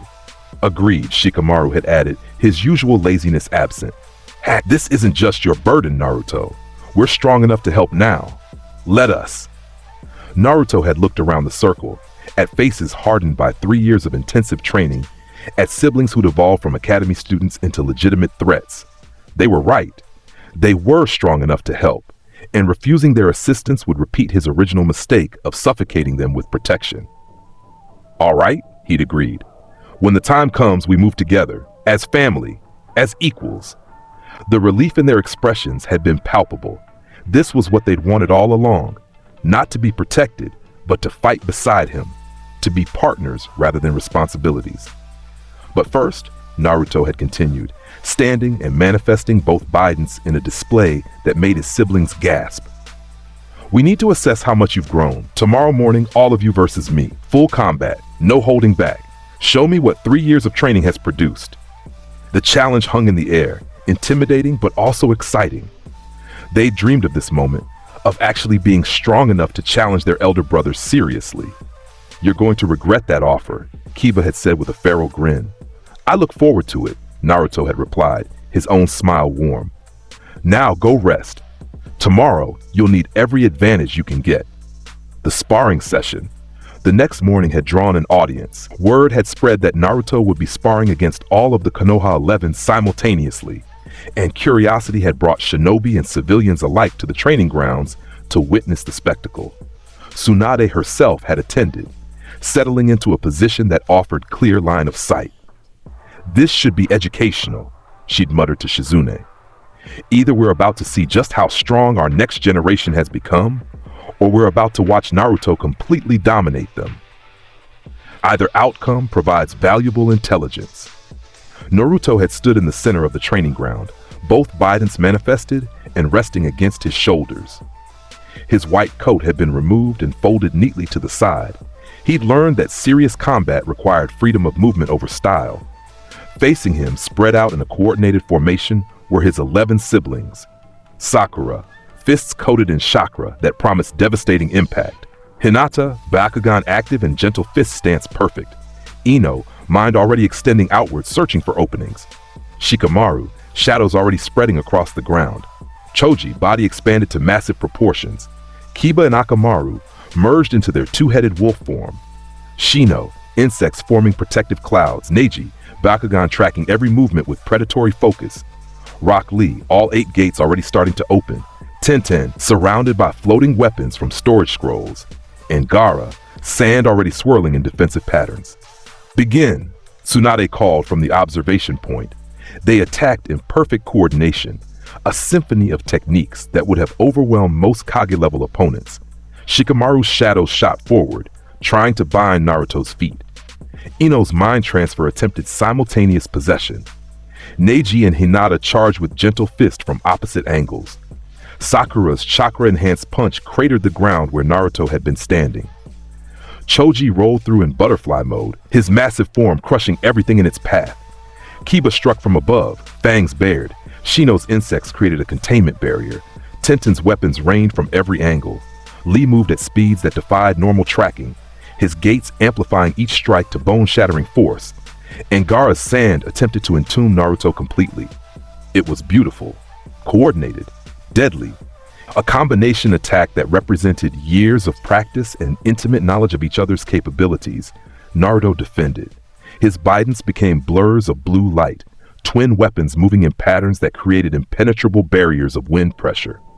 Thrust, Shikamaru's shadows were dispersed. Spin, Ino's mind transfer was deflected harmlessly. Sweep, the Hyuga cousins were forced to dodge rather than close distance. Strike, Sakura's punch was redirected into the ground, creating a crater but missing its target. Rotation, Choji's rolling attack was caught and redirected into Kiba's aerial assault, disrupting both. Thrust, Shino's insects were blown clear. Sweep, Tenten's weapons were knocked aside. Thrust, Lee's gate-enhanced strike was intercepted perfectly. Rotation, Gaara's sand was dispersed into individual grains. The entire sequence took 5 seconds. Naruto hadn't moved from his position, hadn't taken a single step, that hadn't shown even slight strain. 11 coordinated attacks, all neutralized through perfect defense and superior technique. Again, Naruto called out, his tone calm. That was good positioning, excellent coordination. But you're still treating me like a normal opponent. I'm not. Adapt. They attacked again, this time varying the timing. Staggered strikes rather than simultaneous assault, forcing Naruto to prioritize targets and potentially creating openings. Naruto responded by manifesting his dominance aura. Not the overwhelming presence that made people kneel, but a targeted pressure that disrupted their coordination without incapacitating them. Each sibling felt it differently. Shikamaru's brilliant mind found itself struggling to calculate as quickly, his strategic genius hampered by mental pressure. Ino's psychic techniques found resistance, as if trying to penetrate a wall of pure will. The Byakugan users saw their vision slightly distorted, not through genjutsu, but through the reality warping effect of standing before something fundamentally beyond normal existence. Lee found his gates more difficult to maintain. The pure determination required fighting against the weight of dominance. Even Gaara's sand responded sluggishly, Shukaku recognizing the presence of something that had made it submit years ago. The effect was subtle but profound. They were still fighting effectively, still coordinating, still dangerous, but they were operating at 80% efficiency instead of 100%, and that 20% difference was massive. Better, Naruto acknowledged as he continued defending perfectly. You're adapting to pressure, maintaining formation despite psychological resistance, but you're still not thinking creatively. Use your environment, use each other, use everything you have. The next assault was beautiful in its complexity. Gaara created a sandstorm that obscured vision while Shino's insects used the cover to approach unseen. Ino attempted mind transfer from an unexpected angle while Shikamaru's shadows approached through underground tunnels Choji had created with his expansion. Neji and Hinata attacked simultaneously at angles the Byakugan had calculated would intersect perfectly. Sakura shattered the ground to disrupt footing, while Tenten's weapons created a three-dimensional cage. Lee opened the sixth gate and moved at speeds that created sonic booms. Kiba struck from yet another angle. Naruto smiled, genuinely impressed, and decided it was time to demonstrate the gap that still existed. He thrust both Bidens into the ground simultaneously and spoke 2 words: Persephone, Titan Smasher. Boom! The explosion was cataclysmic. A shockwave of pure wind pressure erupted from both weapons, creating a dome-shaped blast that dispersed the sandstorm, knocked insects from the air, severed underground shadows, and sent every sibling flying backward. The ground cratered in a perfect circle. Trees at the training ground's edge toppled, and the observation point cracked. When the dust cleared, Naruto stood at the center of a 30-foot crater. Both Bidens still planted in the ground, coat somehow back on his shoulders despite having been removed, not even breathing hard. His siblings were scattered around the crater's edge, mostly unharmed, but clearly stunned by the scale of power they just witnessed. That, Naruto said calmly, is why I don't engage opponents with full power normally. I can't hold back and use techniques of that magnitude. It's all or nothing. So when I tell you that you're strong, that you've grown tremendously, understand that I mean it. You forced me to use area denial techniques because your coordination was too good to defend against individually. That's exceptional. He dismissed both Bidens and walked to the crater's edge, extending hands to help Sakura and Hinata up. You're all incredible. My family is mighty. I'm so proud of what you've become. The observation area erupted in applause, the assembled crowd recognizing that they just witnessed something special. Not a one-sided beating, but a demonstration of how a true master defends against overwhelming coordination. Tsunade stood, her expression thoughtful. That settles it. Tomorrow, I'm announcing official promotions. Every single one of them is Chunin minimum. Several qualify for Jonin consideration. They've earned it. Agreed, Shizune said, still processing what she'd witnessed. Though I'm more concerned about what happens when Naruto actually goes on the offensive. If his defense is that overwhelming, she didn't need to finish the thought. Everyone present understood. Naruto Uzumaki defending was a wall that couldn't be breached. Naruto Uzumaki attacking would be a natural disaster, Pain's invasion. 2 weeks after Naruto's return, the attack came. It started with explosions, massive detonations across Konoha that destroyed buildings and killed civilians. The village's defensive forces responded immediately, engaging what appeared to be a single attacker wearing a black cloak with red clouds. Akatsuki had arrived. Naruto had been in his apartment when the first explosion rocked the building. He'd manifested both Bidens instantly, his coat settling onto his shoulders, and leaped from the window toward the source of destruction. What he found chilled even his ancient soul. 6 bodies, all with identical Rinnegan eyes, all moving in perfect coordination. They stood atop buildings around Konoha, creating a perimeter of destruction, their orange hair and piercings making them instantly recognizable from Jiraiya's intelligence. Pain, the leader of Akatsuki, wielder of the legendary Rinnegan, someone who claimed to be a god. Naruto Uzumaki, the central body, spoke, its voice emotionless and cold. You will surrender the 9 tails. Resistance will result in this village's destruction. You dare threaten my family? Naruto's voice carried across the village, amplified by wind chakra. His dominance aura began to manifest, visible as a faint blue distortion around his form. You dare attack my home? Learn your mistake, false god. I am Hades, king of the Underworld, and you have just signed your death warrant. He didn't wait for a response. Naruto moved, crossing the distance to the nearest Pain body in a blur of speed. Both Bidens thrust forward with force that would have destroyed buildings. The Deva Path raised its hand. Shinra Tensei. The repulsive force caught Naruto mid-strike, sending him flying backward. He twisted in midair, both Bidens spinning to create wind pressure that arrested his momentum, landing on a rooftop in a crouch. So that's how it works.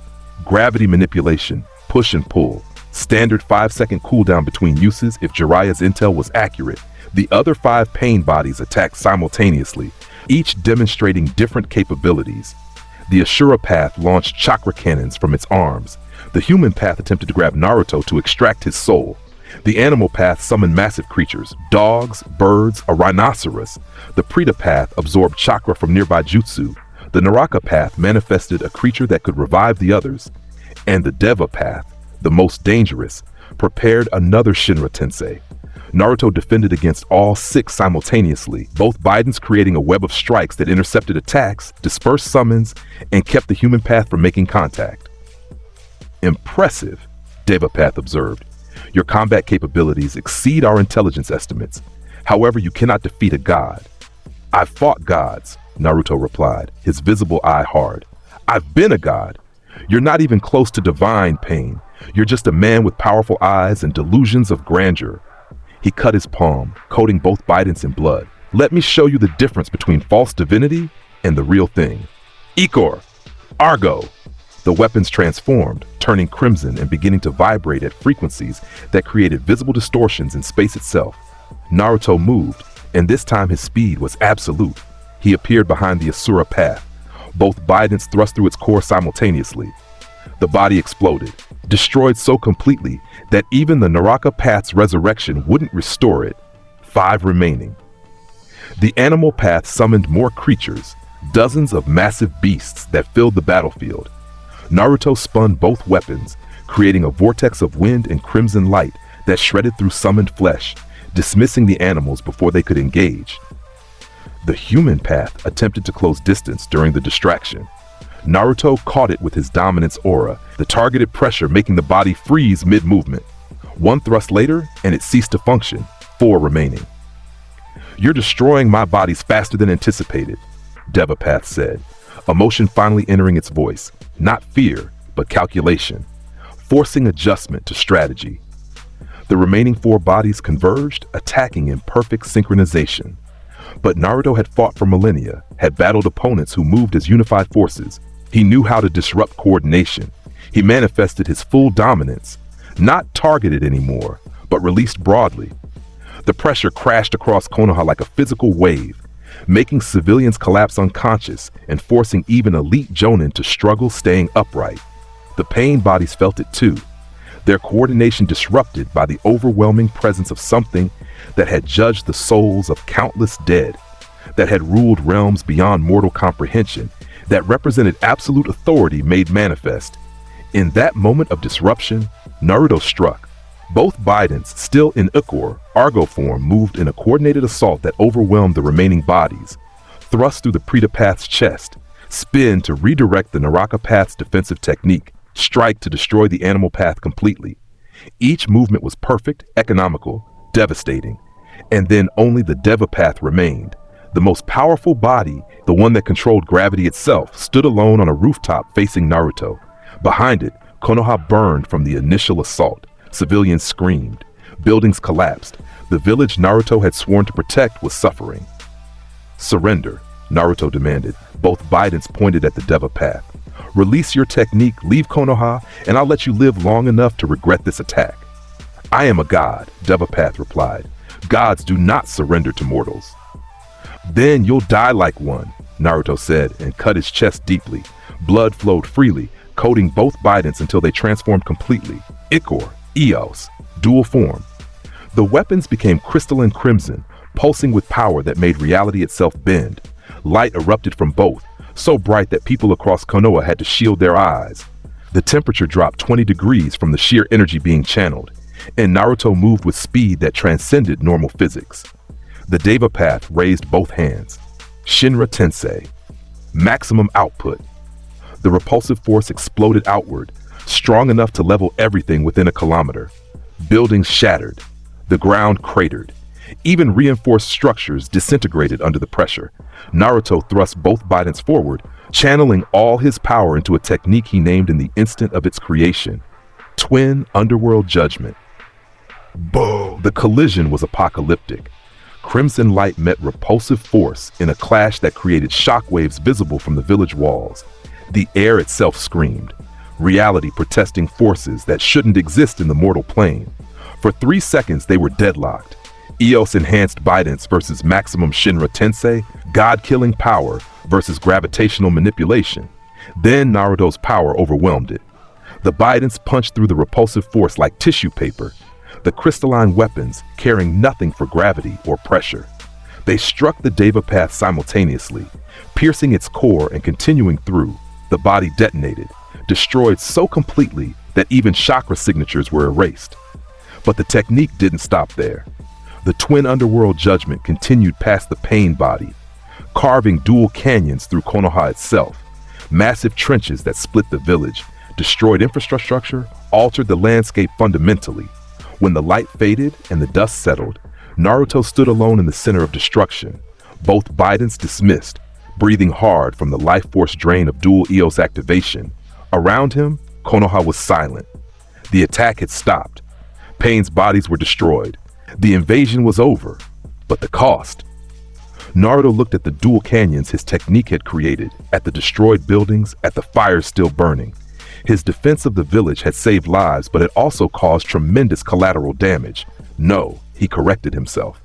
Pain caused this damage by forcing me to use overwhelming power. I protected my family the only way I could. The alternative was allowing a false god to destroy everything. He began walking toward the village center, where his siblings would be gathering. Each step was agony. The Eos drain had aged him, had burned years off his lifespan. But he'd survived. His family had survived. That was enough. Except, Naruto's instincts, honed across millennia, screamed warning. Something was wrong. Pain's real body wouldn't have been in Konoha. The 6 paths were remote controlled. Which meant somewhere, the actual wielder of the Rinnegan was vulnerable. He extended his senses, searching for unusual chakra signatures, and found it, hidden in a building on Konoha's outskirts, barely alive, chakra flickering. Naruto began running despite his exhaustion, both Bidens manifesting again from sheer will. He crashed through the building's wall, ready to deliver final judgment, and stopped, because what he found wasn't a god. It was a broken man. Naruto Uzumaki lay on a mechanical throne, his body emaciated and destroyed by years of channeling the Rinnegan's power. Tubes connected him to the device, chakra rods piercing his back. His red hair, the same shade as Naruto's mother's, framed a face twisted by pain and desperation. Beside him, Konan stood with paper weapons ready, her expression one of absolute loyalty despite the obvious defeat. "You found us," Nagato rasped, his voice barely audible. "Of course you did. You're not just a Jinchuriki, you're something else." "I'm Hades," Naruto confirmed, dismissing one Biden but keeping the other manifested. "King of the Underworld, and you, Naruto Uzumaki, are about to be judged." Konan moved to defend, but Nagato raised a skeletal hand to stop her. "No, he's earned the right to speak. After destroying all 6 paths, after surviving maximum Shinra Tensei, after demonstrating power that exceeds even the Rinnegan, he's earned it." Naruto studied the broken man before him and felt something unexpected. Pity. You sought to bring peace through pain, to create a world so horrified by suffering that war would become unthinkable. The philosophy is elegant in its darkness, but it's fundamentally flawed. "How?" Nagato demanded, his eyes, the legendary Rinnegan, fixing on Naruto with desperate intensity. "How is forcing the world to understand pain flawed? Only through mutual suffering can humanity achieve true peace." "Because pain doesn't create understanding," Naruto replied gently, his tone that of a teacher correcting a student rather than a victor condemning the defeated. "It creates trauma, resentment, cycles of revenge. I've ruled the underworld, Nagato. I've judged countless souls who died in wars justified by past suffering. Every conflict claims it's seeking justice for previous pain. Your philosophy would create exactly the cycle you're trying to break." He moved closer, his remaining Biden now resting against his shoulder rather than pointed threateningly. "But I understand why you believe it. You've suffered tremendously. I can see it in your eyes, feel it in your chakra. Someone used you, manipulated your pain into a weapon, convinced you that mass suffering was the path to peace. Who was it? Who gave you those eyes and these terrible ideas?" Nagato was silent for a long moment, processing the unexpected compassion from someone who should have been delivering killing strikes.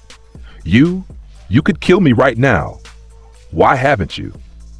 "Because you're not evil," Naruto said simply. "You're broken, misguided, dangerous, but not fundamentally evil. You genuinely believe your actions will create a better world. That conviction, however twisted, comes from a place of caring. You're not a monster. You're just a man who suffered too much and drawn the wrong conclusions from that suffering." Tears began streaming down Nagato's emaciated face, the first genuine emotion he'd shown in years. Then what should I have done? How does someone with power like mine create peace without using that power to force compliance? By protecting rather than punishing, Naruto replied. By building rather than destroying. By nurturing bonds between people instead of trying to unite them through shared trauma. He gestured at Conan. You have someone who loves you, who stood beside you through everything. That's the foundation of peace, not forced understanding through pain, but chosen connection through love. If you'd focused on creating more relationships like yours with Conan, instead of trying to make the world experience your suffering, you might have actually achieved your goal. The room was silent, except for Nagato's ragged breathing and the distant sounds of Konoha beginning recovery efforts. Finally, Nagato spoke, his voice broken. I've killed thousands, destroyed villages, caused immeasurable suffering. How can there be redemption for someone like me? There probably isn't, Naruto admitted honestly. You've committed atrocities that no amount of regret can undo. But, he paused, considering, but you can still choose how your story ends. You can die as Pain, the false god who terrorized nations, or you can die as Nagato Uzumaki, a broken man who made terrible mistakes but chose to correct what he could in his final moments. What do you mean? Conan demanded, her voice sharp with suspicion. Naruto looked at Nagato's mechanical throne, at the chakra rods, at the Rinnegan. You have a technique, don't you? Something that can reverse death at the cost of your own life. The Rinnegan grants many abilities. I'd be shocked if resurrection wasn't among them. Nagato's eyes widened. The Rin rebirth. It would revive everyone I've killed today. But yes, it would cost my life. How did you? I'm the king of the dead, Naruto interrupted. I recognize soul manipulation techniques when I see them. So here's my offer, Nagato Uzumaki. Use that technique. Revive the people you killed during this invasion. Give them back the lives you stole. And in exchange, I'll ensure your name is remembered as someone who chose redemption over pride, who sacrificed himself to undo his mistakes. Die as a hero rather than a villain. That's the best ending I can offer someone who's committed your crimes. Conan moved to protest, but Nagato stopped her with a look. It's more than I deserve. More mercy than I've shown others. He looked at Naruto with something approaching wonder. You truly are a king, not because of your power, but because of this, the ability to judge fairly even when rage would be justified. Rage is easy, Naruto replied. Mercy requires strength. Now choose, Nagato. How does your story end? Nagato's hands came together, forming seals with his skeletal fingers. Rinne rebirth. The technique activated, pulling massive amounts of chakra from his already depleted reserves. Light erupted from the mechanical throne, spreading across Konoha like gentle rain. And wherever it touched, the dead began to breathe again. Civilians who'd been crushed by falling buildings opened their eyes. Shinobi who died defending against the pain bodies stirred. Even animals that had been caught in the destruction found themselves restored. Across Konoha, people gasped and cried and embraced their returned loved ones, not understanding how or why, but grateful beyond words. And in the hidden building, Nagato slumped forward, his chakra completely exhausted, his life flickering like a candle in wind. Conan, he whispered to his loyal companion, thank you for everything, for staying beside me even when I lost myself, for believing in me when I'd stopped believing in anything. I'm sorry I couldn't give you the world you deserved. You gave me your presence, Conan replied, tears streaming down her face. That was always enough. Nagato's eyes found Naruto one final time. Can the world truly change? Can peace come through bonds instead of pain? Yes, Naruto said with absolute conviction. I've seen it. I'm building it. My family, the bonds we share, that's the foundation of true peace. Not forced through trauma, but chosen through love. Your sacrifice today proves that even someone who's walked in darkness can choose light at the end. Thank you, Nagato. Rest now. Your pain ends here. Nagato smiled, genuine, peaceful expression of someone finally released from burdens that had crushed him for years. Then I can rest, knowing I did one thing right, one good thing to balance all the darkness. His eyes closed, his breathing stopped. The legendary Rinnegan dimmed. Nagato Uzumaki, leader of Akatsuki, self-proclaimed god who terrorized nations, died as a broken man who chosen redemption in his final moments. Naruto stood beside the body for a long moment, then carefully lifted it. Conan, come with me. Konoha owes Nagato a proper burial for what he did at the end. I'll ensure he's honored appropriately. Konan stared at him, her expression caught between grief and disbelief. You're honoring him? After everything he did? He chose redemption, Naruto replied simply. That choice, made at the cost of his life, deserves recognition. Come, let's take him home.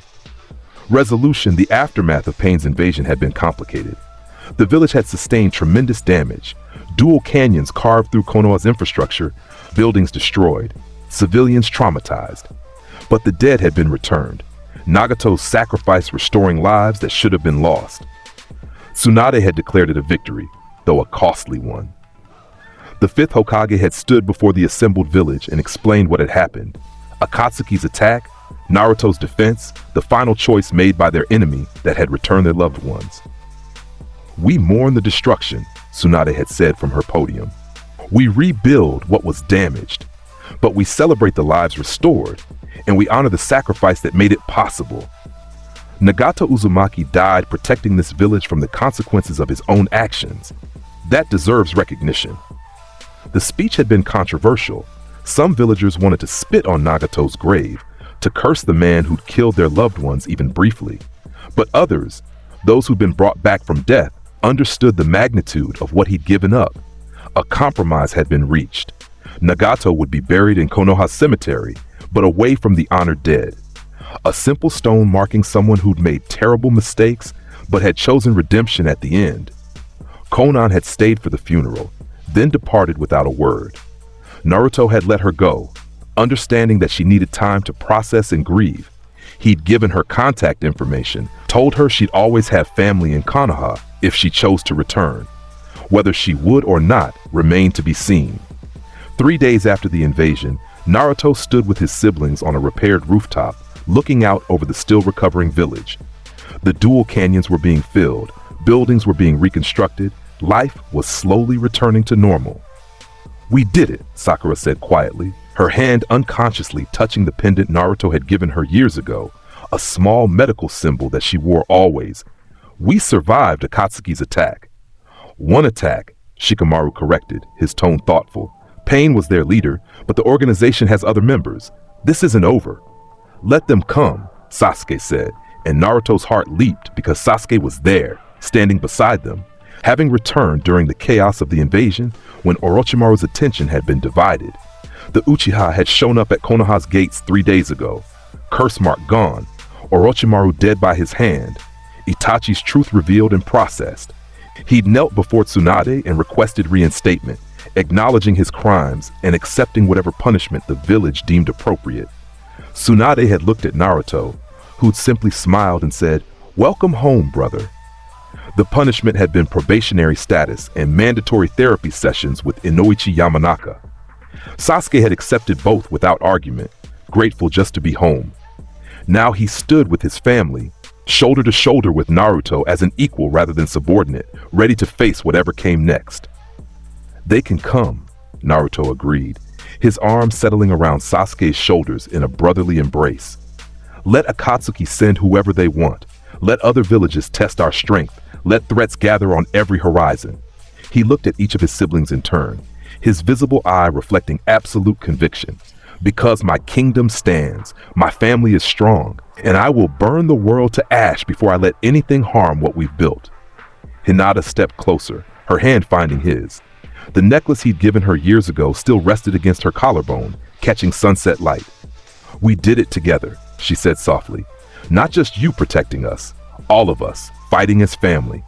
As equals, Sasuke added, the word carrying profound meaning given their history. As siblings, Sakura agreed. As the next generation that's going to change this world, Shikamaru said, his usual laziness completely absent. One by one, they all added their voices. Ino, Choji, Kiba, Shino, Neji, Lee, Tenten, Gaara. Each acknowledging the bonds they shared, the family they built, the future they would create together. Naruto stood among them, surrounded by the people he'd claimed as precious, and felt something he'd never experienced in his previous life, as Hades, completion, not the satisfaction of conquest or the pride of successful rule, but genuine, overwhelming joy born from being part of something larger than himself. From standing not above his subjects but beside his siblings. From protecting not through dominance but through love. This is my purpose, he thought, looking out over the village as sunset painted everything in shades of orange and gold. Not to rule the dead, but protect the living. Not to judge souls, but nurture them. Not to be a distant king, but a beloved brother. I am Hades reborn, not as king of Underworld, but as elder brother to a generation that will change the world. This is my throne. These are my subjects, and I will defend them with every fiber of my being. The sun completed its descent, darkness settling over Konoha like a comfortable blanket. But lights began flickering on across the village, families returning to their homes, businesses reopening, life continuing despite the recent trauma. Because that's what Konoha did. It endured, it rebuilt, it thrived. And at the center of it all stood Naruto Uzumaki and his family. A kingdom built not on territory or politics, but on bonds that transcended blood. A family that would face whatever came next together, as equals, as siblings, as the next generation that refused to repeat the mistakes of those who'd come before.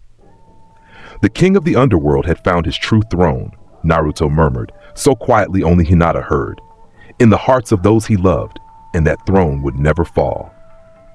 She squeezed his hand, understanding completely, and together they stood watching over their kingdom as night claimed the sky and stars began to emerge. The story of Naruto Uzumaki, reincarnation of Hades, was far from over. New threats would emerge, new challenges would test them. The world would continue turning, bringing both joy and sorrow in equal measure. But whatever came next, they would face it together, as family, as equals, as the Konoha 11 plus their king, united by bonds that even death itself couldn't sever.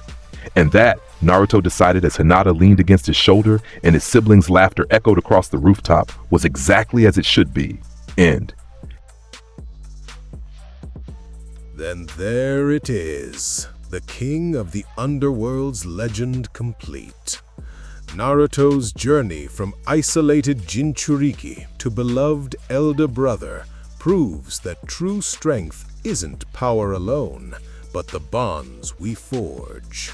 If this epic moved you, smash that subscribe button for more legendary what-if stories. Drop a comment. Which sibling's growth hit hardest?